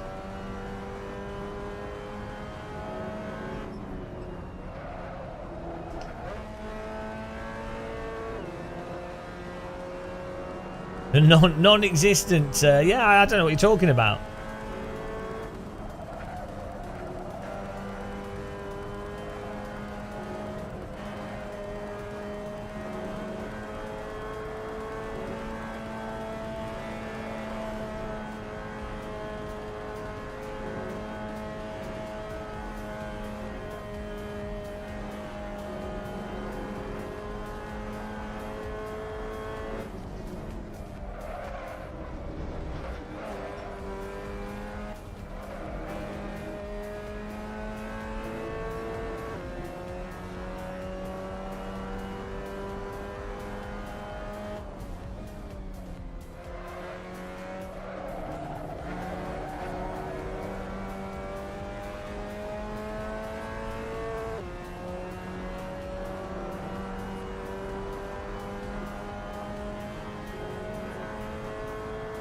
Go.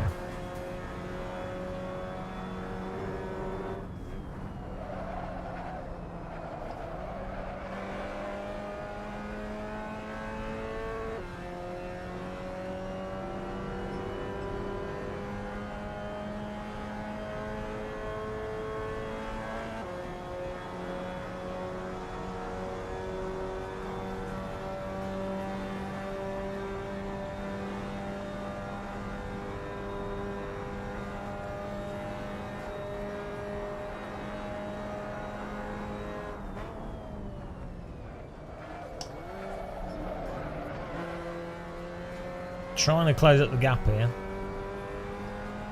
Obviously, because we're racing. So stupid when commentators say stuff like, "Oh, he's catching." Well, what is it? Of course he is. Oh, he's trying to overtake. Well, yeah, it's a race. Well, he's not going to not be trying. It looks like he's in second and he's going for first. Yeah, there's only one option. It's not like he's going for third, is it? Don't need to say that. It looks like he's trying to win as opposed to throwing it away.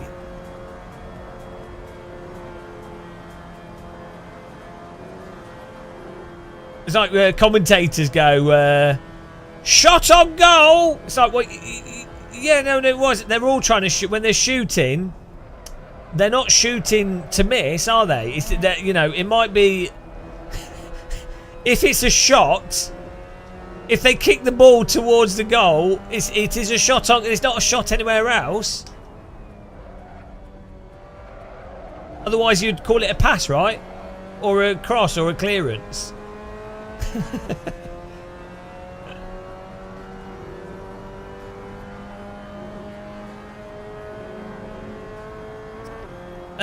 No, yeah, well, they say what's happening, but you don't need to say stuff that's totally ridiculous.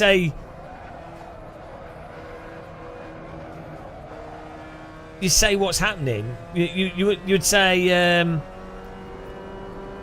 oh, he's attempted an overtake on the right or on the left, or he's the car might have better tyres than the car in front, so he's you'd explain that what they're doing and why they're able to do it, and why the car in front's able to defend or not able to defend. Or explain, or you'd preemptively say, well, the car behind is surprising that the car behind is catching on the car in front, given that the car behind is on worse tyres, so the driver seems to be driving a lot better, but if they get side by side, it's going to be a lot harder for the passing car to actually complete the pass. You know, that you explain stuff in more depth to what an average person might not understand. But that's not how most, a lot of, like, Formula 1's particularly bad for commentators just saying stupid shit. It's because it's so dull and rubbish that they have to manufacture fake. They have to. It's all fake drama. It's like Drive to Survive. A lot of it is just completely manufactured because the sport itself is completely broken. So they have to pretend it isn't in order to try and make it more compelling than it actually is. Sadly, there's a lot of very gullible people that can't detect what's real and what isn't.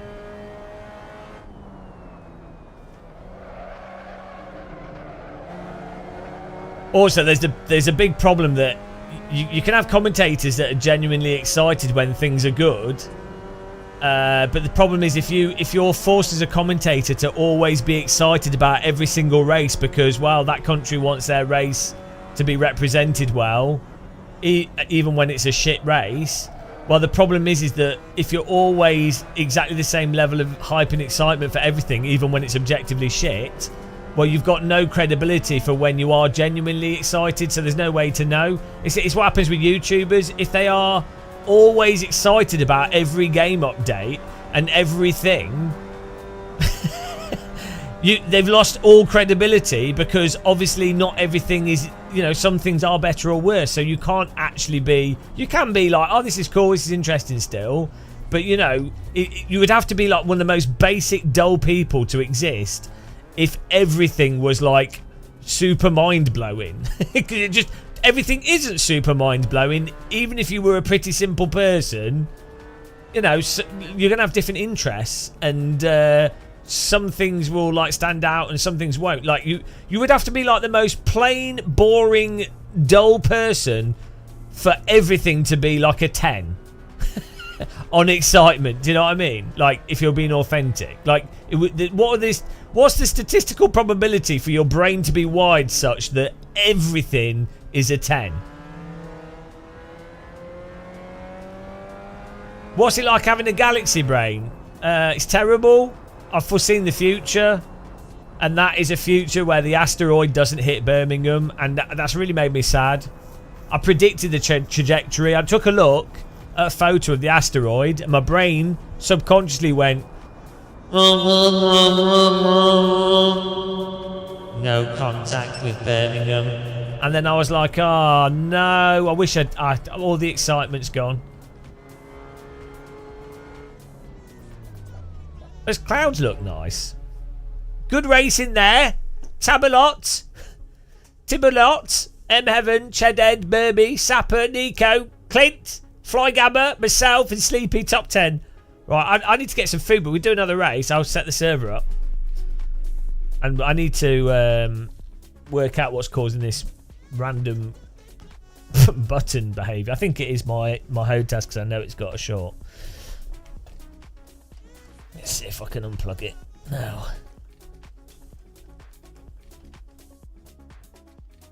Thrustmaster. There we go. Could be. I have so many devices plugged in. I need to. The USB on my PC is a bit weird as well, because it's so like we've got so many things plugged in and power and God knows what. T-Ballot. Right. It only does it in iRacing though, so I think it's a conflict with the USB buttons. And I know you can actually navigate the menus in AC using controllers, so it's probably that. Server. Yeah, it's CKTL. I think it's because of the you know, the mouse that's on it, the joystick mouse. That's all right. Glad you enjoyed it. We always have the server up. It's just like a dedicated. It's on. Was it Penguin hosting or whatever? I thought it made sense to have a server. It's good for these live streams. It's only like, I think it's £15 a month or something. It's not too bad. Cheaper than iRacing servers. Empire, that's it. It's penguin. They've got a penguin as a logo. Right. Let's edit this. So we'll do Mazda again, but we'll do another track. We should do a brand's hatch. That'd be good fun.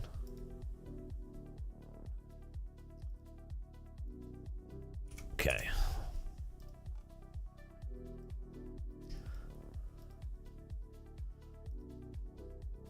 Starting. Kem Candy, good race getting used to new wheel and pedals. Yeah, takes ages to get used to new pedals. These pedals that I got, I've ended up setting them up like the house in valve pedal. I've tweaked it a little bit, but yeah, it's so hard to like relearn muscle memory. It's not muscle memory. It's like relearn a process that you've got used to, and then if you've got pedals with a different feel, you kind of get comfortable with certain things.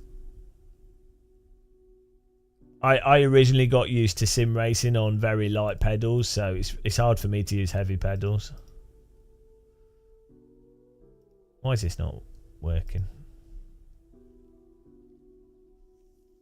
Ah, nice.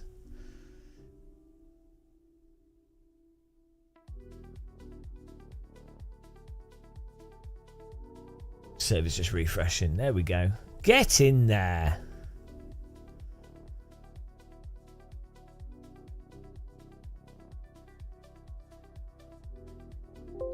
Ah. I think I need to reinstall AC. Should work, but I don't think I've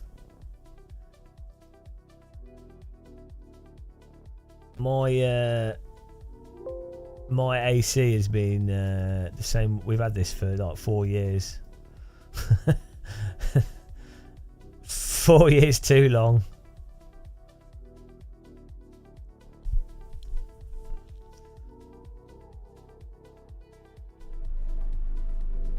Get in there. Right, I'll be back in a minute, guys. I'm just going to get a sandwich or something. It's gamer muscle memory. Any wheelbase set? Yeah, if you go on my YouTube, if you type in Moser Ultimate Setting, try that.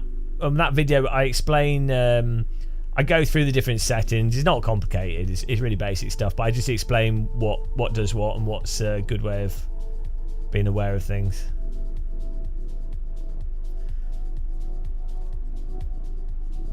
Right, back in a minute, guys. Thanks for joining us.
Hello, sexy viewers and ugly viewers. We've got a sandwich. How's everyone doing? Woo!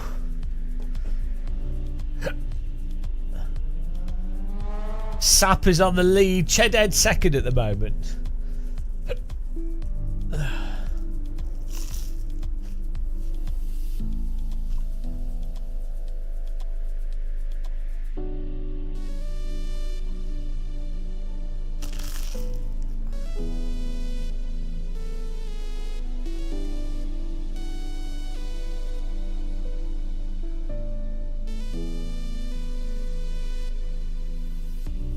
Got some nice bread. I treated myself to the Tesco's whatever it is, the bread in the bags.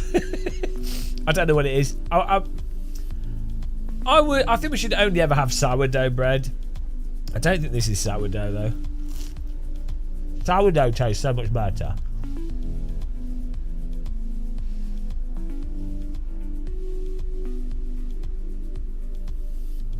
I'd really like to get a bread maker, but I don't want one, so I'd have to put it somewhere.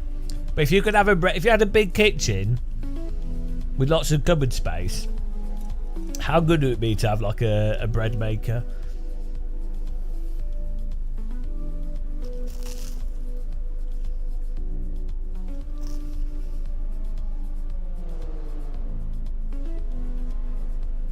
Yeah, it's a pain in the arse making it in the oven. I used to make a lot of bread. It costs a lot if you're doing it in an oven as well. Unless you're making a lot of bread. Also, I like the smell. And you can have a bread maker make it fresh that morning. And a timer. Oh, we're always off putting people in iRacing, Vito.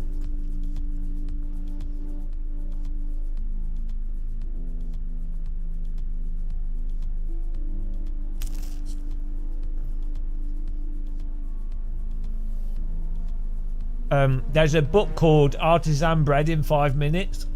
That's got a really good you can just get it for free online, not the book but like the recipe. It's called it's like a wet dough starter. You can get the recipe offline. It's a really good quick. So you make the dough and you just leave it in the fridge, and whenever you want to make the bread you just take it out of the fridge and cook it. But it's really good. You make pizza bases out of it. I think it might be sourdough actually, but artisan bread in 5 minutes, really good.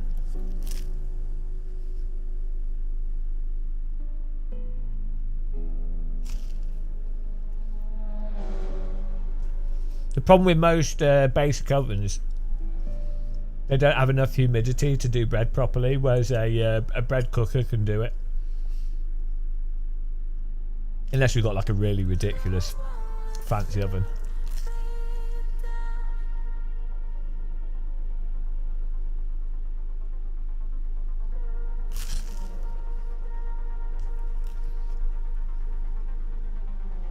Fresh baguettes as well. They're awesome.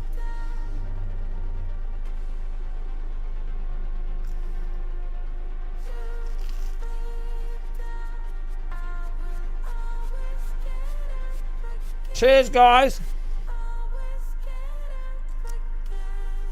I use like a skillet. You can do like a Dutch oven to make bread, or like a steel. You get those things that you put it in the oven in like a pot. They work quite well. Like crispy bread.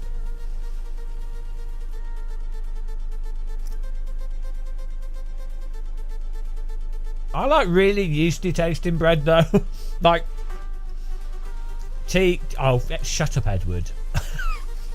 I messed up bread. Like I made dough and I left it far too long in the fridge, and it basically started to ferment, and it was turning the it was making alcohol. But it was really nice. Like as a bread to eat, it tasted well good because it had a kind of like yeasty, alcohol-y sourdough flavour. Probably most people wouldn't like it, but I thought it tasted really nice.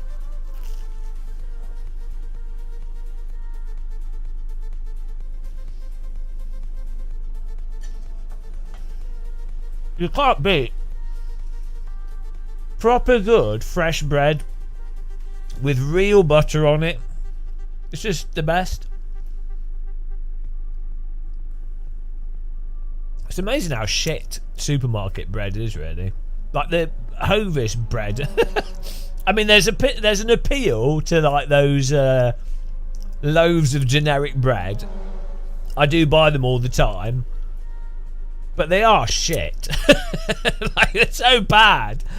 Given what you can have, like if you've ever lived in France or something and you get fresh bread from a patisserie, or like even like the seeded batch bread you get, at least has some flavour.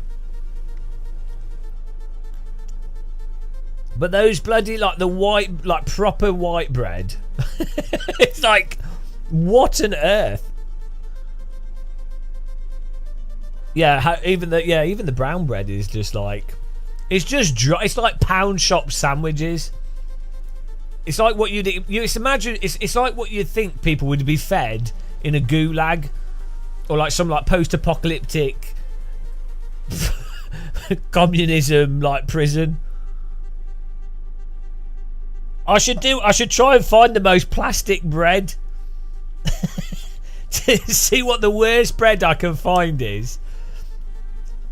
It's not expensive to make bread, so I don't know how they like manage to make this like awful bread. I mean, I think America's probably on the limit for terrible bread where they put sugar and stuff in it.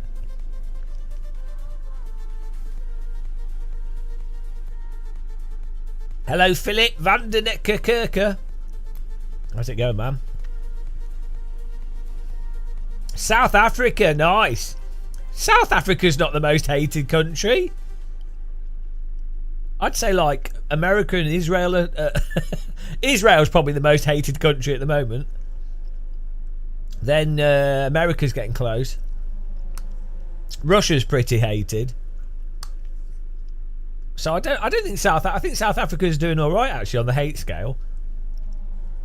I don't think people directly attach Elon Musk to South Africa, if that's what you're referring to.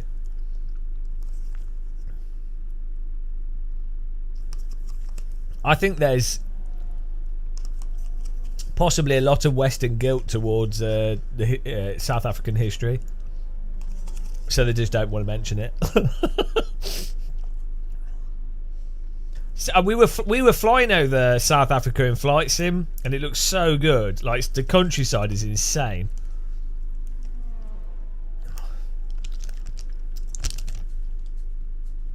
I'd love to visit it one day.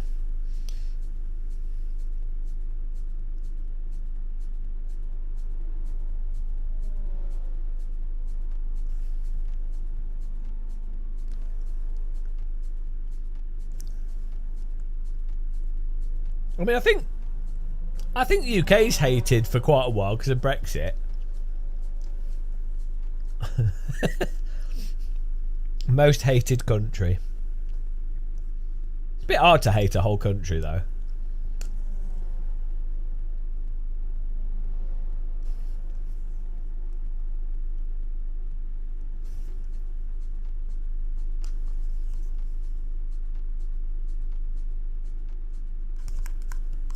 The Donald Trump of sim racing.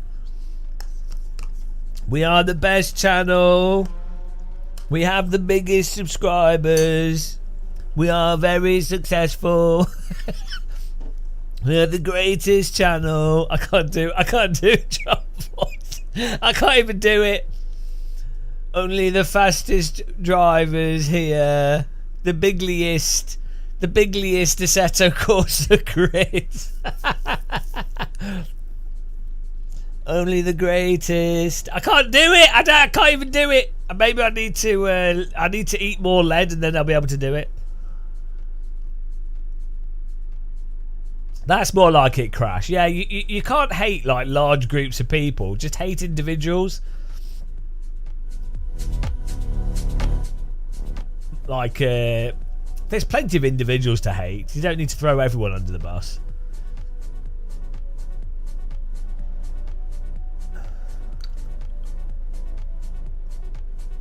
That's good. We've just been chilling out, doing AC. We did some vintage cars. We did some MX-5.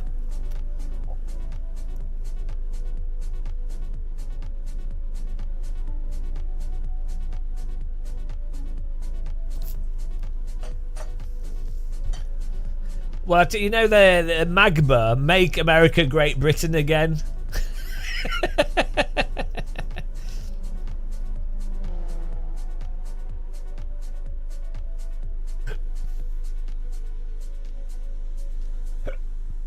I don't think the French are hated that much now. Like, Germans don't like the French that much, but genuinely, like, I don't. So in the 90s, I had the impression that British people didn't like the French too much, right? But now, I don't. Hello, Tayson. I don't think. I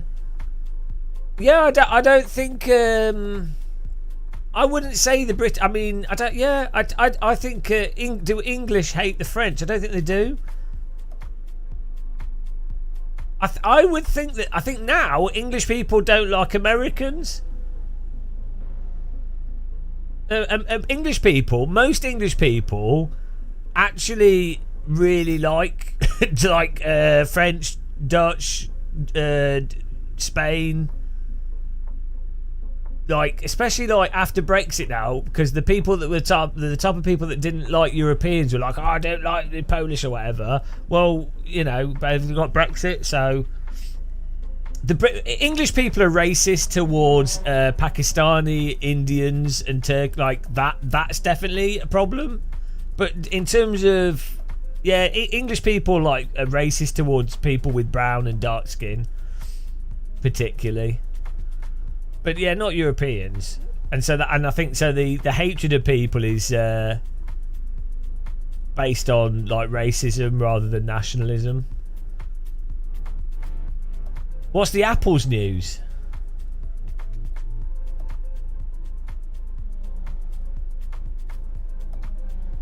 You love Britain. Your grandma was British. Yeah, I mean, it's absurd, isn't it? Hating a whole country because countries are so big.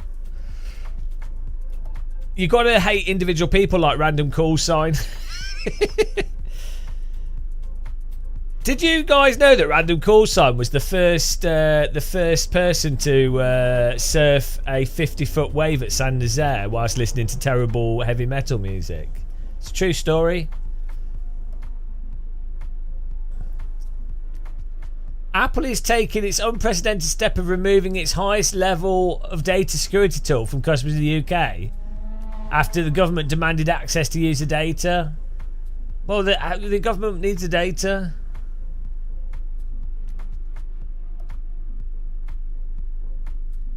Our government or your government? Yeah, I don't know. So UK has really weird. Yeah, UK has really weird laws on like data and privacy. In one sense, it's like, oh, people should have privacy, but in another sense, they're completely anti-privacy and the government should have access to everything. Like, they can't make their mind up. They're like, on one side, they're like really quite liberal, and then on the other side, they're like full on no freedom. We don't trust you.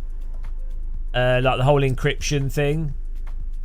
It's very it's really different to European data laws. Tend to be more favouring individual rights. So the UK is actually pretty draconian with not giving people individual rights. But then, yeah, it's difficult to know what the real politic behind it is. Well, it's not even to protect the kid. I'm not quite sure what's going on behind it. There's obviously, I mean, I can't say certain things because it's a live stream. But obviously there's like... there are security things, like national security things, which it gets very complicated, and then it also gets very complicated in terms of what's publicly done and what's legally done, and then what the actual real politic of it. So it gets very complicated. So, like, put this scenario. So you might think that people should have the right to be able to communicate without someone listening to that communication, right? Like an expectation of privacy. And if you think about it, if you were talking to someone, no one would be listening into that conversation, right? If you're physically talking to someone, great. The complexity is, let's say you want to communicate over the internet privately, so you use encryption. And so let's say you were an evil person planning some actual evil thing, like which would like kill people and stuff. Well, it's not. You would expect a government would get so much shit if the government could not mandate that those people, like they were arrested under very obvious suspicion of trying to do criminal activity. Like let's hypothetically say they were, like there was actually good evidence. Well, the government, you could argue, should be able to compel people to give a password to the encryption, right? So that they can see what the actual communication was. If you had good evidence to suggest that, you know, the problem is, you then go, well, hang on, what if the government doesn't have good evidence and they're compelling to de-encrypt everything? And what it's that whole problem of like probable cause, isn't it? Of like, so for example, let's say someone is suspected of doing drugs or something in the house, illegal drugs.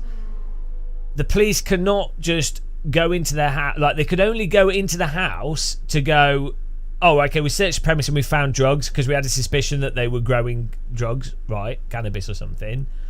So they then went into the house and they found the drugs, right? But the thing is,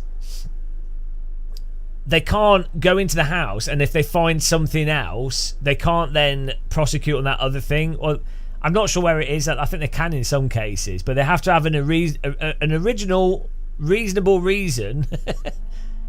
So the problem is like, how do you deal with that kind of stuff? That idea of what's probable cause with computers, given that you can. So a house, let's say the police logistically suspect someone of drugs. Well, they can look at the house and monitor it, and they can go, oh, okay, there's evidence of a grow farm, or they can even go into it and find it. Great. They don't have to necessarily take every brick of the house down. They can go in and find it, but they can't physically check everything in the house logistically, but they can normally find what's required for what they suspect. The problem with a computer is, if you de-encrypt a computer, the police, whoever's investigating it, could look through everything, the entire person's entire history, and they could use AI tools to basically, so a person's gone from, oh, they're suspected from doing maybe something mild in one case, and now they've gone from that to, oh, the police have found evidence of 300 mild things, or something that's not that mild, or something that could be construed as more serious. And so it's like, where do you draw the line?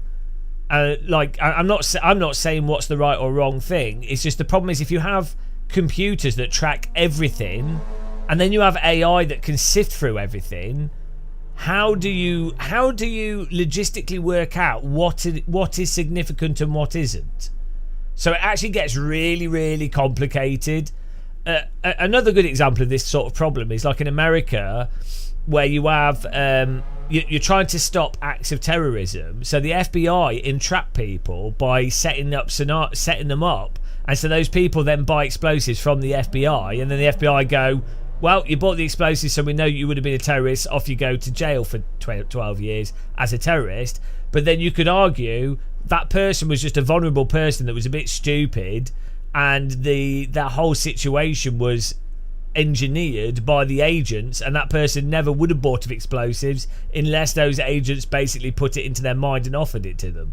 So this is the problem with computers and law enforcement and crimes that haven't been committed yet, but if they were committed, potentially would be disastrous. And how you actually enforce those things, and how you do stuff in a way that's beneficial for society, it all just gets ridiculously complicated. So yeah, so as for the government compelling people to not have encrypted files in the UK, it's difficult. But then you also have the other problem of like basic personal security. Forget, like, let's say you're not people that anyone using a computer should want to be using encryption for the sake of like external people not being able to like for basic data protection, right? Hello, Donut. We're just chatting.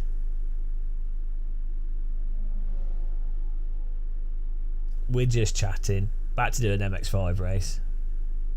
Full server.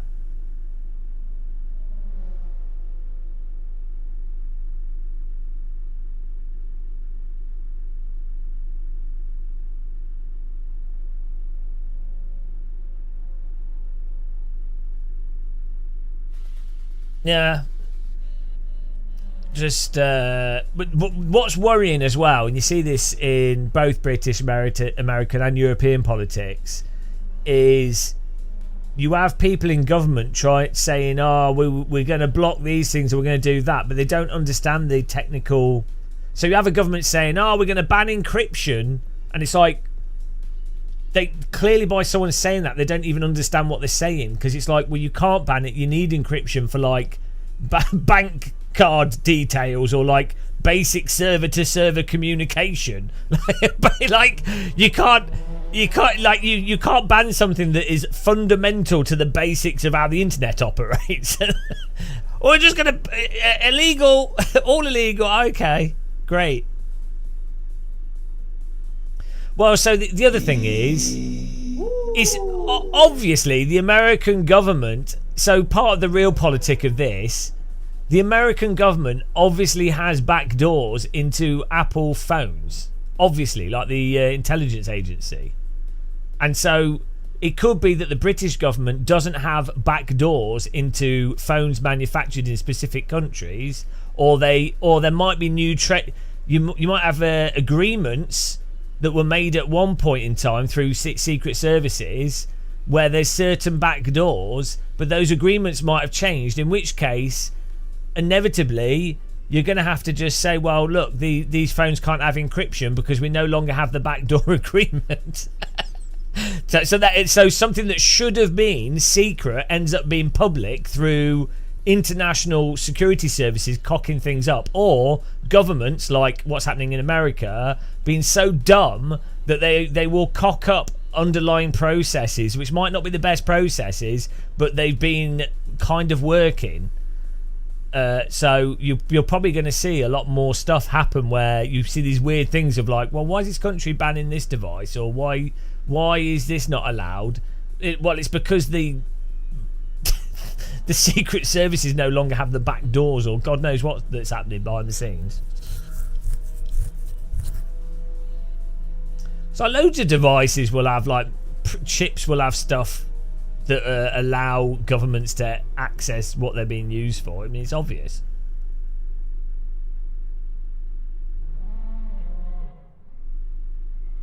One Danish Dane, you work in IT, you find it very sad how yeah, well, it's quite technical and it's a different field, so yeah, but it is.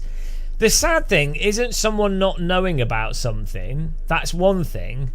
The problem is when someone doesn't know something but thinks they know it, and then pass laws based off their lack of knowledge. So, you know, it's like when a religious fundamentalist goes, oh, well, you can't have blood transfusions because my Bible says you can't do that. Well, no, Skywilt, not like me, because I'm actually very careful not to do that. Well, no, we don't do that at all. So, right, you get a timeout. That's an outright lie. You're perpetuating bollocks. So there you go, timeout. I can't time you out. Oh, no, I can time out. 10-minute timeout. We specifically do not do that. That's the whole point. So it's a complete misrepresentation. when it comes to physics, I don't talk about stuff I don't know about. I don't talk about in-depth car setup stuff. Don't talk about in-depth tire model stuff. I don't go into physics at all. I don't ever claim to know about in-depth physics stuff. We only talk about the most overview things of like a car should be generally controllable at the limit and let you feel what it's doing. That's all I say. Fortunately, the bar of sims is so low that someone with my very limited knowledge can say this car turns off at the limit in a ridiculous way, and then you have multiple things to compare to. So not the same at all. Here we go. Huge error.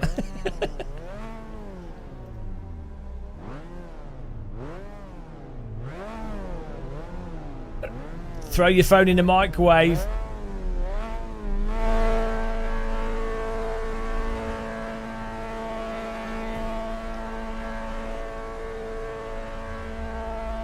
All right, nice one, Johnny.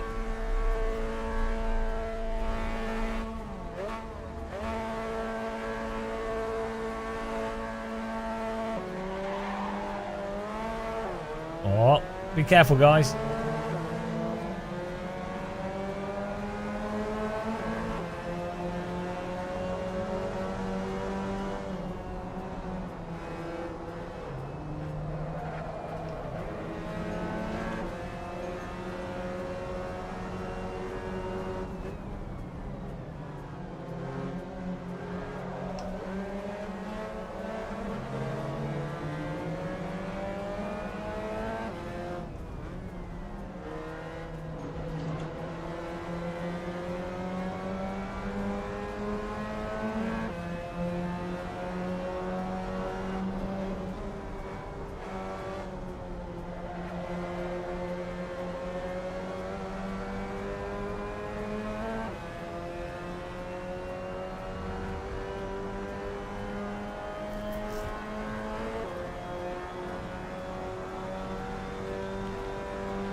Oh, wait, what?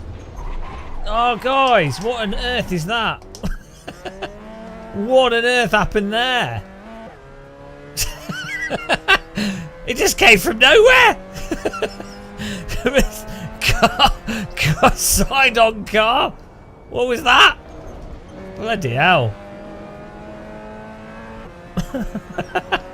Side maneuver vehicle there. I don't even know what that was. That was random. That's what I get for not qualifying at the top.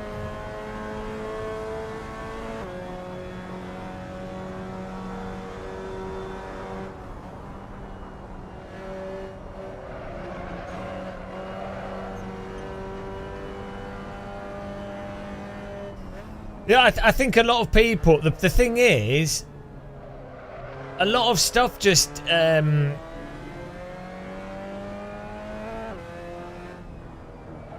there's just people in government don't understand things, or they're busy doing other stuff. I think there's a mistake that a lot of people can make is they think that someone's in charge. Nobody's in charge, guys. Nobody's in charge. It's a weird thing that humans do. It's like this whole thing of there's adults, or because I think it's because as a child you get the perception of the world's kind of organised and people know what they're doing and there's rules and there's structure, and that's nature, right? But the reality is nobody's in charge. It's all an illusion of some people have more power than other people because they've managed to convince other people to enforce power, or they've used tools like force, religion, money, whatever. So some people do have more power for sure, and can manipulate stuff and can control people. But even then, they're not in charge. They're still not actually, even in the most authoritarian mental dictatorship regime, it's just too complicated for one person to control everything. It's just logistically impossible. But the weird thing is that people actually self-moderate and self-control based off the idea or what's been told to them is the structure that they have to conform to. It's just like a natural thing to. I think it's just a part of generally fitting into a tribe. Is that there's a sort of assumptive power structure that people then conform to. And I think other animals do it as well.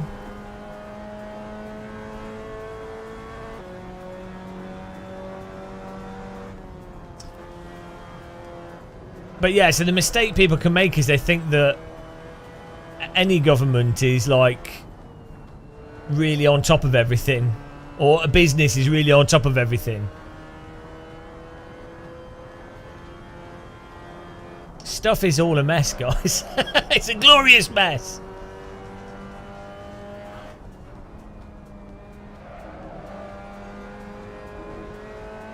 He's getting loose. We're doing another race here. The server's full, so you can't join it. But if you just search for Game of Muscle, password is T. Well, we've done multiple videos. Donut, just watch those videos. We've got like 3 videos on Evo so far. Every time they do an update, we'll check it out and do a video on the update. As a summary, I think Evo is going to be interesting to see how it develops, and I think it'll be a popular game.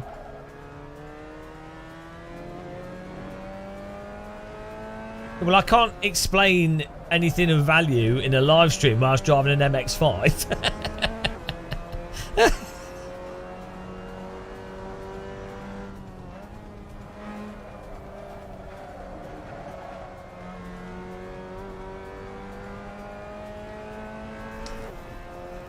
Yeah, LMU update soon. 25th.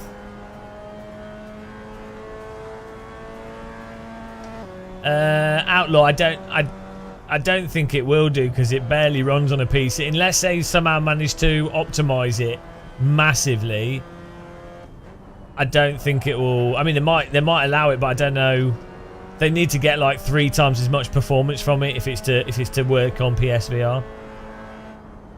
So it just doesn't run fast enough at the moment. But who knows where they'll be able to optimize it and some other stuff.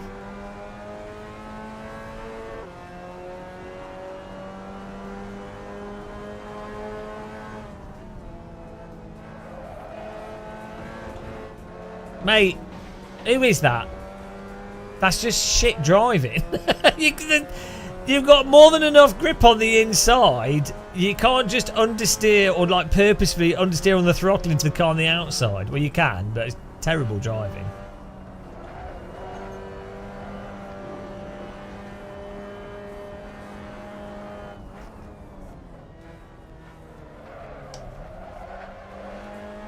BTCC pass. Fortunately, the grass isn't too slippy in AC.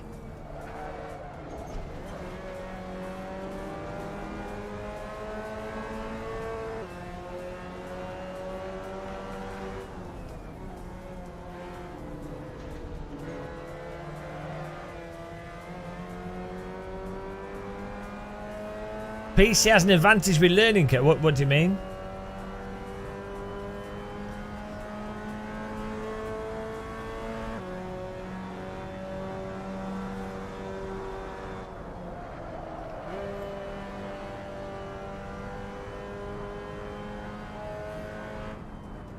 Ooh. M. Haven's back at the front in the MX-5s. It was fast in some of the other cars. It was probably eating while I was driving.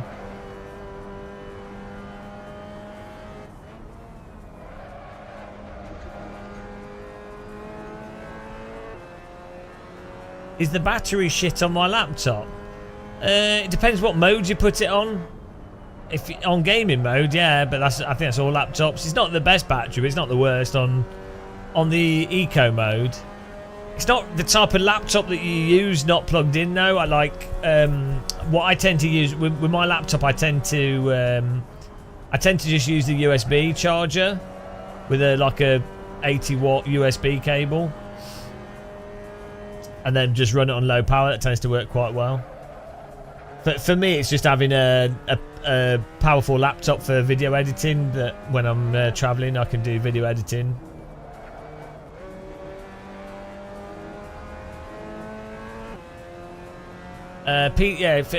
Sim racing is and always will be predominantly PC, as it's much more customizable and open platform. Yeah, well that's the thing. Yeah, it's because of all the equipment. Yeah, ultimately it's it's like flight sims, isn't it?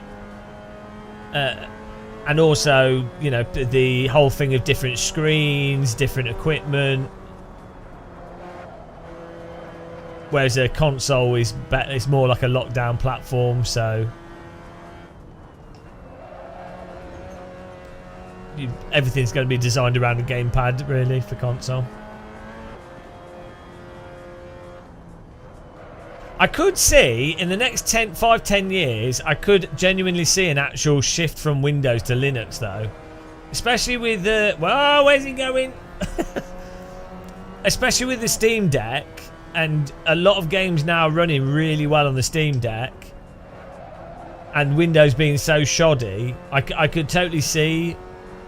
And also like apps working on so more and more apps are Linux based without you needing Windows. So I could actually genuinely see oh, there we go, finished. So I could really see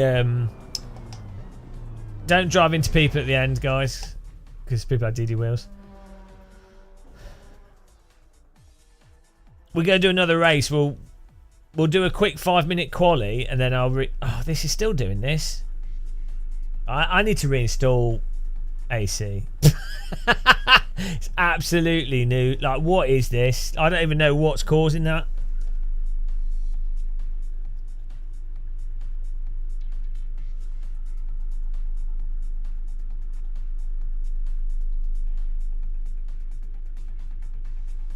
It's like it thinks I'm pushing a button when I'm not. Don't make any sense. Look at that. What? I'm not pushing any button. I wonder if it's the Moser beta software. Well, at least I get to pretend I'm in a nightclub. That's nice. Don't think it's my not my joystick.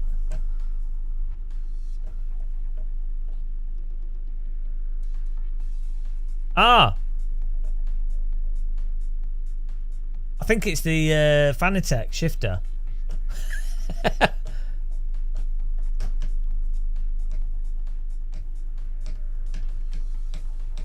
Hello. Why is the shifter doing that? Well, there we go. I think we worked out what was causing it. The H pattern shifter's doing weird stuff. Because look, if I well, we just need to find which this is plugged into, and I can unplug it. It's alive. It could be that there's it's conflicting with something. Right, hang on, let me restart quali. Could be noise on the cable. I have no idea what it's. I need to sort of unplug everything and replug it back in.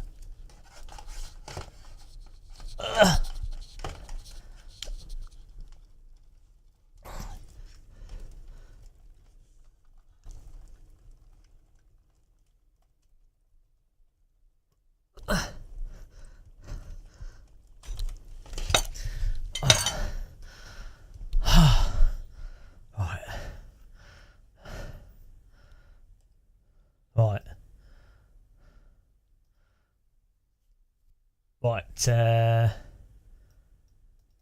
Oh, now nothing's working. What?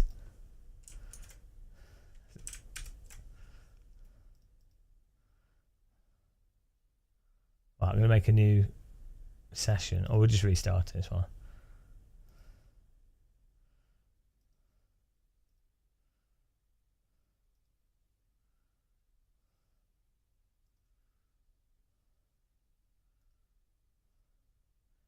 And anyone can join. Just search for Game of Muscle and the password is T. Oh no, my sound card is. Ah, oh, that's to my audio cable. I knocked it. I need to resolder my Go XLR. Ga. Oh, we definitely need to do some radical SR3 racing. That'd be awesome.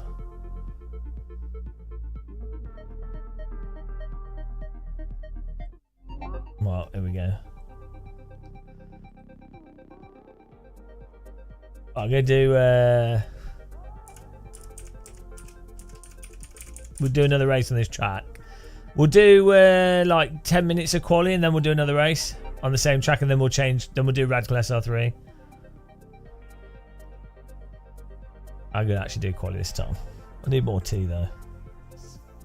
How's everyone doing in chat? I don't like ACC, but I do like the normal. That is amazing. The normal. Probably one of the well, one of the or not the best. Should we have a Twitch versus YouTube chat off? If you're on Twitch, type in T. If you're on YouTube, type U, and we'll see who wins the T's or the U's. T versus U's. Here we go.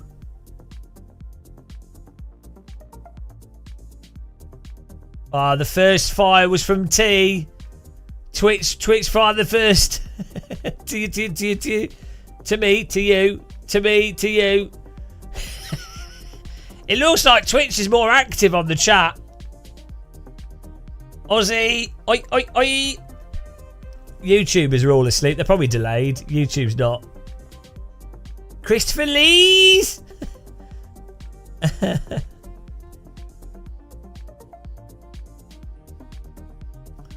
I need to set up a polling thing with shortcuts so we can create polls quickly. Matt's ready. Am I active on the quiz? Probably. I think we have a lot of gay viewers. I embrace them. I'm a gay icon. I'm a straight gay icon. How queer is sim rate? I know I wouldn't be a bear. I'd be a cub. I'm not big enough. How sim racing doesn't seem like as an activity. It's a bit gay, but it doesn't. I don't think there's a huge amount of overtly gay people in sim racing. Same in motorsport. It's weird though, because yeah.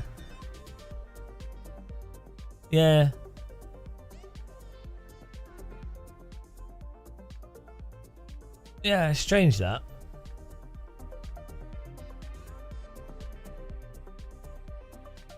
Gay for sponsorship. Gay for pay.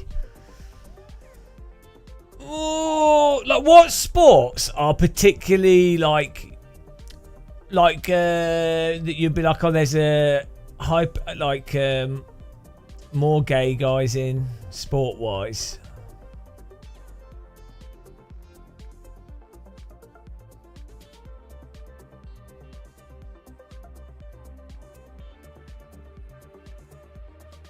I'm probably missing like a really obvious one. I mean, weightlifting to me, sim racing. Yeah, weightlifting to me, weightlifting seems like potentially like bodybuilding and weightlifting would seem to be quite homoerotic, right? If you're into men's bodies, but it is lots of it's straight guys admiring their own like their body and other people's bodies. So I think of it the other way around. If you're a straight guy, yeah, it's weird that it doesn't work like that. Like you don't go into like straight guys don't tend to go into like what would be normally more feminine sports like rock bouldering or something, or like dancing and stuff, or gymnastics. Snooker. Wrestling. Water polo, yeah. Curling.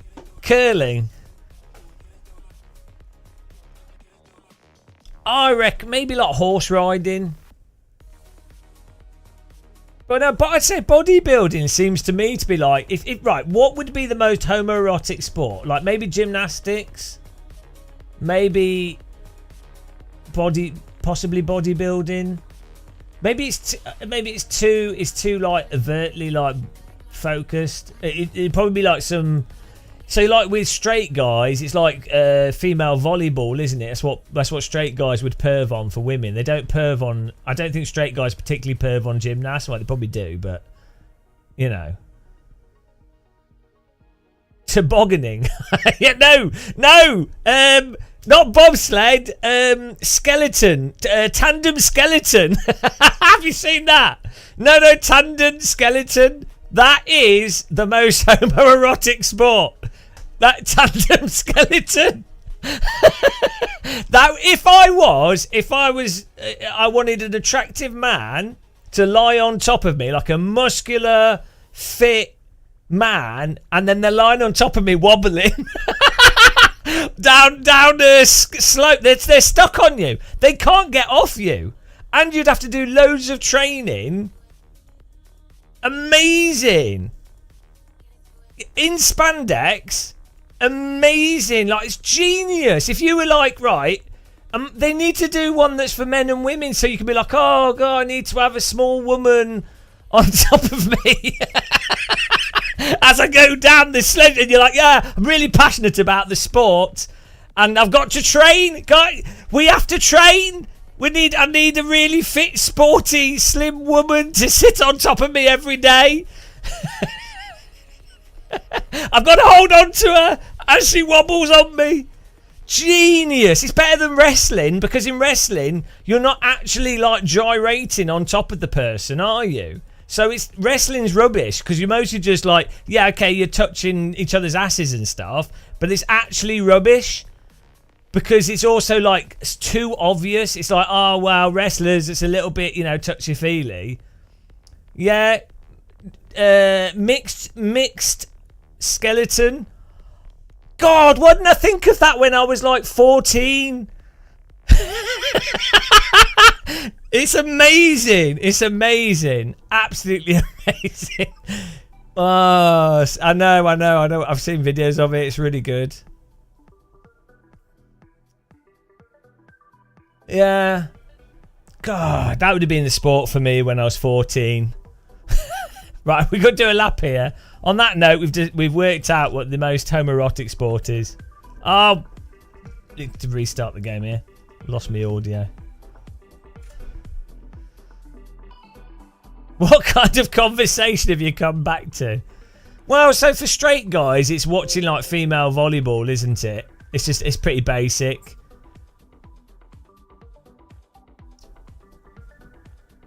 A lot of girls I know like watching football just to like perv on the men. So for women, like for straight women, just watching football. Maybe that's why football's so popular.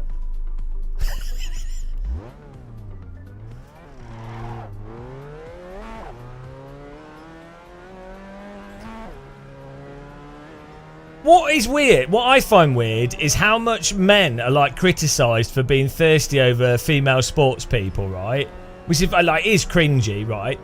But what I find weird is the way that when women are thirsty over male sports people, they're like, oh, that's fine. Like it's all right for women to be as equally thirsty over male sports people, or if not worse, that's totally acceptable. Now, I mean, I'm all about the curling. Curling's where it's at, guys. Best sport.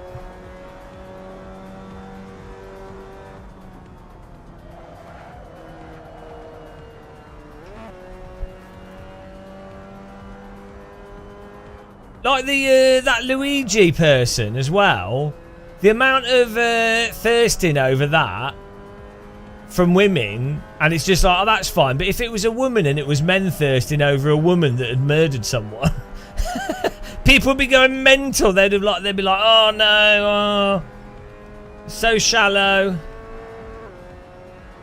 Favorite feat? Well, it's not really. I don't really watch sport. To be honest, I don't have a particular sport based. What sports? I like watching football. Yeah,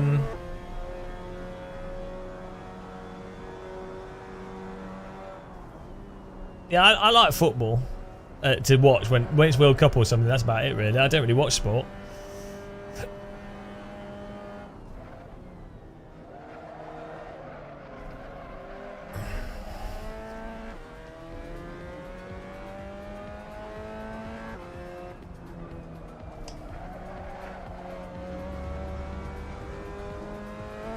Pro Women's Hockey League.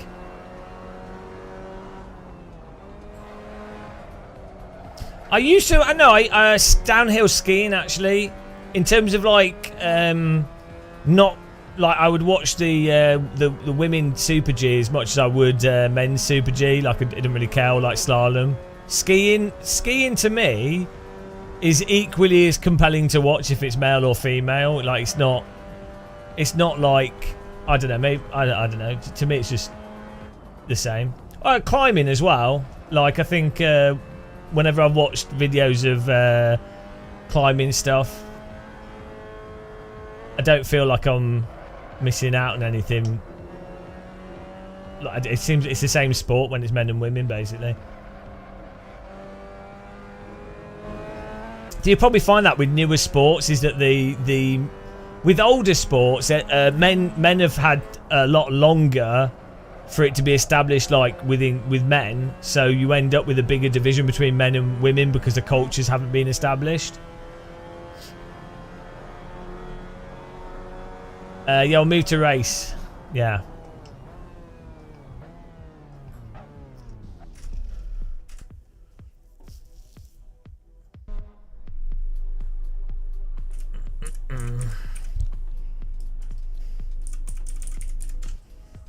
Go.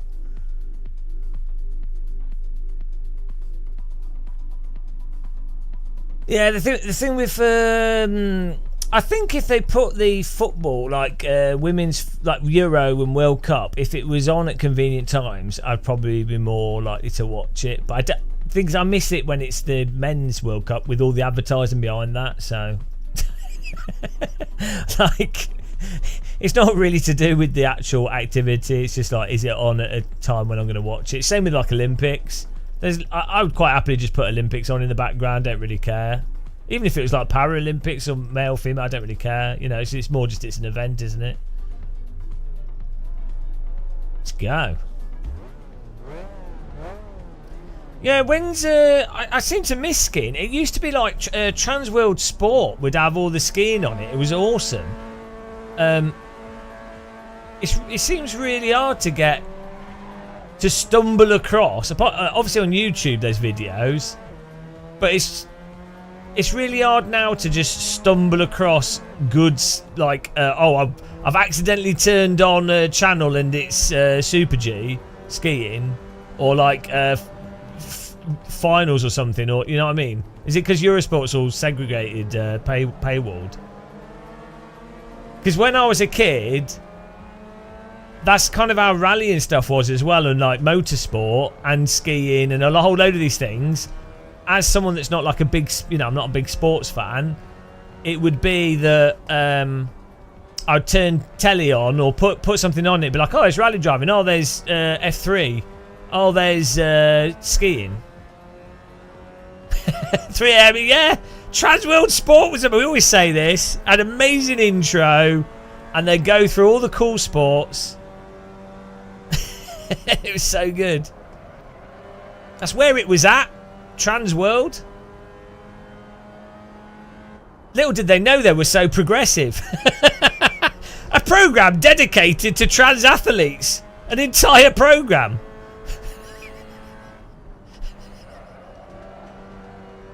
It worked because I'm really pro-trans now, so genius. But the 90s were just too progressive, guys. You could not, because there's been so much politicization and bloody abuse on trans people and like baiting of like arguments and stupid crap around trans stuff for politics and for clicks and what have you.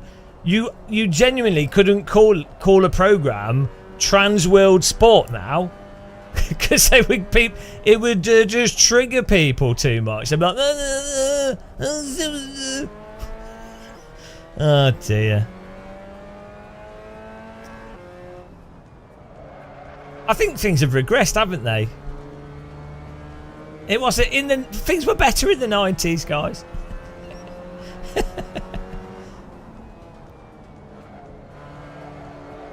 But yeah, I miss being able to just turn telly on in winter and watch skiing.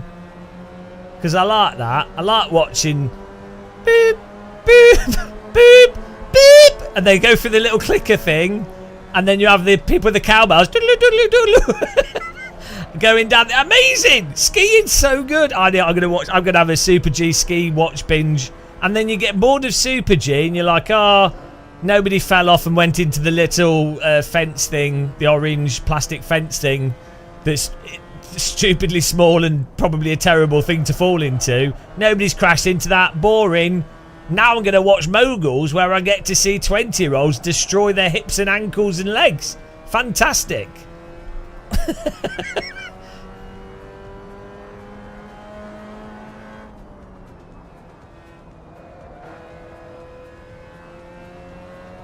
Yeah, downhill skiing, I've said this before, if you've ever had a chance to go to a ski slope, which obviously, I know it's quite expensive to go skiing, but if you ever have a chance to go to an Olympic ski slope, a Super G slope, just ski across the top of it, and if that doesn't give you an appreciation for how mental skiers are, it's up there. It's like worse than motorcyclists.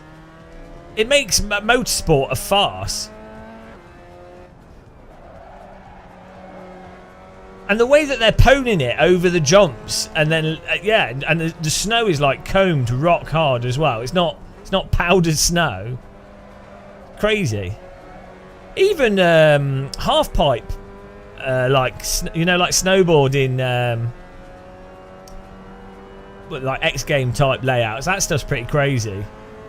It doesn't really, TV doesn't really capture, or YouTube videos doesn't really capture the scale of everything. Super pipe. Sounds like a Super Mario thing.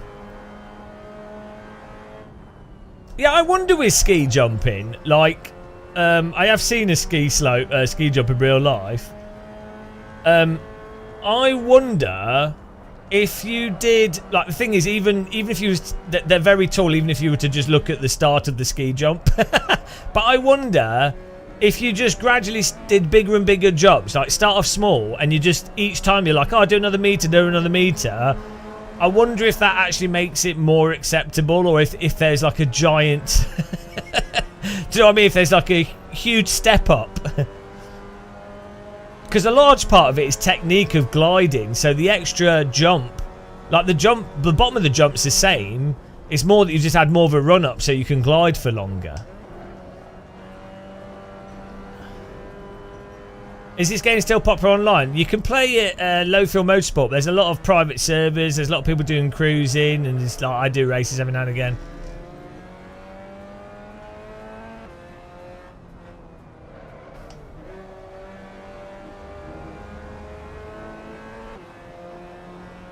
Women's Olympic champion beat, but what? Ray gun. Oh, that was so dumb. So stupid. Pretty amazing, but stupid. Hit the like button if you like breakdancing.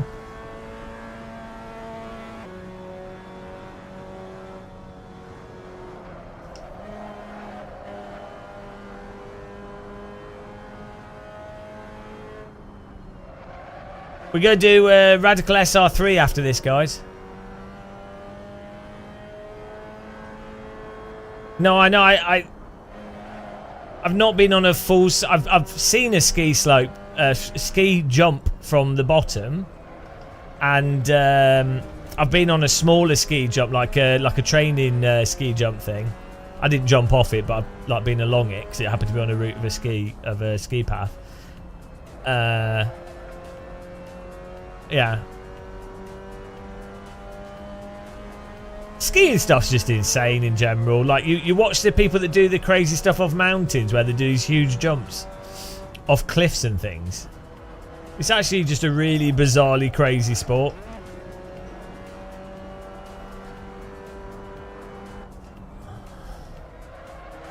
The problem with ski jumping is that you see really bad accidents happen, and it's through no fault of the ski jumper. Like, you can get sudden gusts and stuff that just throws absolutely does in the ski jumper. So it's nothing to do with their skill. Like the skill is, there's a massive amount of skill for them to get as long as possible, and that technique. But the skill in terms of how much skill can you use so that you don't hurt yourself? All the ski jumpers are like really good at ski jumping, right? But what defines an accident or not is not in the hands of the ski jumper. So that's the problem with that. If it was like, oh well, you know, they risked it and it didn't work out, well, that was their choice. But you see, just Google ski jump accidents on YouTube, and you'll see so often there's like one ski catches a bit of a gust or something, or you know, and they're done, and then they you know, they've got to land on their hips or something. Sumo Direct, I'm still using them. I personally, for convenience, if I was an average person, I would just get a ultra wide, like Mitchy Hoyer's setup's really good. Or like 3 27-inch nice gaming screens or something, and not spend too much on it. But the problem is, the whole screen thing at the moment is so stupid. I was looking into getting a gaming monitor for my desk rig and for my editing rig. But the problem is, even like the best OLED gaming monitor, which is it's on sale at the moment for £666, the OLED, the Alienware, whatever, it's one of the best gaming monitors, OLED gaming monitors, especially value for money wise. Even that, it has like a pixel shift on it to stop ghosting. Every 3 minutes, the screen jumps a little bit, right? Which, if you're using it on a desk up close and you're looking at text, you're obviously going to notice that every 3 minutes. It's insane. And you can't turn it off. You can on the LG C1 OLEDs.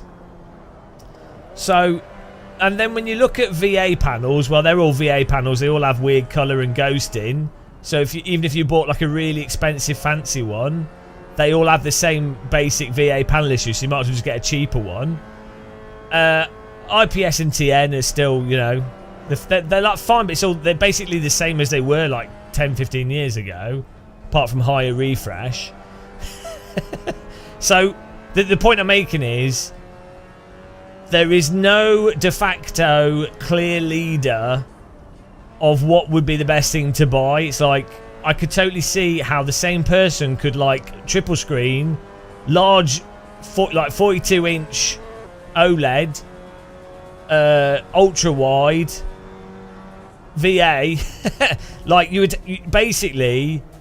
would just have to try the screen out yourself and see if you like it or not. You can't. It's really hard to just say this is great. But the LG C1 OLEDs have been working really nice for me. But then the problem with them is they don't have HDMI. They only go to 120 hertz, and I'd say 55 inches too high. And also I wouldn't get them as triple screen, because you can't then use G-Sync with triple screen, because there's no graphics card with 3 HDMI 2.1 ports. So Car is out of control. right, I'm gonna make a radical server. That was good fun. I missed the results there, sorry guys. Just closed the game by accident. Thanks for following Get Bust.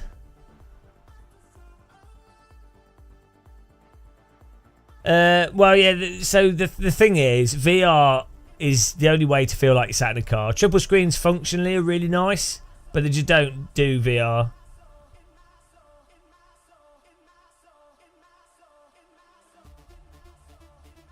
Yeah, but I mean, John Rambo, anyone can have an accident and bang their head, and it depends what they're doing. The Ken Block thing is, I mean, skidoos and quad bikes are very dangerous. Like that, you know, just avoid that. But skiing is really very, like, it's normally that it does your knees in. So, you know, any activity is potentially dangerous, you know. Right, let me get the server up here. Radical SR3 time, guys. I don't know what track we're going to go to. You can download the Radical SR3 off the mod site preemptively if you haven't got it. Let's do Road Atlanta, be cool. Haven't done that yet.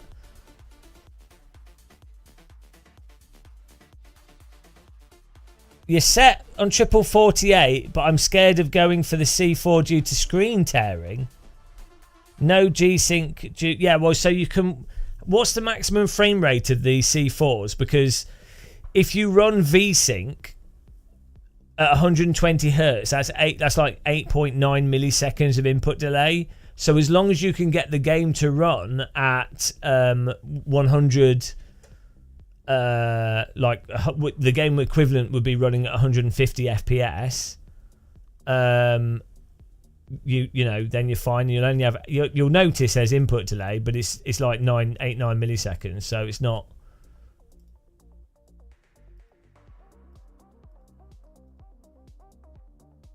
You know, it's not the end of the world. Right, we're doing radicals here.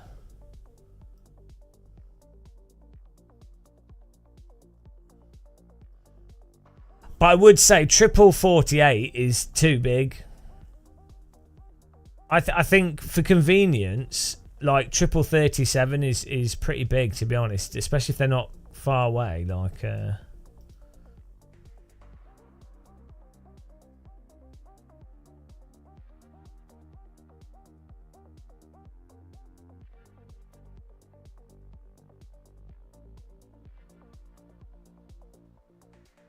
but the problem is as well is like if you play new Sims.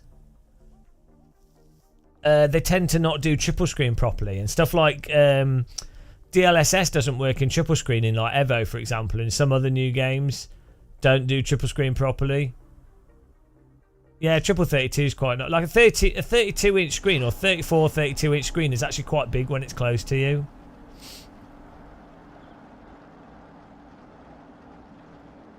But yeah, like the fact is, it depends. Like, simplicity wise, a medium ultra wide will give you the width of view, which is the most utilitarian thing. It's not the same as triple screen side view, but it doesn't really matter because you've got car radars in most games now, and if you know how to drive, if you're doing a lot of sim racing, you know from audio where people are, and you know you can just click a button to double check, and you've got mirrors, and so you don't actually need to be able to actually see them. And when you factor in netcode, you can't actually go by where the visual position of a car is anyway. You have to give a margin regardless. So it's not like you know you're squeezing every millimeter out of your opponents, because you're probably just going to end up wrecking. So a single ultra wide, like Michi Hoyer's, what he's I don't know which ultra wide he's using, but that it's a great setup. Then I would say if you are going for absolute immersion, then obviously a VR headset. And then if you're not a VR, like for whatever reason VR just doesn't gel with you, then just get a then you could be like, oh, I need like triple screen because you want the immersion. But then you have to keep in mind that, like, if you've got 4K triple screen, it's so hard to run 4K screens, even a single 4K screen. So, that's the other advantage with 32-inch screens, because they tend to be 1440p. So that's 2, 3, 4, that's like 6,000 by by 1440, which is pretty similar to ultra wide resolution, which is normally like 5000 by 1440 or something like that.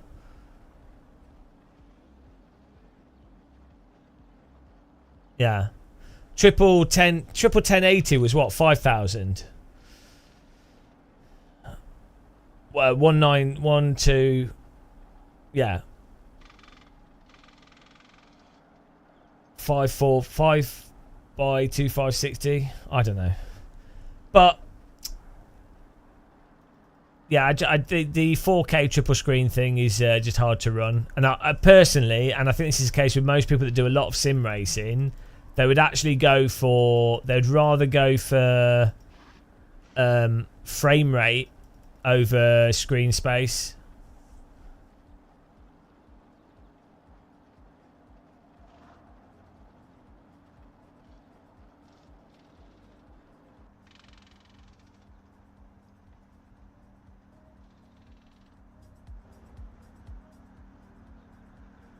Get in there, guys.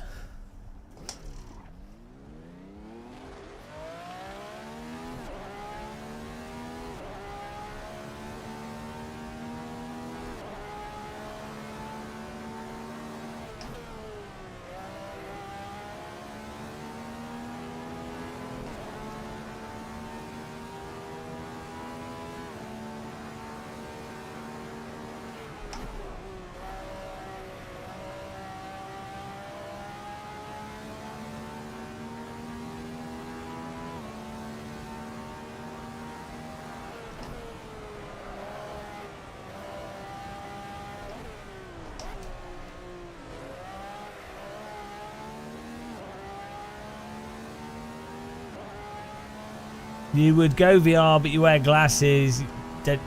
You will have a dedicated room. Yeah, the Sumo, the TVs do have this. It's called pixel shifting. The TVs do have it, but you can, with some screens and TVs, you can turn it off. So I would say if you're just using the monitor for sim racing and gaming and film viewing, it's not really it's fine. You wouldn't notice it whilst driving and moving because stuff's moving on the screen. But if you're using a monitor in Windows, you can see it. Like you definitely notice it when it does the shift. It's like a sudden little judder. It only moves like a couple of mil, but it's enough that unless you're, I don't know, some people might not notice it, but I do. But yeah, I don't notice it whilst I'm driving or watching films. That's what it's designed around, is whilst a full... So a TV like an LG TV and these OLEDs, they're originally designed around media viewing rather than desktop computers.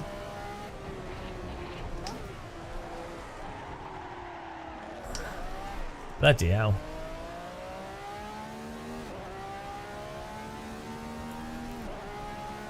Well, you got 20 minutes, Matt.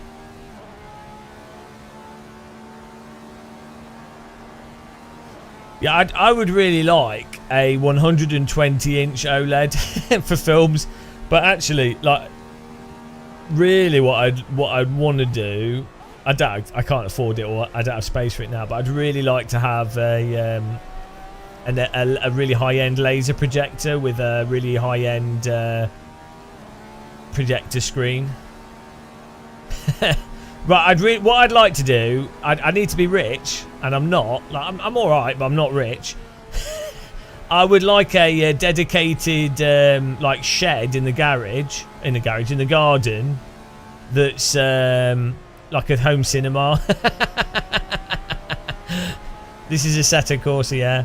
Like imagine having like 120-inch cinema screen, full surround, a nice sofa with 2 reclining sides. Well, I'm happy. Like, for me, if I can pay my bills and I've got food and I can go to Lidl's and I can afford to, like, you know, like if my washing machine breaks, I can afford to replace it. that's I don't plan on being a race driver.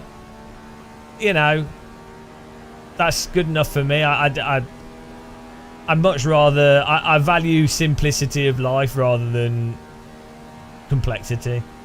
Do I like LMU? Yeah, I think it's alright. GT3 cars are a bit dull, but that's just those cars. Force feedback could be a lot better, but it's alright. Grant, yeah, you can join the server. Just search for Game of Muscle. Password is T in capital letters. And the links to everything are on the server. And if you're enjoying yourselves and you've got nothing better to do, you can become a member on Twitch by linking your Prime for free, and then you won't get any adverts on Twitch. If you do watch on Twitch and you watch the adverts, I appreciate it because it supports the channel. If you're on YouTube, you can become a member and just you'll feel terrible because it will steal money from you every month. And we also have a donation link where it goes 100% to us. That's underneath the video. I think it's on Twitch as well. And what else? That's it. Click the like button, subscribe. Don't expect members or donations. Appreciate those of you that do, but don't feel like you need to. And that's it. There you go. That was me selling myself. Oh yeah, we've got affiliate links if you want to support us in this debauchery.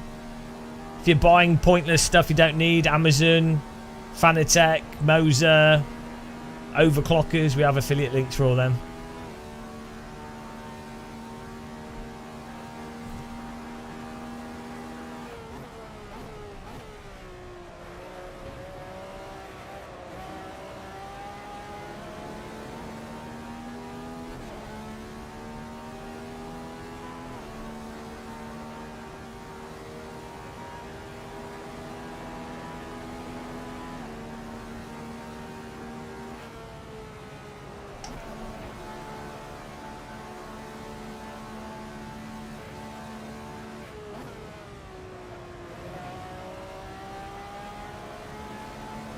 Oh, please don't block. Not there. Oh my goodness. No battle.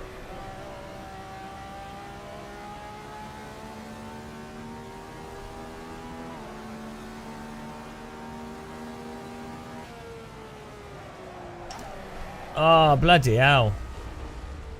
That is suboptimal.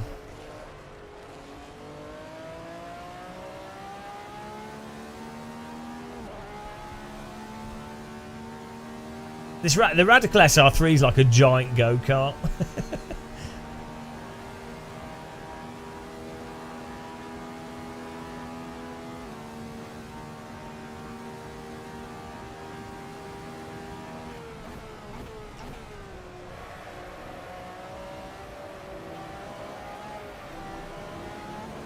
Not yet. Nice, easy to drive car. That's the thing. Super progressive sliding. The pace car is out of control. Thanks, Dankist Clamp. Thanks for following the channel. Appreciate it.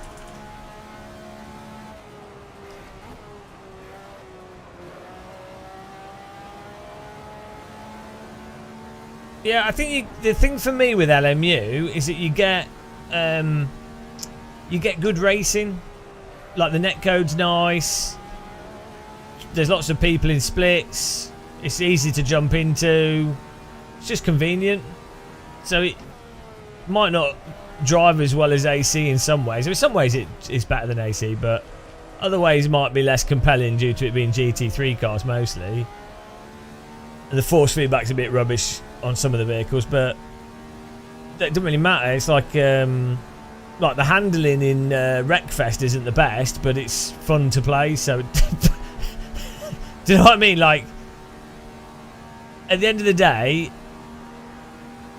it's not a race room. It's fun to play. Like, it drives fun. So as long as if you can get races, you're having a good time.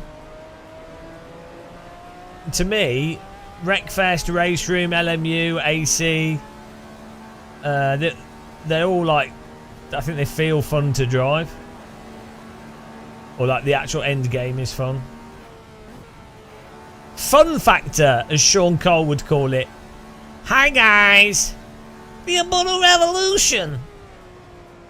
On this episode of the Sim Pit, I'm Sean Cole. And on this episode of the Sim Pit, I'm going to be reviewing the Butter Revolution. But first, I'm going to build a sim rig from Home Depot.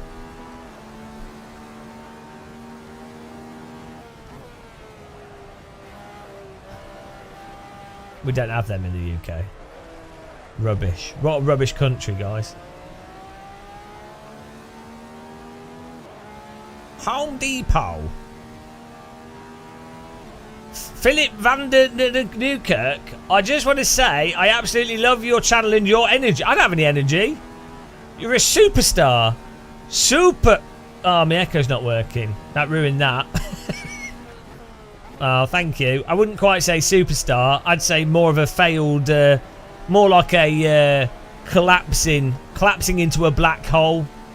A red giant that's collapsing into a black hole after running out of, yeah, just collapsing.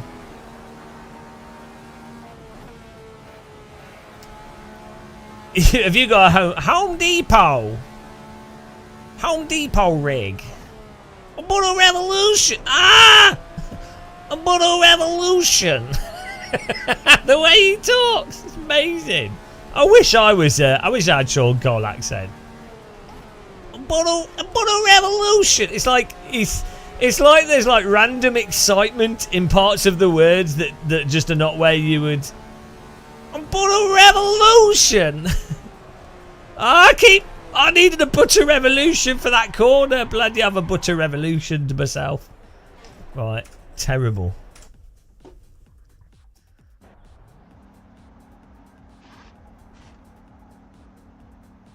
Racing incident. Well, that corner, I keep flipping the car into a spin like a noob. Where are we? Jeez, fourth. Burby's poning it. We've got more people in here as well. It's filling up. Matt Ollikers is in here. Beautiful. I need a cup of tea and a biscuit. A Butter Revolution. I'm Darren Ganges. And I'm Sean Cole. On this episode of The Sim Pit, we're going to be reviewing the new R Factor 2 update. That's right. ISI have been developing R Factor 2 for 4,000 years now and have a new user interface. Sim Pit. Not Sim Pit. Inside Sim Racing. Oh, so good. Burby's giving us a hack setup, guys, in the chat. Install the Burb setup. Burb hacker. Burb cap.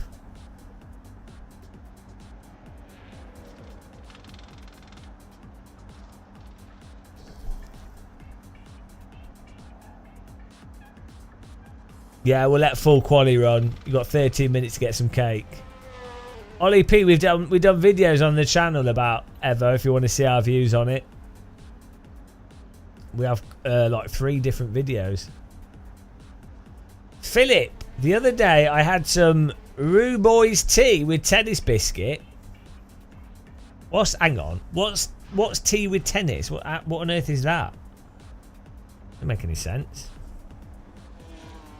It's lost it. It's gone mental. Oh, by the way, guys, on YouTube, click the like button. How are we doing on Twitch? 72 viewers. What are you guys doing? What are you doing? That's pretty good for AC. I think we might be, guys, the biggest AC stream on Twitch. Let's have a look. We might be beating the robot. Let's have a look here. Assetto Corsa. Assetto. Assetto. Assetto. Assetto. Assetto Corsa. Oh. Assetto Corsa. Oh, yes! Comedy English tea. That's our tags. Not bad. We are the top 8. Oh, no, we're not. Oh, yes, we are. Hang on. Yes. No. Portugal FPS has 70. Yes. We are at the top. Oh, no, 62, 11, 9, 50. Yes. Thanks for subscribing. We are the king of Assetto. A niche on Twitch that only 4 people are engaged in. We are the champions. The king. Woo!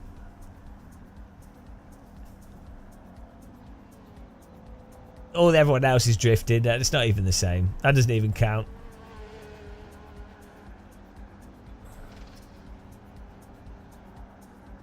It's a monarchy. My beard needs a shave.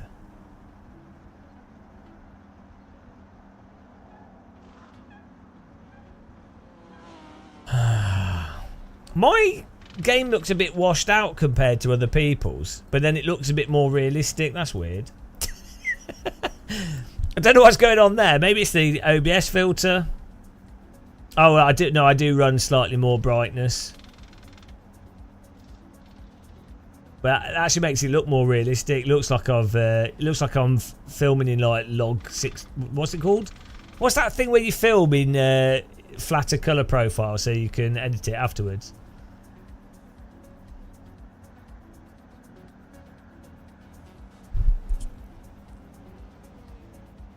No, not LUT. Not anamorphic, that's a lens. You'll get there eventually, guys. Hello, Algonogonon. Welcome. Yeah, it's log something. I don't even know what log stands for.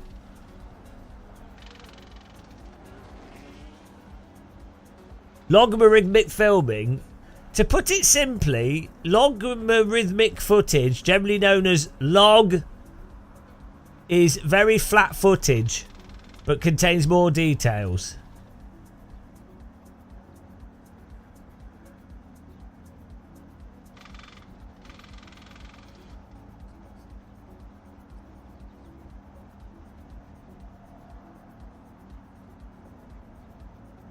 Yeah, like it's really funny if you film log footage and don't color grade it, it still looks really flat, but then people associate that with being high quality, so often people don't color grade stuff properly intentionally to signal that it's high quality. It's so dumb. So stupid. Christopher, Allwood, no metal. Off topic and FYI, but I don't try and find out about the Bullbeak Stones of Lebanon. You'll get spammed with recommended ancient alien videos. Oh no. You can look at a raw image. Oh no, so when you look at a raw image in a 2D editor without a HDR monitor, it will look flat, but the apps that you look at it from normally select like a generic tone mapping range. Which is weird that video apps don't do that. Like if you film log footage and then you import it into DaVinci, it does. There's not like a default file for like a LUT file for the color grading. You would have thought if you import log footage, it would say log, and then just have a default that's kind of acceptable, so a noob would not have to do anything.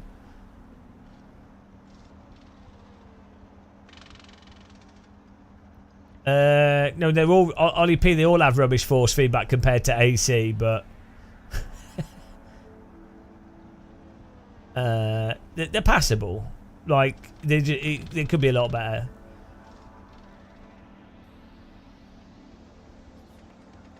They're doing an update on the 25th though, so I'd wait and see how that affects force feedback. Let's get a lap in here. Because they've tweaked the tire model and that always affects the force feedback.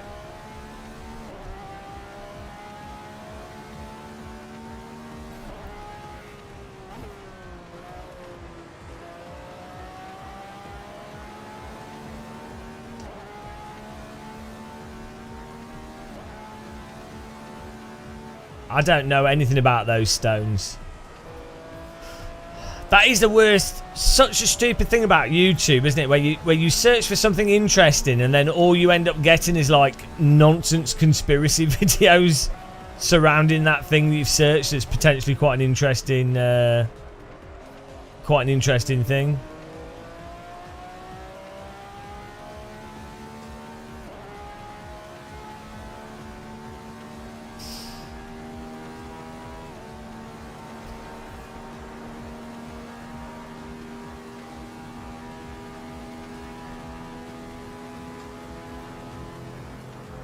Wow, this is on the limiter down it. Don't we need a little bit more gearing?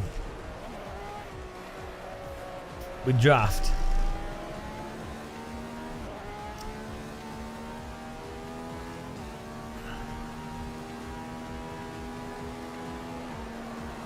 Oh no, I need... no! That is not a good place to brake.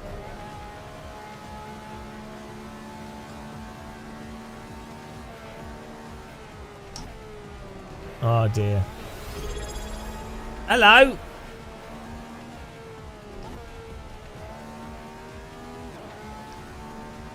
Smolter boy. Thanks for subscribing. Welcome. Appreciate that. Thanks for the sub there. Martin Stork. We're all good. Yeah, we're just we're Radical SR3 in. Around Road Atlanta.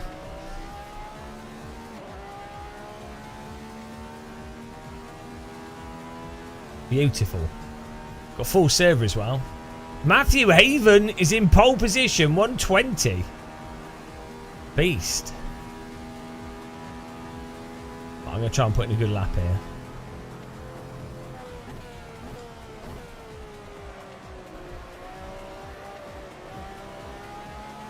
We need that. Microsoft Flight Sim is meant to have an update soon. They delayed it. We need that to come out. It's going to be fun to try.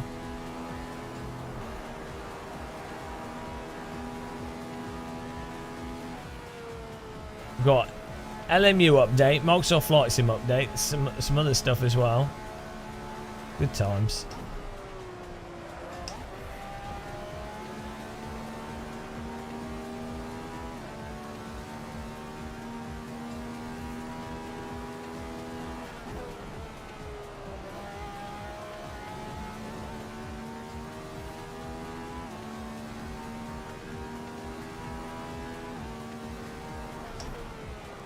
Oh my goodness, I keep messing this corner up.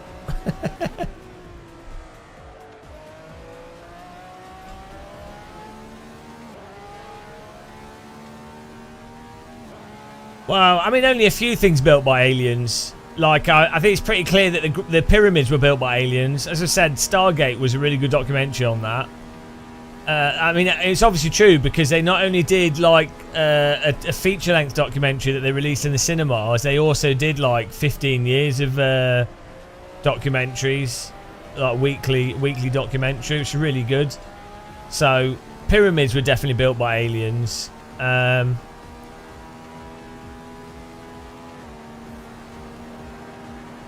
remember what else. There's a whole bunch of stuff built by aliens, but yeah. Mostly the pyramids.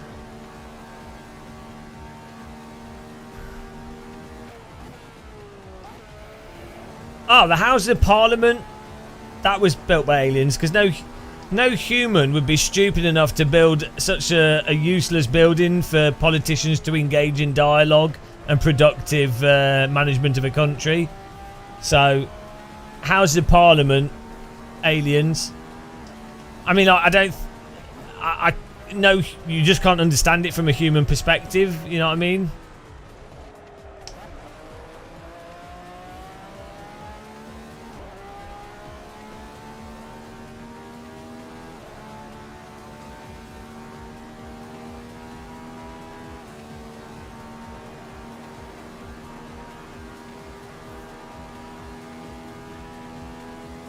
I think Clapham Junction train station, I think that was built by aliens as well.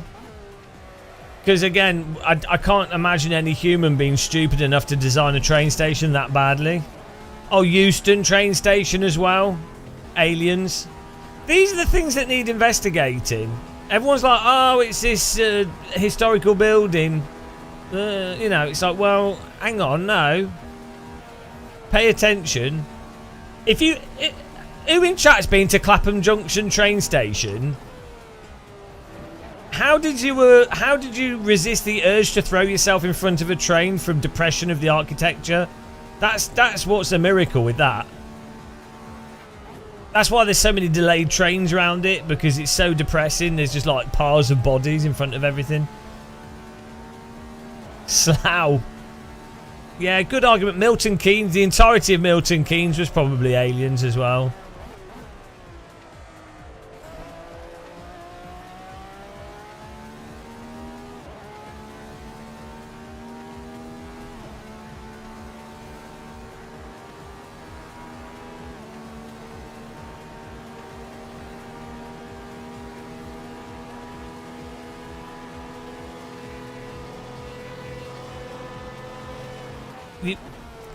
I'm there.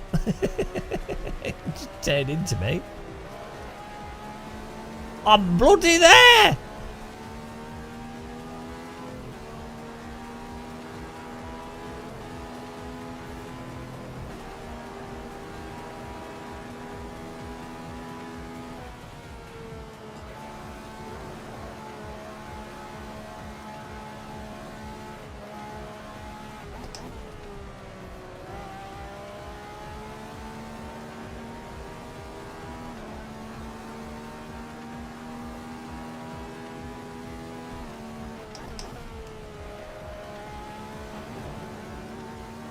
Oh, this is much better, that.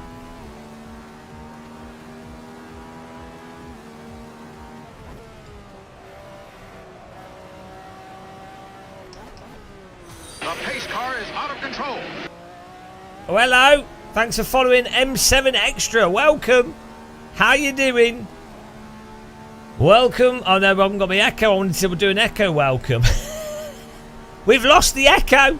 I'll just do it. I'll pretend it's on. Welcome, welcome, welcome to the channel.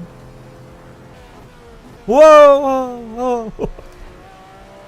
Did that help?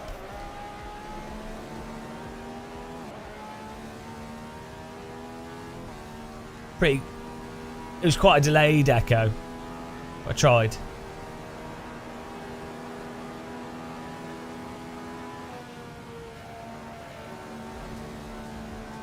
Oh, come on.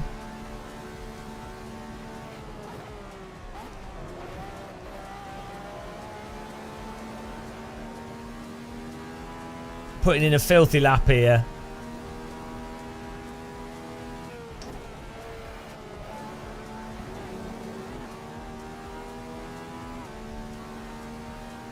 No, no, no.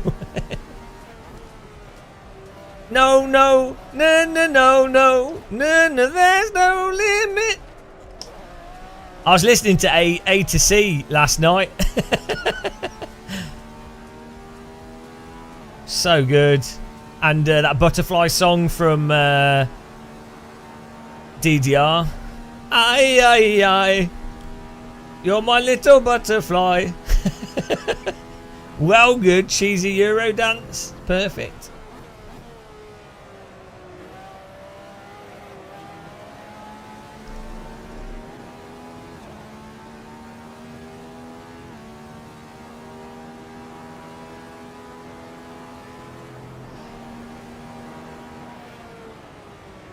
All around the... that was by that stupid woman. Oh, no, it's by... What's her face? Danny Minogue or Kylie Minogue? La, la, la. La, la, la, la, la. I just can't get you out of... Oh, no, hang on. That wasn't ATC. Hang on. Ah... Kylie, what was the ATC song? I've forgotten which one it was. There's so many and they all blend into one song. Get in there. Let's go. Matt, I beat you. Oh, he's well off me. Well off me. Venga boys. Whoa, the Venga bus is coming. Oh, and I was listening to, what's the one where they're on the boat? Is that ETC as well? They're on a boat. They're like a pirate. Or is that Barbergill? The Barbergill people. What, Aqua?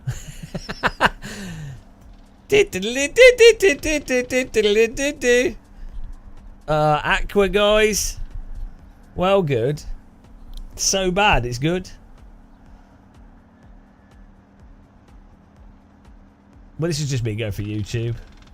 Yeah, the problem is, Shumi, you have to be like the type of people that own this are like basically super narcissistic, failed real-world drivers that can't afford to do real-world driving, so they end up with a radical, and so this car, basically, that's what it ends up being. But it ends up, it's like the most affordable fast car with downforce, so you end up with a lot of peasants buying them. If it was me, I would just buy an F2 car. Yeah, I'd imagine if you owned this car, you would just feel depressed 24/7. But it helps to have a short. If you want to be a race driver, being short is actually really useful.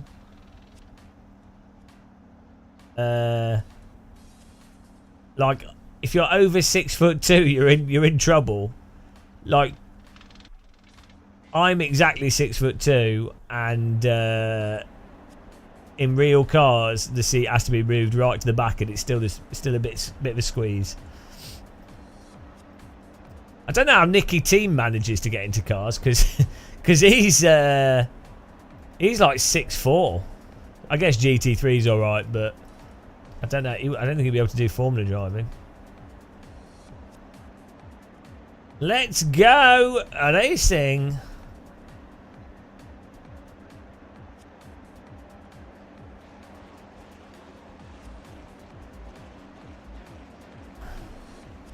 He folds his back. He has telescopic legs.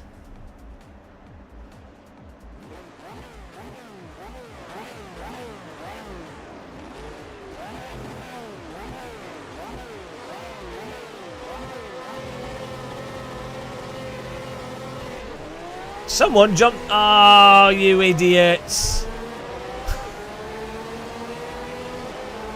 I'm going to keep going. I think most people avoided it. Bloody.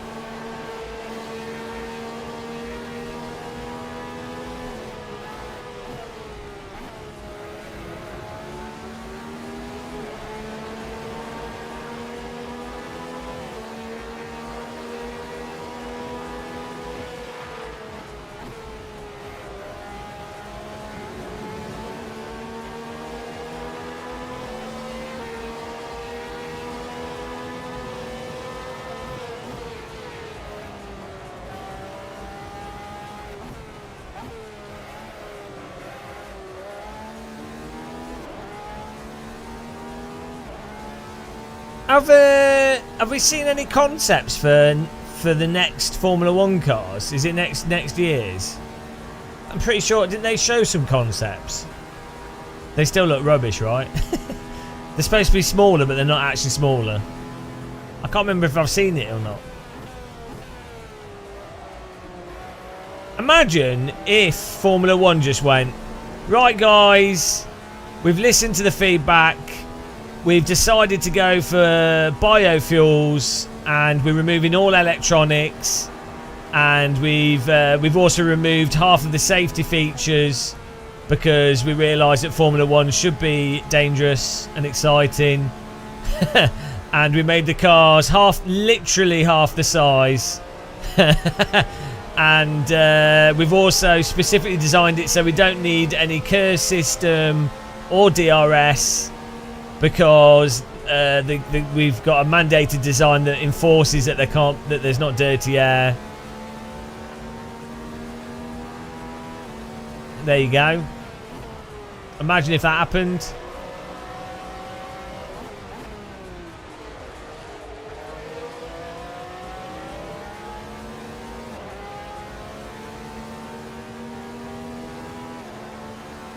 Yeah, we've gone back to V12 biofuel engines, and your car has to be of a certain noise value, otherwise it's not accepted, because part of it, you know, it's supposed to be a spectacle. So yeah, you want to build as fast a car as possible, but the engine note has to be X decibel noise.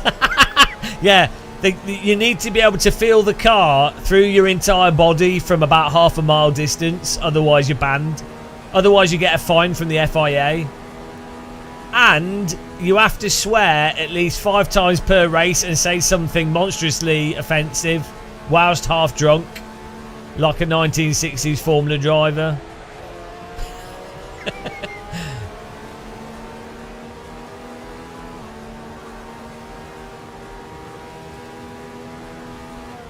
We've also replaced all the electronic timers with scantily clad women carrying stopwatches.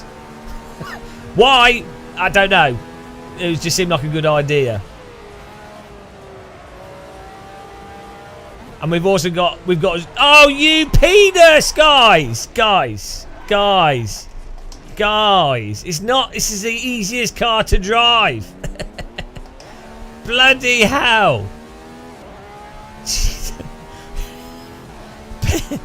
Jesus Christ, such an easy car to drive. It's not drive into people. Guys. Hey guys.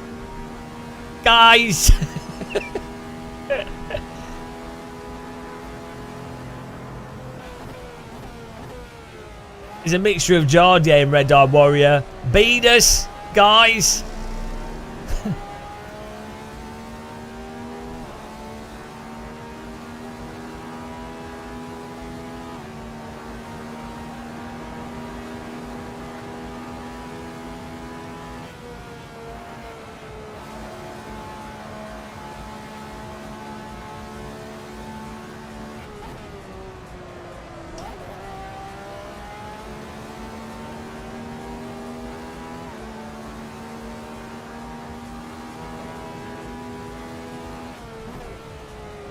Oh, now I'm going to bloody play catch-up. I hate playing catch-up. Who was it? Was it the yellow car? It's Burby. Typical yellow car. It was good that he's made his car yellow. Typical iRacer move from Burby. Let's go off to the gulag. Off, put him on the Meteor. On the asteroid.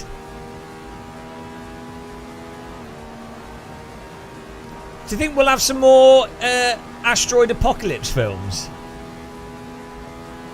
Because that was, do you remember in like 2000 there was like those Deep Impact and Armageddon at the same time, like the same weekend? I think we'll go back to that. It's been a while since we've had a good asteroid film. They're back in trend. You know, all the cool kids are talking about asteroids.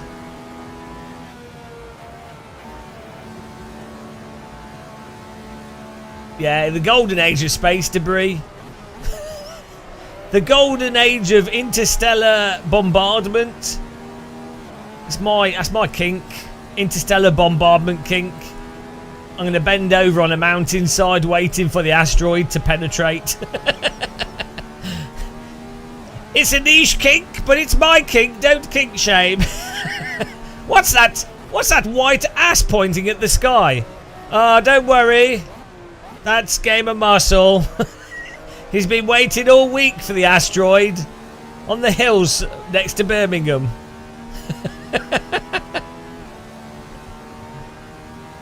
Surely he knows it's too big. Well, there's only one way to find out.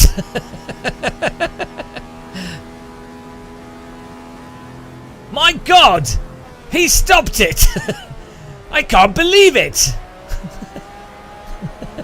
The asteroid was defeated by ass of muscle. Unbelievable. We just don't know the density. That's the excitement. That's where the that's what it's based on. You just don't know. Oh dear.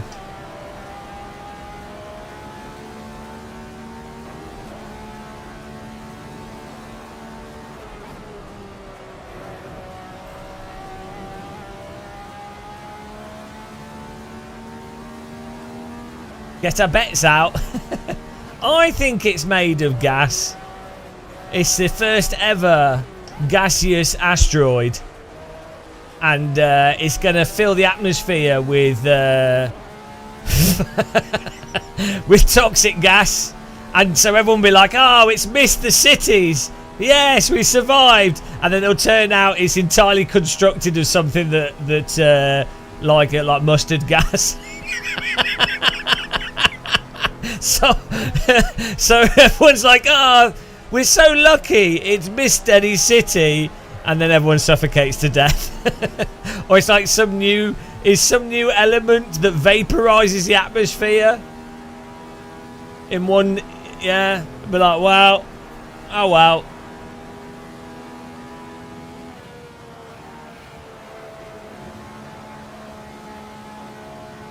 It's entirely it's possible. It could be made out of asbestos, and in which case it would survive entry into the atmosphere. That asbestos is a rock, so it is, you know, asbestorite, and then everyone dies of asbestosis. What a way to go.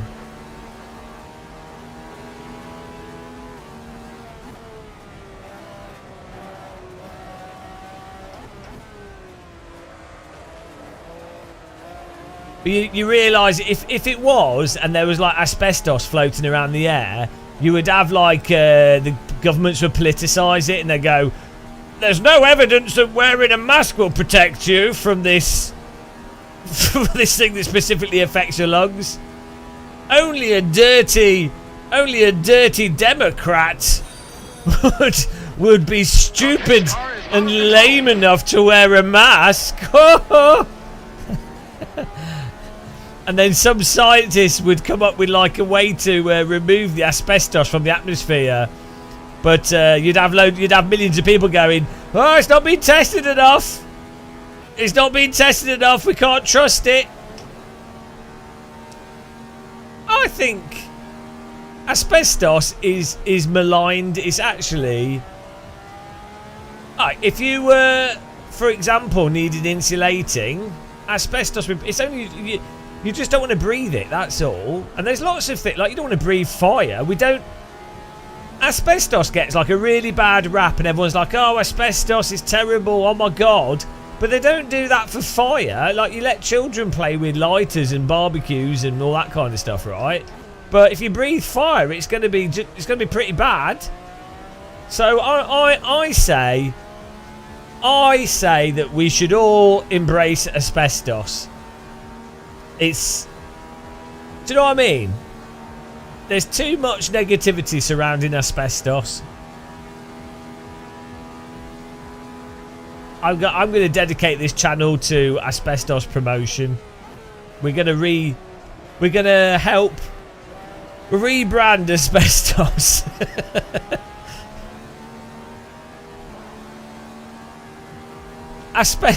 Asbestos literally sounds poisonous. The name, or like by default, sounds like something that's going to kill you slowly and painfully.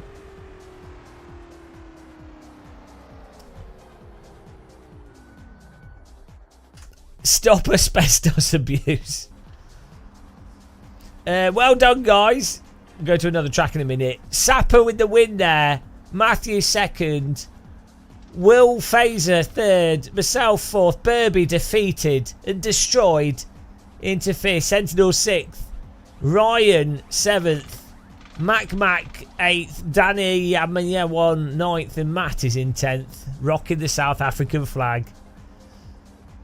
No, I don't accept the apology, Burby. It was absolutely disgraceful. Yellow car driving. You're going on to the asbestos asteroid. The asbestoroid. Get on the asbestoroid. Into deep space. Ride the asbestoroid through the atmosphere. Right, we're gonna change car, I think, and do another track here.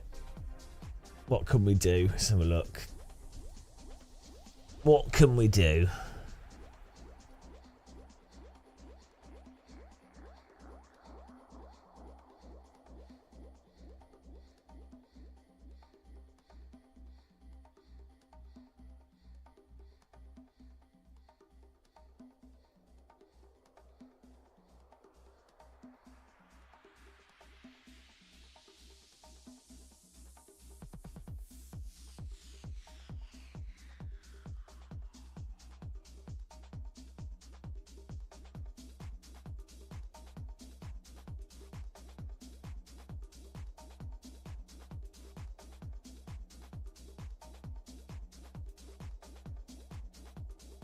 No. Trying to find a good track here, guys. Oh, here we go. I know people don't have this.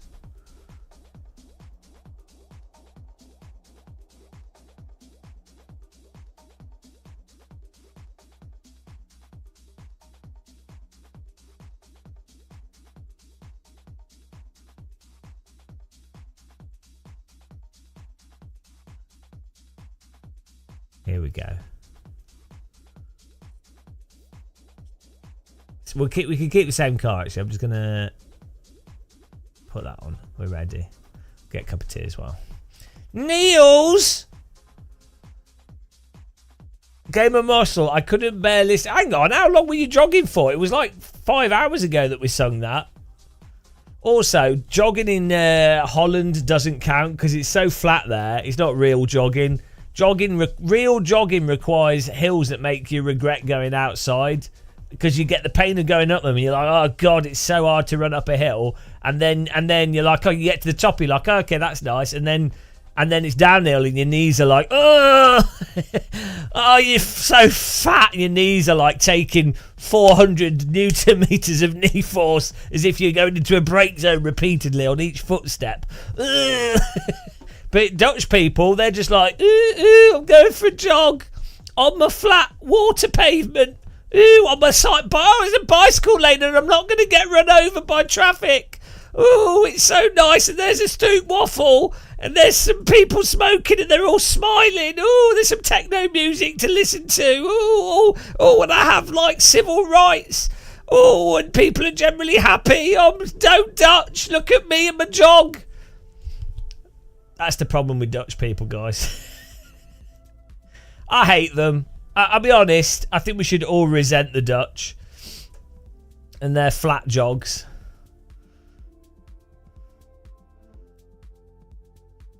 Clip it and ship it. Niels has a spreadsheet for jogging. He has a cell for every single like jog he does, and then it calculates how many footsteps and how many Newton meters of torque is used and how much energy that relates to.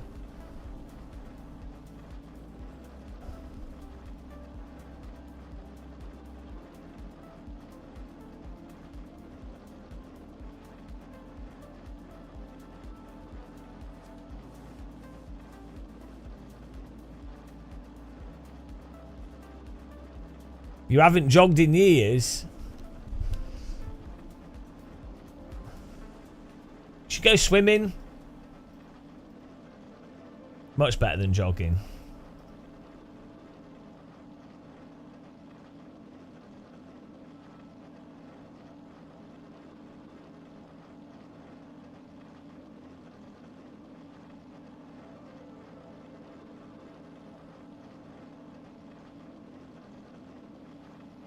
Signs of spring outside.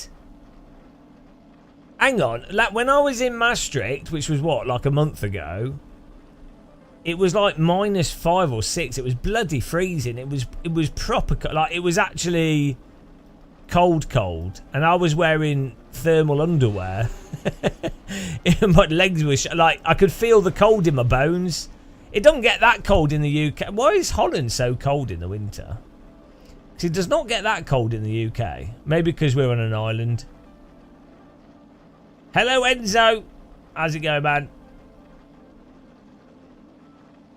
Right, let's have a look at Dutch temperature.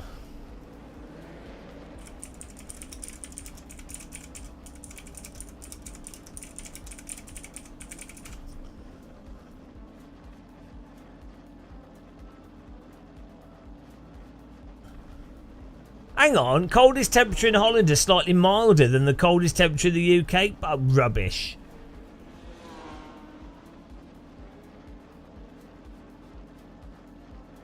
Oh yeah, in the south, like we have colder in the north.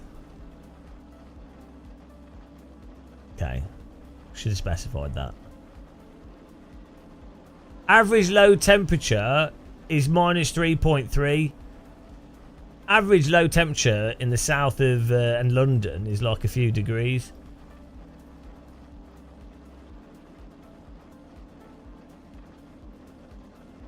Whew. Okay. I'll be back in a second, guys. I'm going to get a cup of tea and a bicky. Beautiful. Okay, let's go.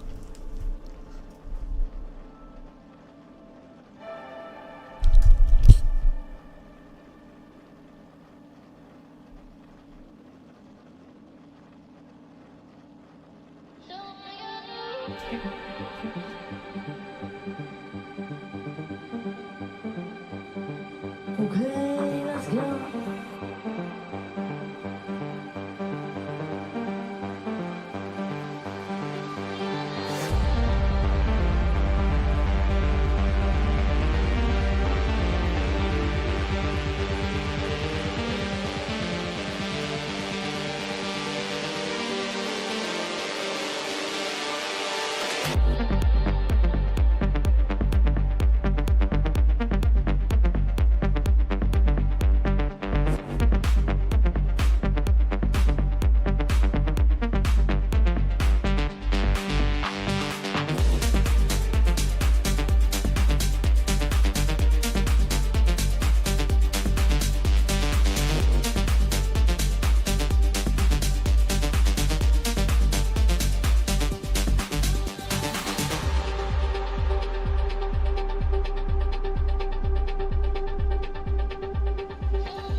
Hello. How's it going, guys? Oh.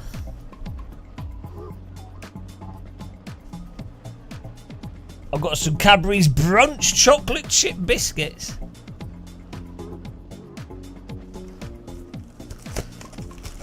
Get in there. Oats, bran flakes, chocolate chips, Crispies, and a drizzle of honey dipped in milk chocolate. Ah, I only like stuff that's dunked in milk chocolate. They've ruined it. Why dip when you can dunk? A dunk is better than a dip.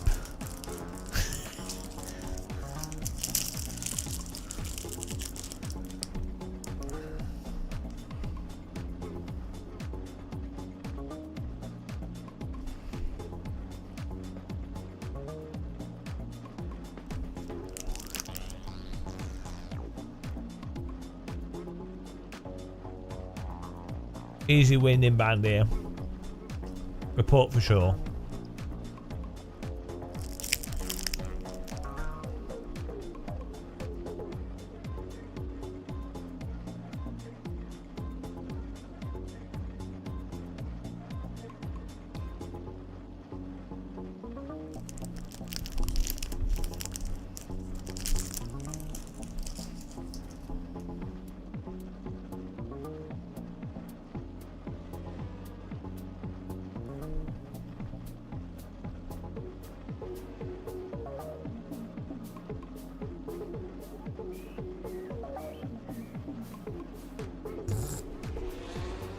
Cheers, guys.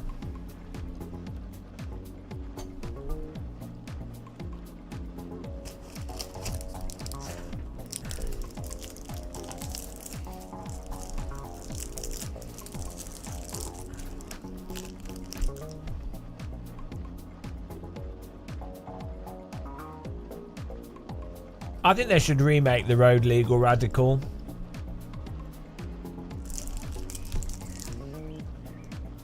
So we can drive a Radical around everywhere. Imagine just like you have a Road Legal Radical and you go to Lidl's with it and you just parked Radical SR3 parked outside Lidl's.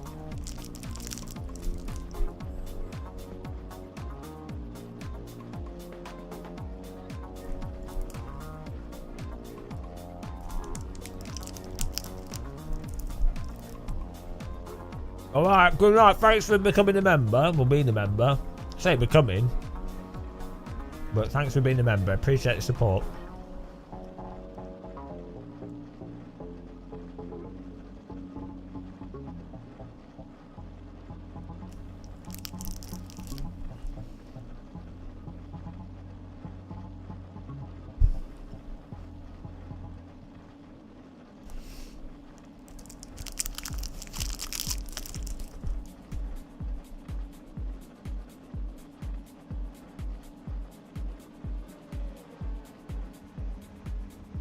For this, we're in Spain.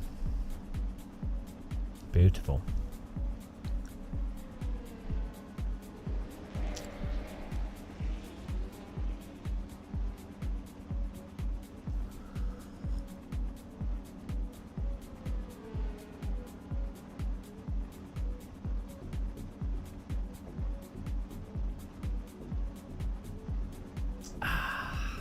Sipping my tea. Get tea into throat. Is there a good version of Estoril for AC? There must be. There must be a port of the R Factor 2 one. I think that was the first. Estoril was like the first track for R Factor 2. Seem to remember.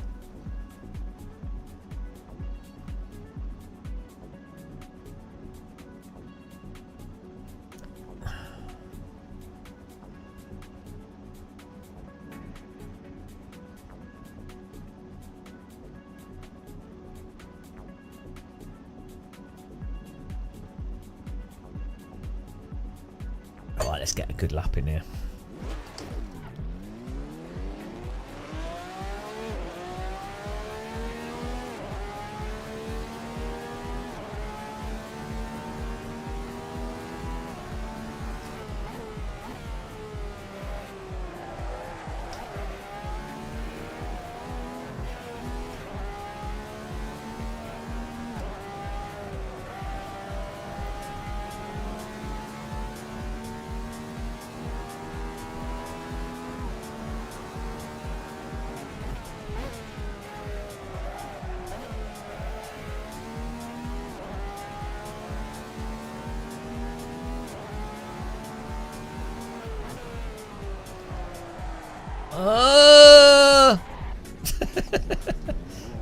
That is not what I want to be doing. Have any of you guys in chat, will you be up for us live streaming Flight Sim soon? We're going to be going... We're going on an adventure on Real Plane soon. But we'll do some Flight Sim. Hello, Dino. Just service called Game of Muscle. Password is T in capital letters. You might have to make sure you can see passworded servers. And then the track and the car or the track should be in the description for you to download. Asobo, absolutely. Yeah, no, I want to do some bloody hell. I want to do some Flight Sim. There's supposed to be a big update, but they delayed it. But I imagine it's still going to be this month or maybe early next month. But in real life, we're heading off to Germany, but I can't really say why. So we're going to spend a few days in Germany. And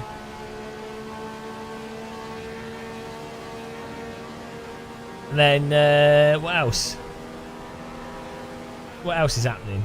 Yeah, I want to play some flight sim now. Oh yeah, we've got the LMU update is on the 25th.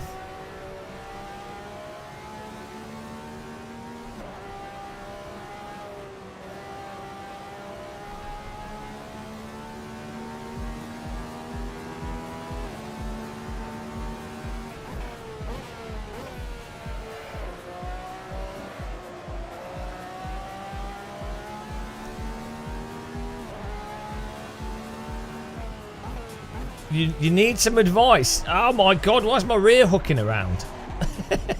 What's this about? My rear's proper loose, mateys. So I lift off oversteer, I think. What advice do you want? You went with a 9800 with your new motherboard and everything. Yeah, you don't need it though. It's totally pointless. The difference in those, there's no point. Yeah, why are you upgrading? There's no point. The only thing worth upgrading is to get new graphics cards that spontaneously catch on fire. Yeah, no, there's absolutely no point of going from a 5800 3D to a 9800 3D. Like, you're not going to see any difference in performance. Well, like, it'd be so fractional that the limitation would just be the graphics card you've got and some other thing in terms of what's relevant. Like, either a game would be running at like way above like ridiculous frame rates, or it'd be capped by GPU performance. I don't know, people couldn't take the intensity of this car on this track. There's more people driving, but I think people are still joining the server. Some people haven't downloaded the car yet. Yeah, it'd still be marginal for BeamNG over the other 3D chip, though. That's the thing.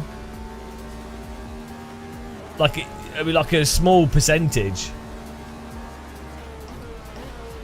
The type of percentage difference that you'd probably get with better RAM, or cleaning your computer, or like new operating system install, or just setting your settings up a little bit better.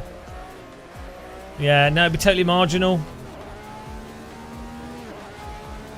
Like, in terms of think of the cost of replacing it, you might as well put that money into a 5090 or something, or just wait and buy something better when it comes out.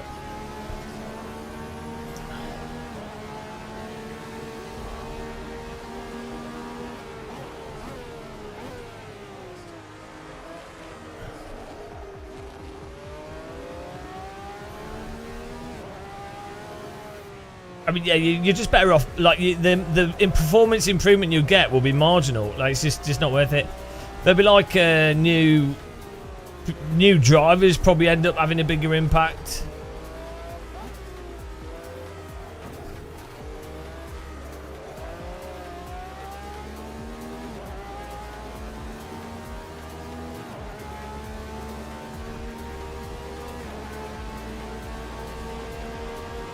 You'd be better off putting the money into a Quoker tap so you can have instant boiling water, so you can have a cup of tea on demand without having to use a kettle.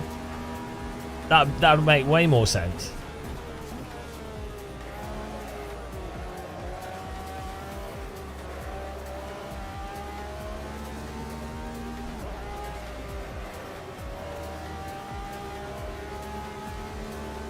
Well,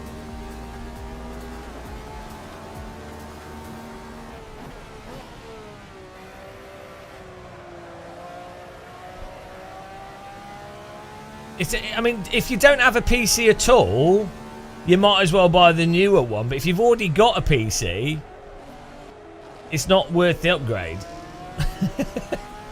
That's the thing.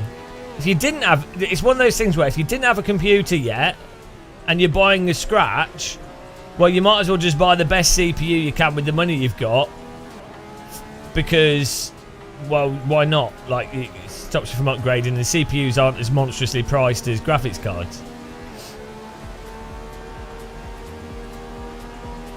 But if you've already got a 2 or 3 gen X3D chip,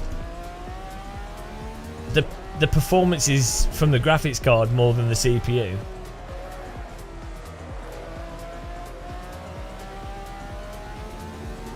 Yeah, what graphics card do you have?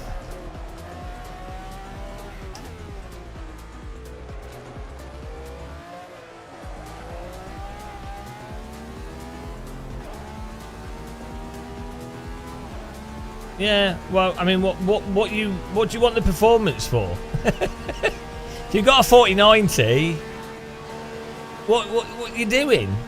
I tell you what, send me the 4090, and I'll give you £5. How about that? Great deal. Oh bloody hell, Kirby. That's that. I think that's a good deal. I'll give you £5 in a tea bag. Perfect. What more could you want from life?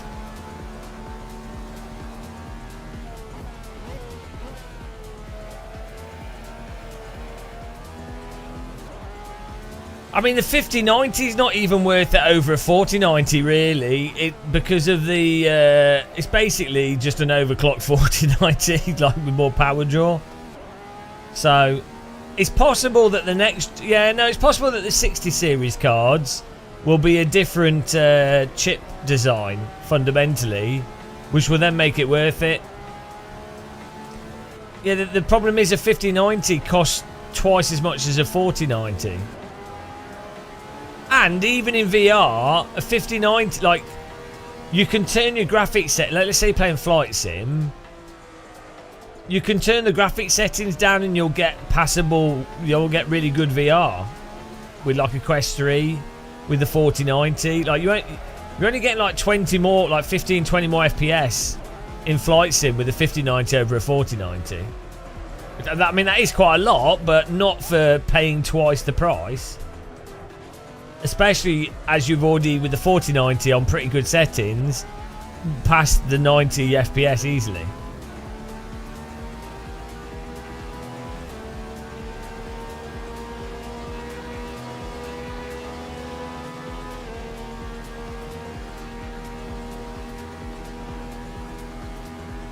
There was a YouTube channel recently did a Microsoft Flight Sim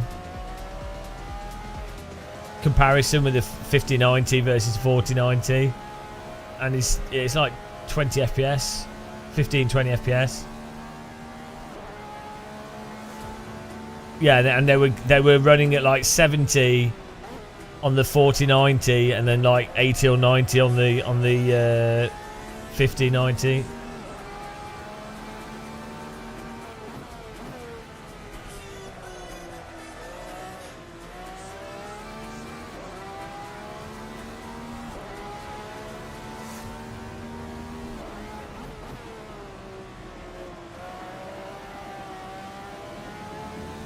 Well, I wouldn't. My advice is terrible. If I could get a 5090 at retail, I would probably buy one. Well, if once they'd fixed the issue, if I could guarantee the cable's all right, and I could guarantee it doesn't have the core issue, the missing what's it called? There's part of the chips that are knackered on loads of them because Nvidia have messed up. If I could guarantee that wasn't an issue, or there's enough stock so I could just send it back quickly.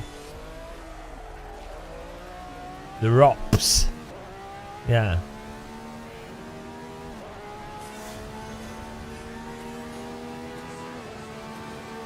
Well, no, DLSS 4 works on 4090s and 30. DLSS 4 works on everything from 20 series and up.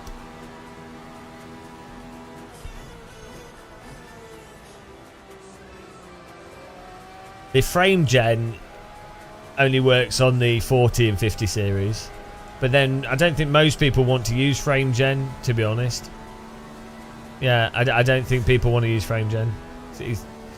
Frame gen doesn't really make any sense, to be honest. It's because if you're getting really shitty frame rates, frame gen's terrible because the latency's still there. It might look smooth, but the game will play awful.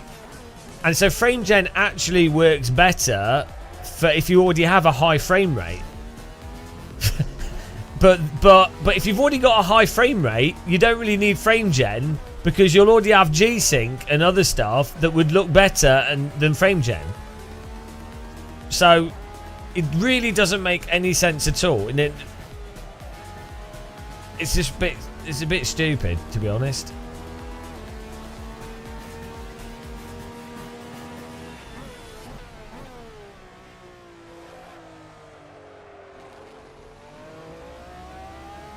The whole thing is a bit dumb. DLSS 4 I think is really good in general, but other than that, it's all a bit stupid.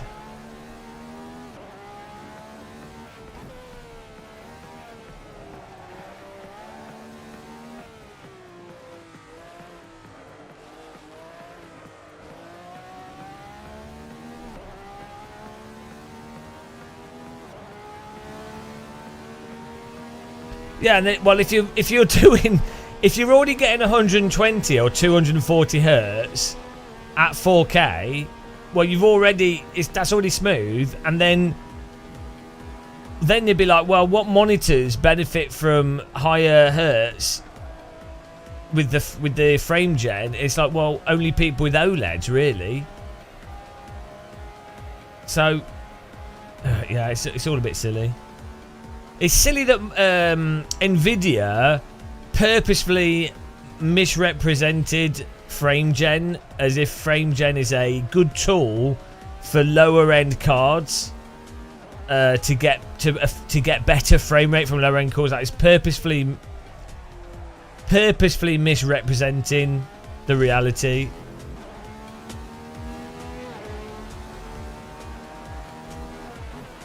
I mean, also the whole, we said this before, but the whole thing of RTX ray tracing stuff and all that is just a load of crap. It looks rubbish. Like, look at, maybe we can get one of the games up on the screen, but you look at the new games that are using ray tracing. They look shit. They look worse. Like, I'm sure you go, well, you know, it's a intermediary period. Eventually it'll be great. But they actually look terrible and run terrible.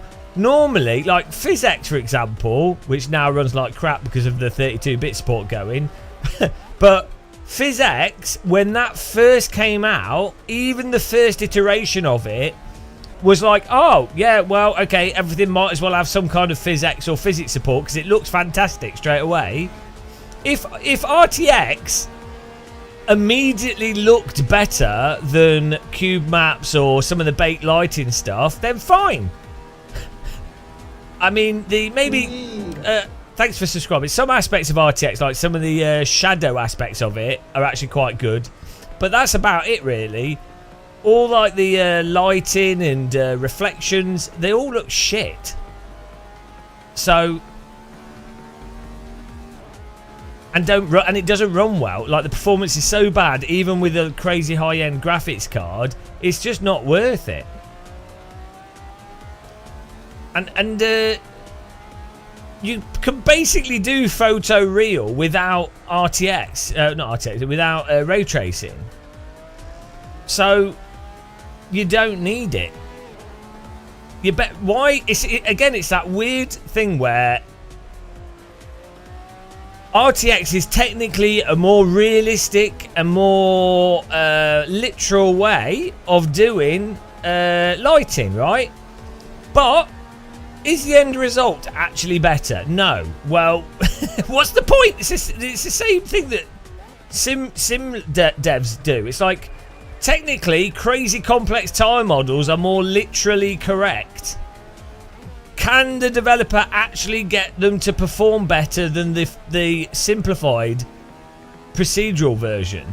Or, you know, no. Well, so what's the point? Maybe one day they will do, at which point great, but in the meantime, keep the R&D private and stop taxing the consumer for your experiments.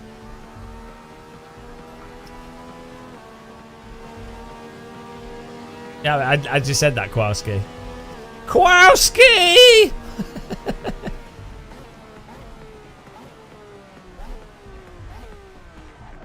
Wow. Yeah. The old graphics card thing is a bit of a farce at the moment. It's a shame because it used to be really exciting. Like every you know when like the GeForce 256 came out, it was really exciting. Oh, what's the next graphics card? The 3DFX and got a 3DFX Glide and all those different techniques. It was really exciting, and each one was like really interesting, different techniques to do stuff. The hardware categorically made very demonstrable differences, and the pricing of it was not insane. Obviously, that was a period of technological growth and development, so you don't expect that all the time. But there's a lot of marketing doing the heavy lifting now.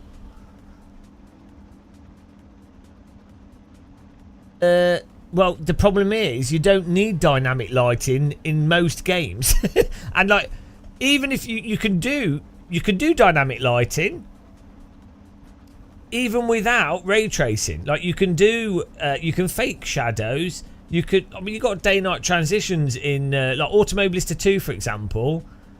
Looks fantastic. Day-night transitions, even AC, all using faked techniques, not ray tracing, just like clever like texture techniques and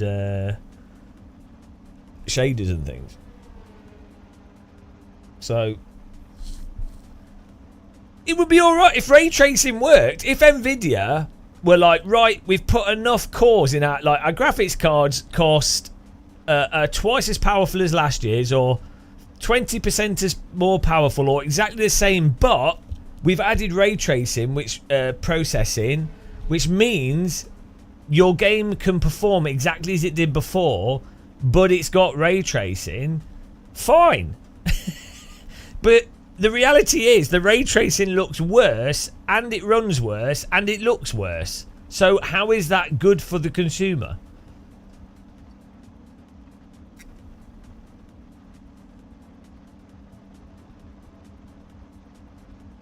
It just doesn't make sense. Yeah. Yeah, it should always look better. If you're asking a consumer to buy a new thing and upgrade, it should be obvious what they're upgrading to, right? If I'm going to change my washing machine from a belt-driven motor to a direct drive motor, and it's like, oh, it costs more, I'm going to have to know as a consumer, well, what's the benefit? Well, less maintenance, more reliable, silent, better wash modes and wash control, lasts longer, uses less power. Oh, great. Okay, makes sense. It'd be like imagine a washing machine company going, "Oh, right, we're moving from belt drive to direct drive. However, it washes your clothes worse, but the future is direct drive washing machines."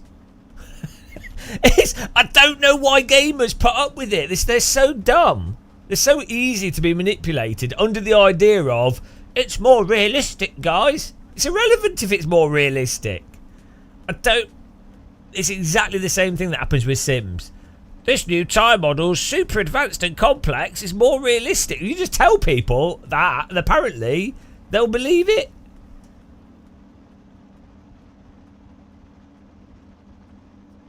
The Newton meter, a washing machine, I'd probably, probably at least 12 Newton meters, probably more, maybe a little bit more. 12 Newton meters is probably fine.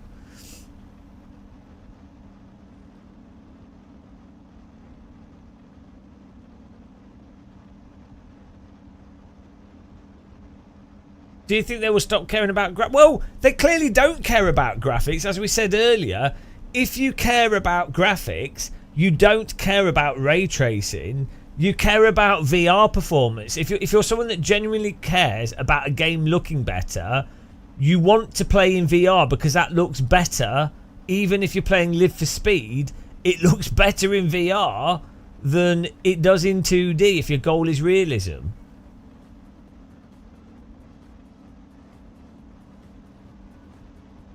So is so stupid. Like, it's so irrational. And I don't understand why they get away with it. Like, I think a lot of the YouTube reviewers, a lot of the consumers just lap it up. They don't think. They're locked in a specific context with all these things. They can't think outside of one context. So, and this allows for such dumb stuff to happen with everything. Politics, equipment, technology. Narrow, limited thinking on stuff.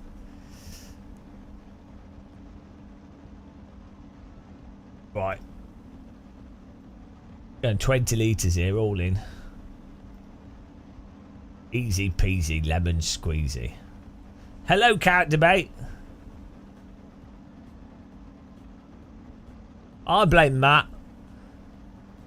Matt drives like a drunk. Yeah, iRacing is good in VR. It does have some stutter on some tracks and things. It can be a bit inconsistent, but it's very immersive in VR. It has a nice the graphics are very clear in it.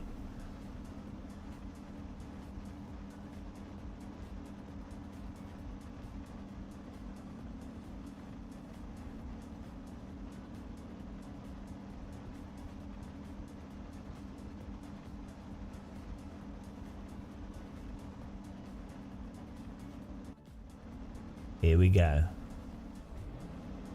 No VR, no buy. I need to, after this race, I think I might download the RBR stuff. Because why not? I've been meaning to for ages.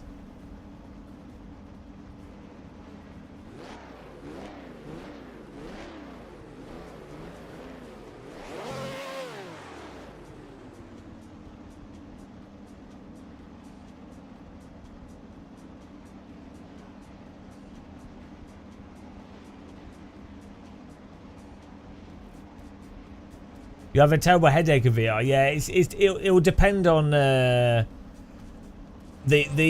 screens themselves are not perfect. Like the lenses aren't perfect, and the focal area is not perfect, and then they don't have eye tracking.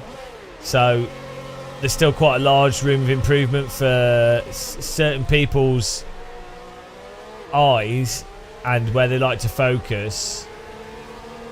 Unfortunately, they will just give some people a headache. Like even separate to motion sickness, it's to do with the lenses and things. You really need like a light field of some kind, or like some kind of very focal, like a multifocal. What are you doing? Who is that? Why are you driving into me? Come on.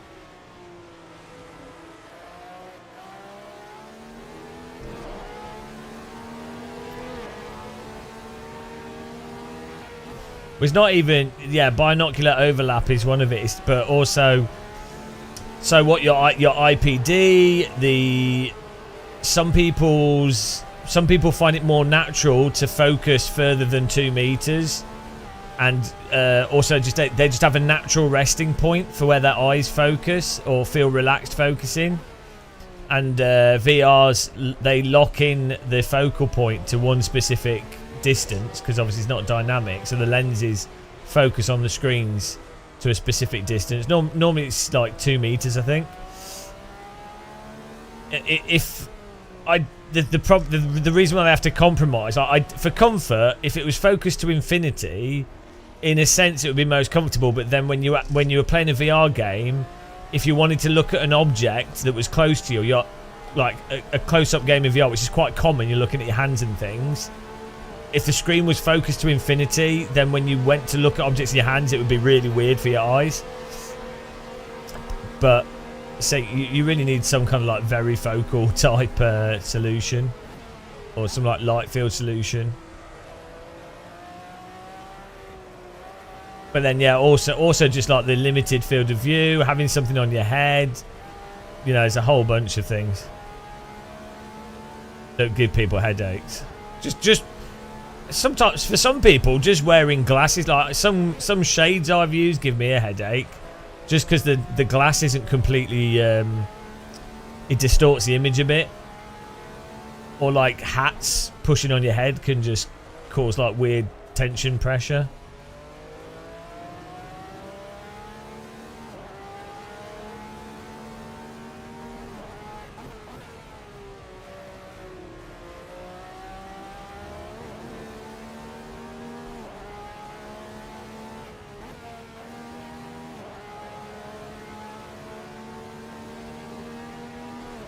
Yeah, I never really got on with the Pimax headsets. The lenses and the distortion and the way they are tends to really give me a headache. The Quest 3... Now, the Valve Index, I think, for me is the best for not giving me a headache. But the issue with the Valve Index is that it's quite big. And the sweet spot's so small. But yeah, the Valve Index and the HTC Vive were the best for eye comfort for me. But I think that's to do partly with like stereo overlap and also the focal distance. I think they just have a further focal distance. But then I get eye strain from the small sweet spot because the headset, I have very good eyesight. So if the headset, even with the Quest 3, if it moves just a tiny bit, it's not as crisp or sharp as the old absolute perfect space. But like Quest 3 is still miles better than other headsets, but it's still, I noticed that one eye's slightly out of focus from the other one, you know.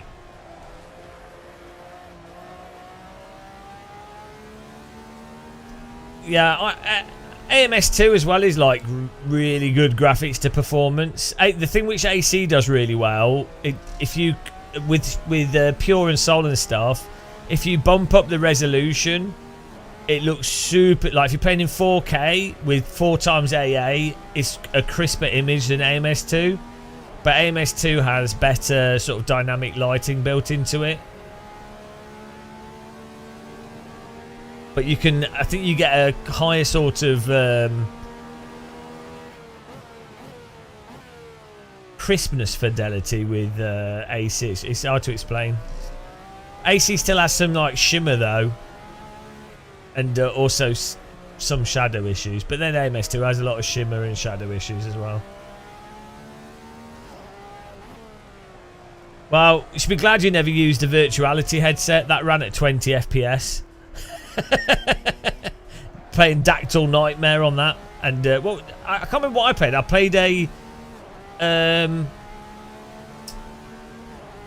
played a game where it was in a science museum, and it was it was a simulator for a oil rig to simulate getting to the exit in a fire and the room filling up with smoke. On the virtuality headset, it was terrible. Oh, and I played a sit-down mech game. You sat in what looked a bit like a Radical, but it was a sat-down VR game with mechs with the virtuality. That was mental. It was awful. It was so bad. And that was in the height of 90s VR, so all the media and everything were like talking about VR as if it was AI. So dumb.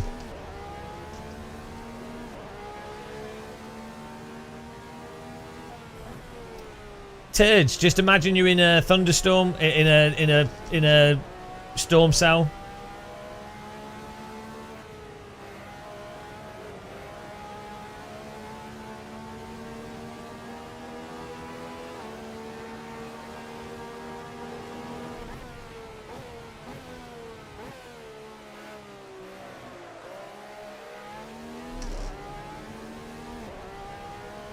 Well, the reality is, even now, so VR, the problem with VR is you need a insane computing performance You ideally need that in the headset directly without a PC. You needed the inside-out tracking, which is insane, which is actually a problem they've mostly solved. And then you need the headset to be tiny. So it's like, from a computing perspective, what's required for VR is like technology that's still 10, 20 years away. Like, it's such ridiculous technology.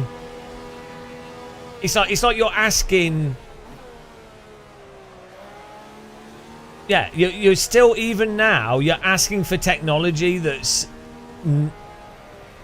even with the investment that's being spent, it's just technology that's like 10, 15, 20 years away. Like micro OLEDs that are affordable and small, mobile computing platforms that have 1080 Ti performance. But I mean, it's a bit of a miracle that they managed to get the inside-out hand tracking and stuff to work as well as they did with what they've got on the headsets. Like, that's surprising how well that works. But and then the big issue is that all this stuff that's required for a VR really would be what you'd expect to have in a £3,000-4,000 headset, but then they can only sell the headsets for like £300 because that's what people are willing to pay for it. Because ultimately, though VR is amazing, you have to ask yourself, what functionally does it do better than a mobile phone? And not much. so like, you know, it's like, the fact of the matter is, a phone allows you to consume shitty multimedia that makes you that people, you know, watch videos and listen to music and just be brainwashed. A mobile phone does that.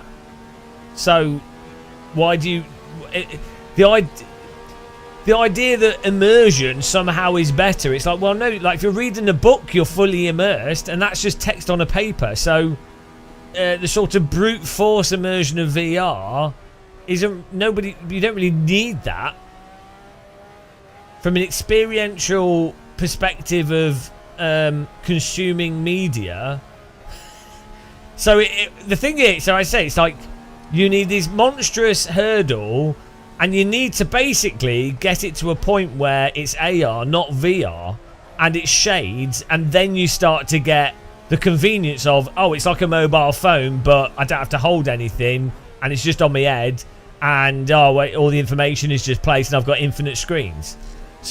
But you got to, the threshold to get to AR is so insane that, like, well, once you get to AR, fine, it'll be 100% justified, but to get to that point requires so long. Whereas with personal computing, it's quite a linear thing in terms of what value it offers. Like, you go, oh, I've got a shitty computer. Oh, well, we can crack codes with this much faster than you can do with paper. Great. Well, there's a good reason to use it. Oh, we've got a home computer. It's complete shit, but we can use it to do accounts and stuff, or process things, or format documents and do all this kind of stuff. So much more faster and more convenient than doing that manually with paper and a pencil, and you know, and we can shuffle stuff over the internet instantly. Great. You don't need to, you could do that with back in the 80s. You could get most of the functionality out of a computer that would be like a £1,000 computer, could potentially send emails, communicate to anyone. You get the utility from it very quickly. And each phase of a computer, you get the utility increasing and the value increasing straight away. But VR, you have to get to basically what is a modern computer now as the first VR headset. So it's insane.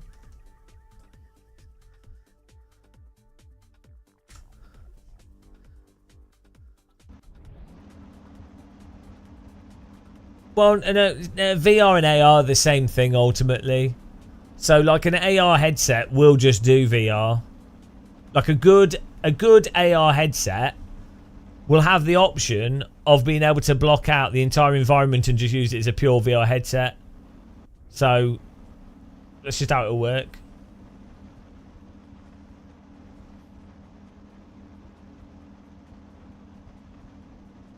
The thing with, so the main sort of difference at the moment between AR and VR is just the fact that ideally AR is a glass screen, like just shades, right? And the shades are sort of, you can see through them. You don't need a computer to render anything. You can just see through the shade like sunglasses. But we're at a point where AR headsets are VR headsets that are using cameras and then passing through the outside view onto screens that are blocking your view but then show the outside view.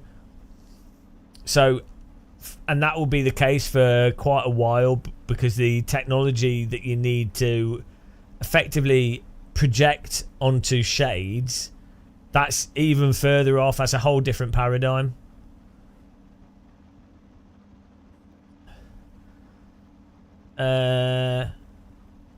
I was going to finish Mac because I'm knackered. I need to get RBR, but I'm pretty pooped. Yeah, no, Quest 3 is fantastic for now. I'm just saying, generally speaking, you know, the Quest 3 is fantastic as a device. I think the weird thing with the Quest 3 is that it needs a lot of work on the software side. Like the hardware is really good, but it's bizarre that the software is not streamlined. Right.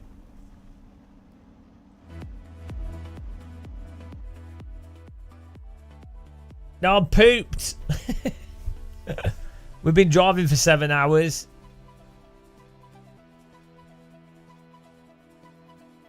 Right. Yeah, good racing, guys. Good fun.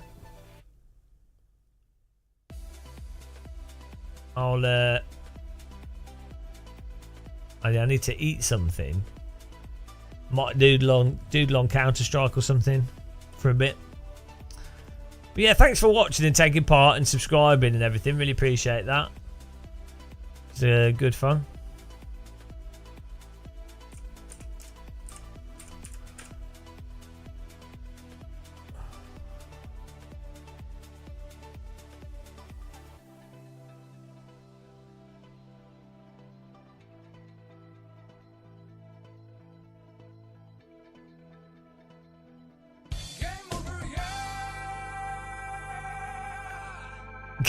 Game over, yeah. Yeah, thanks, guys. I'm gonna raid. Just raided a random person. Why not? Take care. Have a good. Good night, guys. Can't complain. Early access. Early access. Can't complain. Okay, bye guys.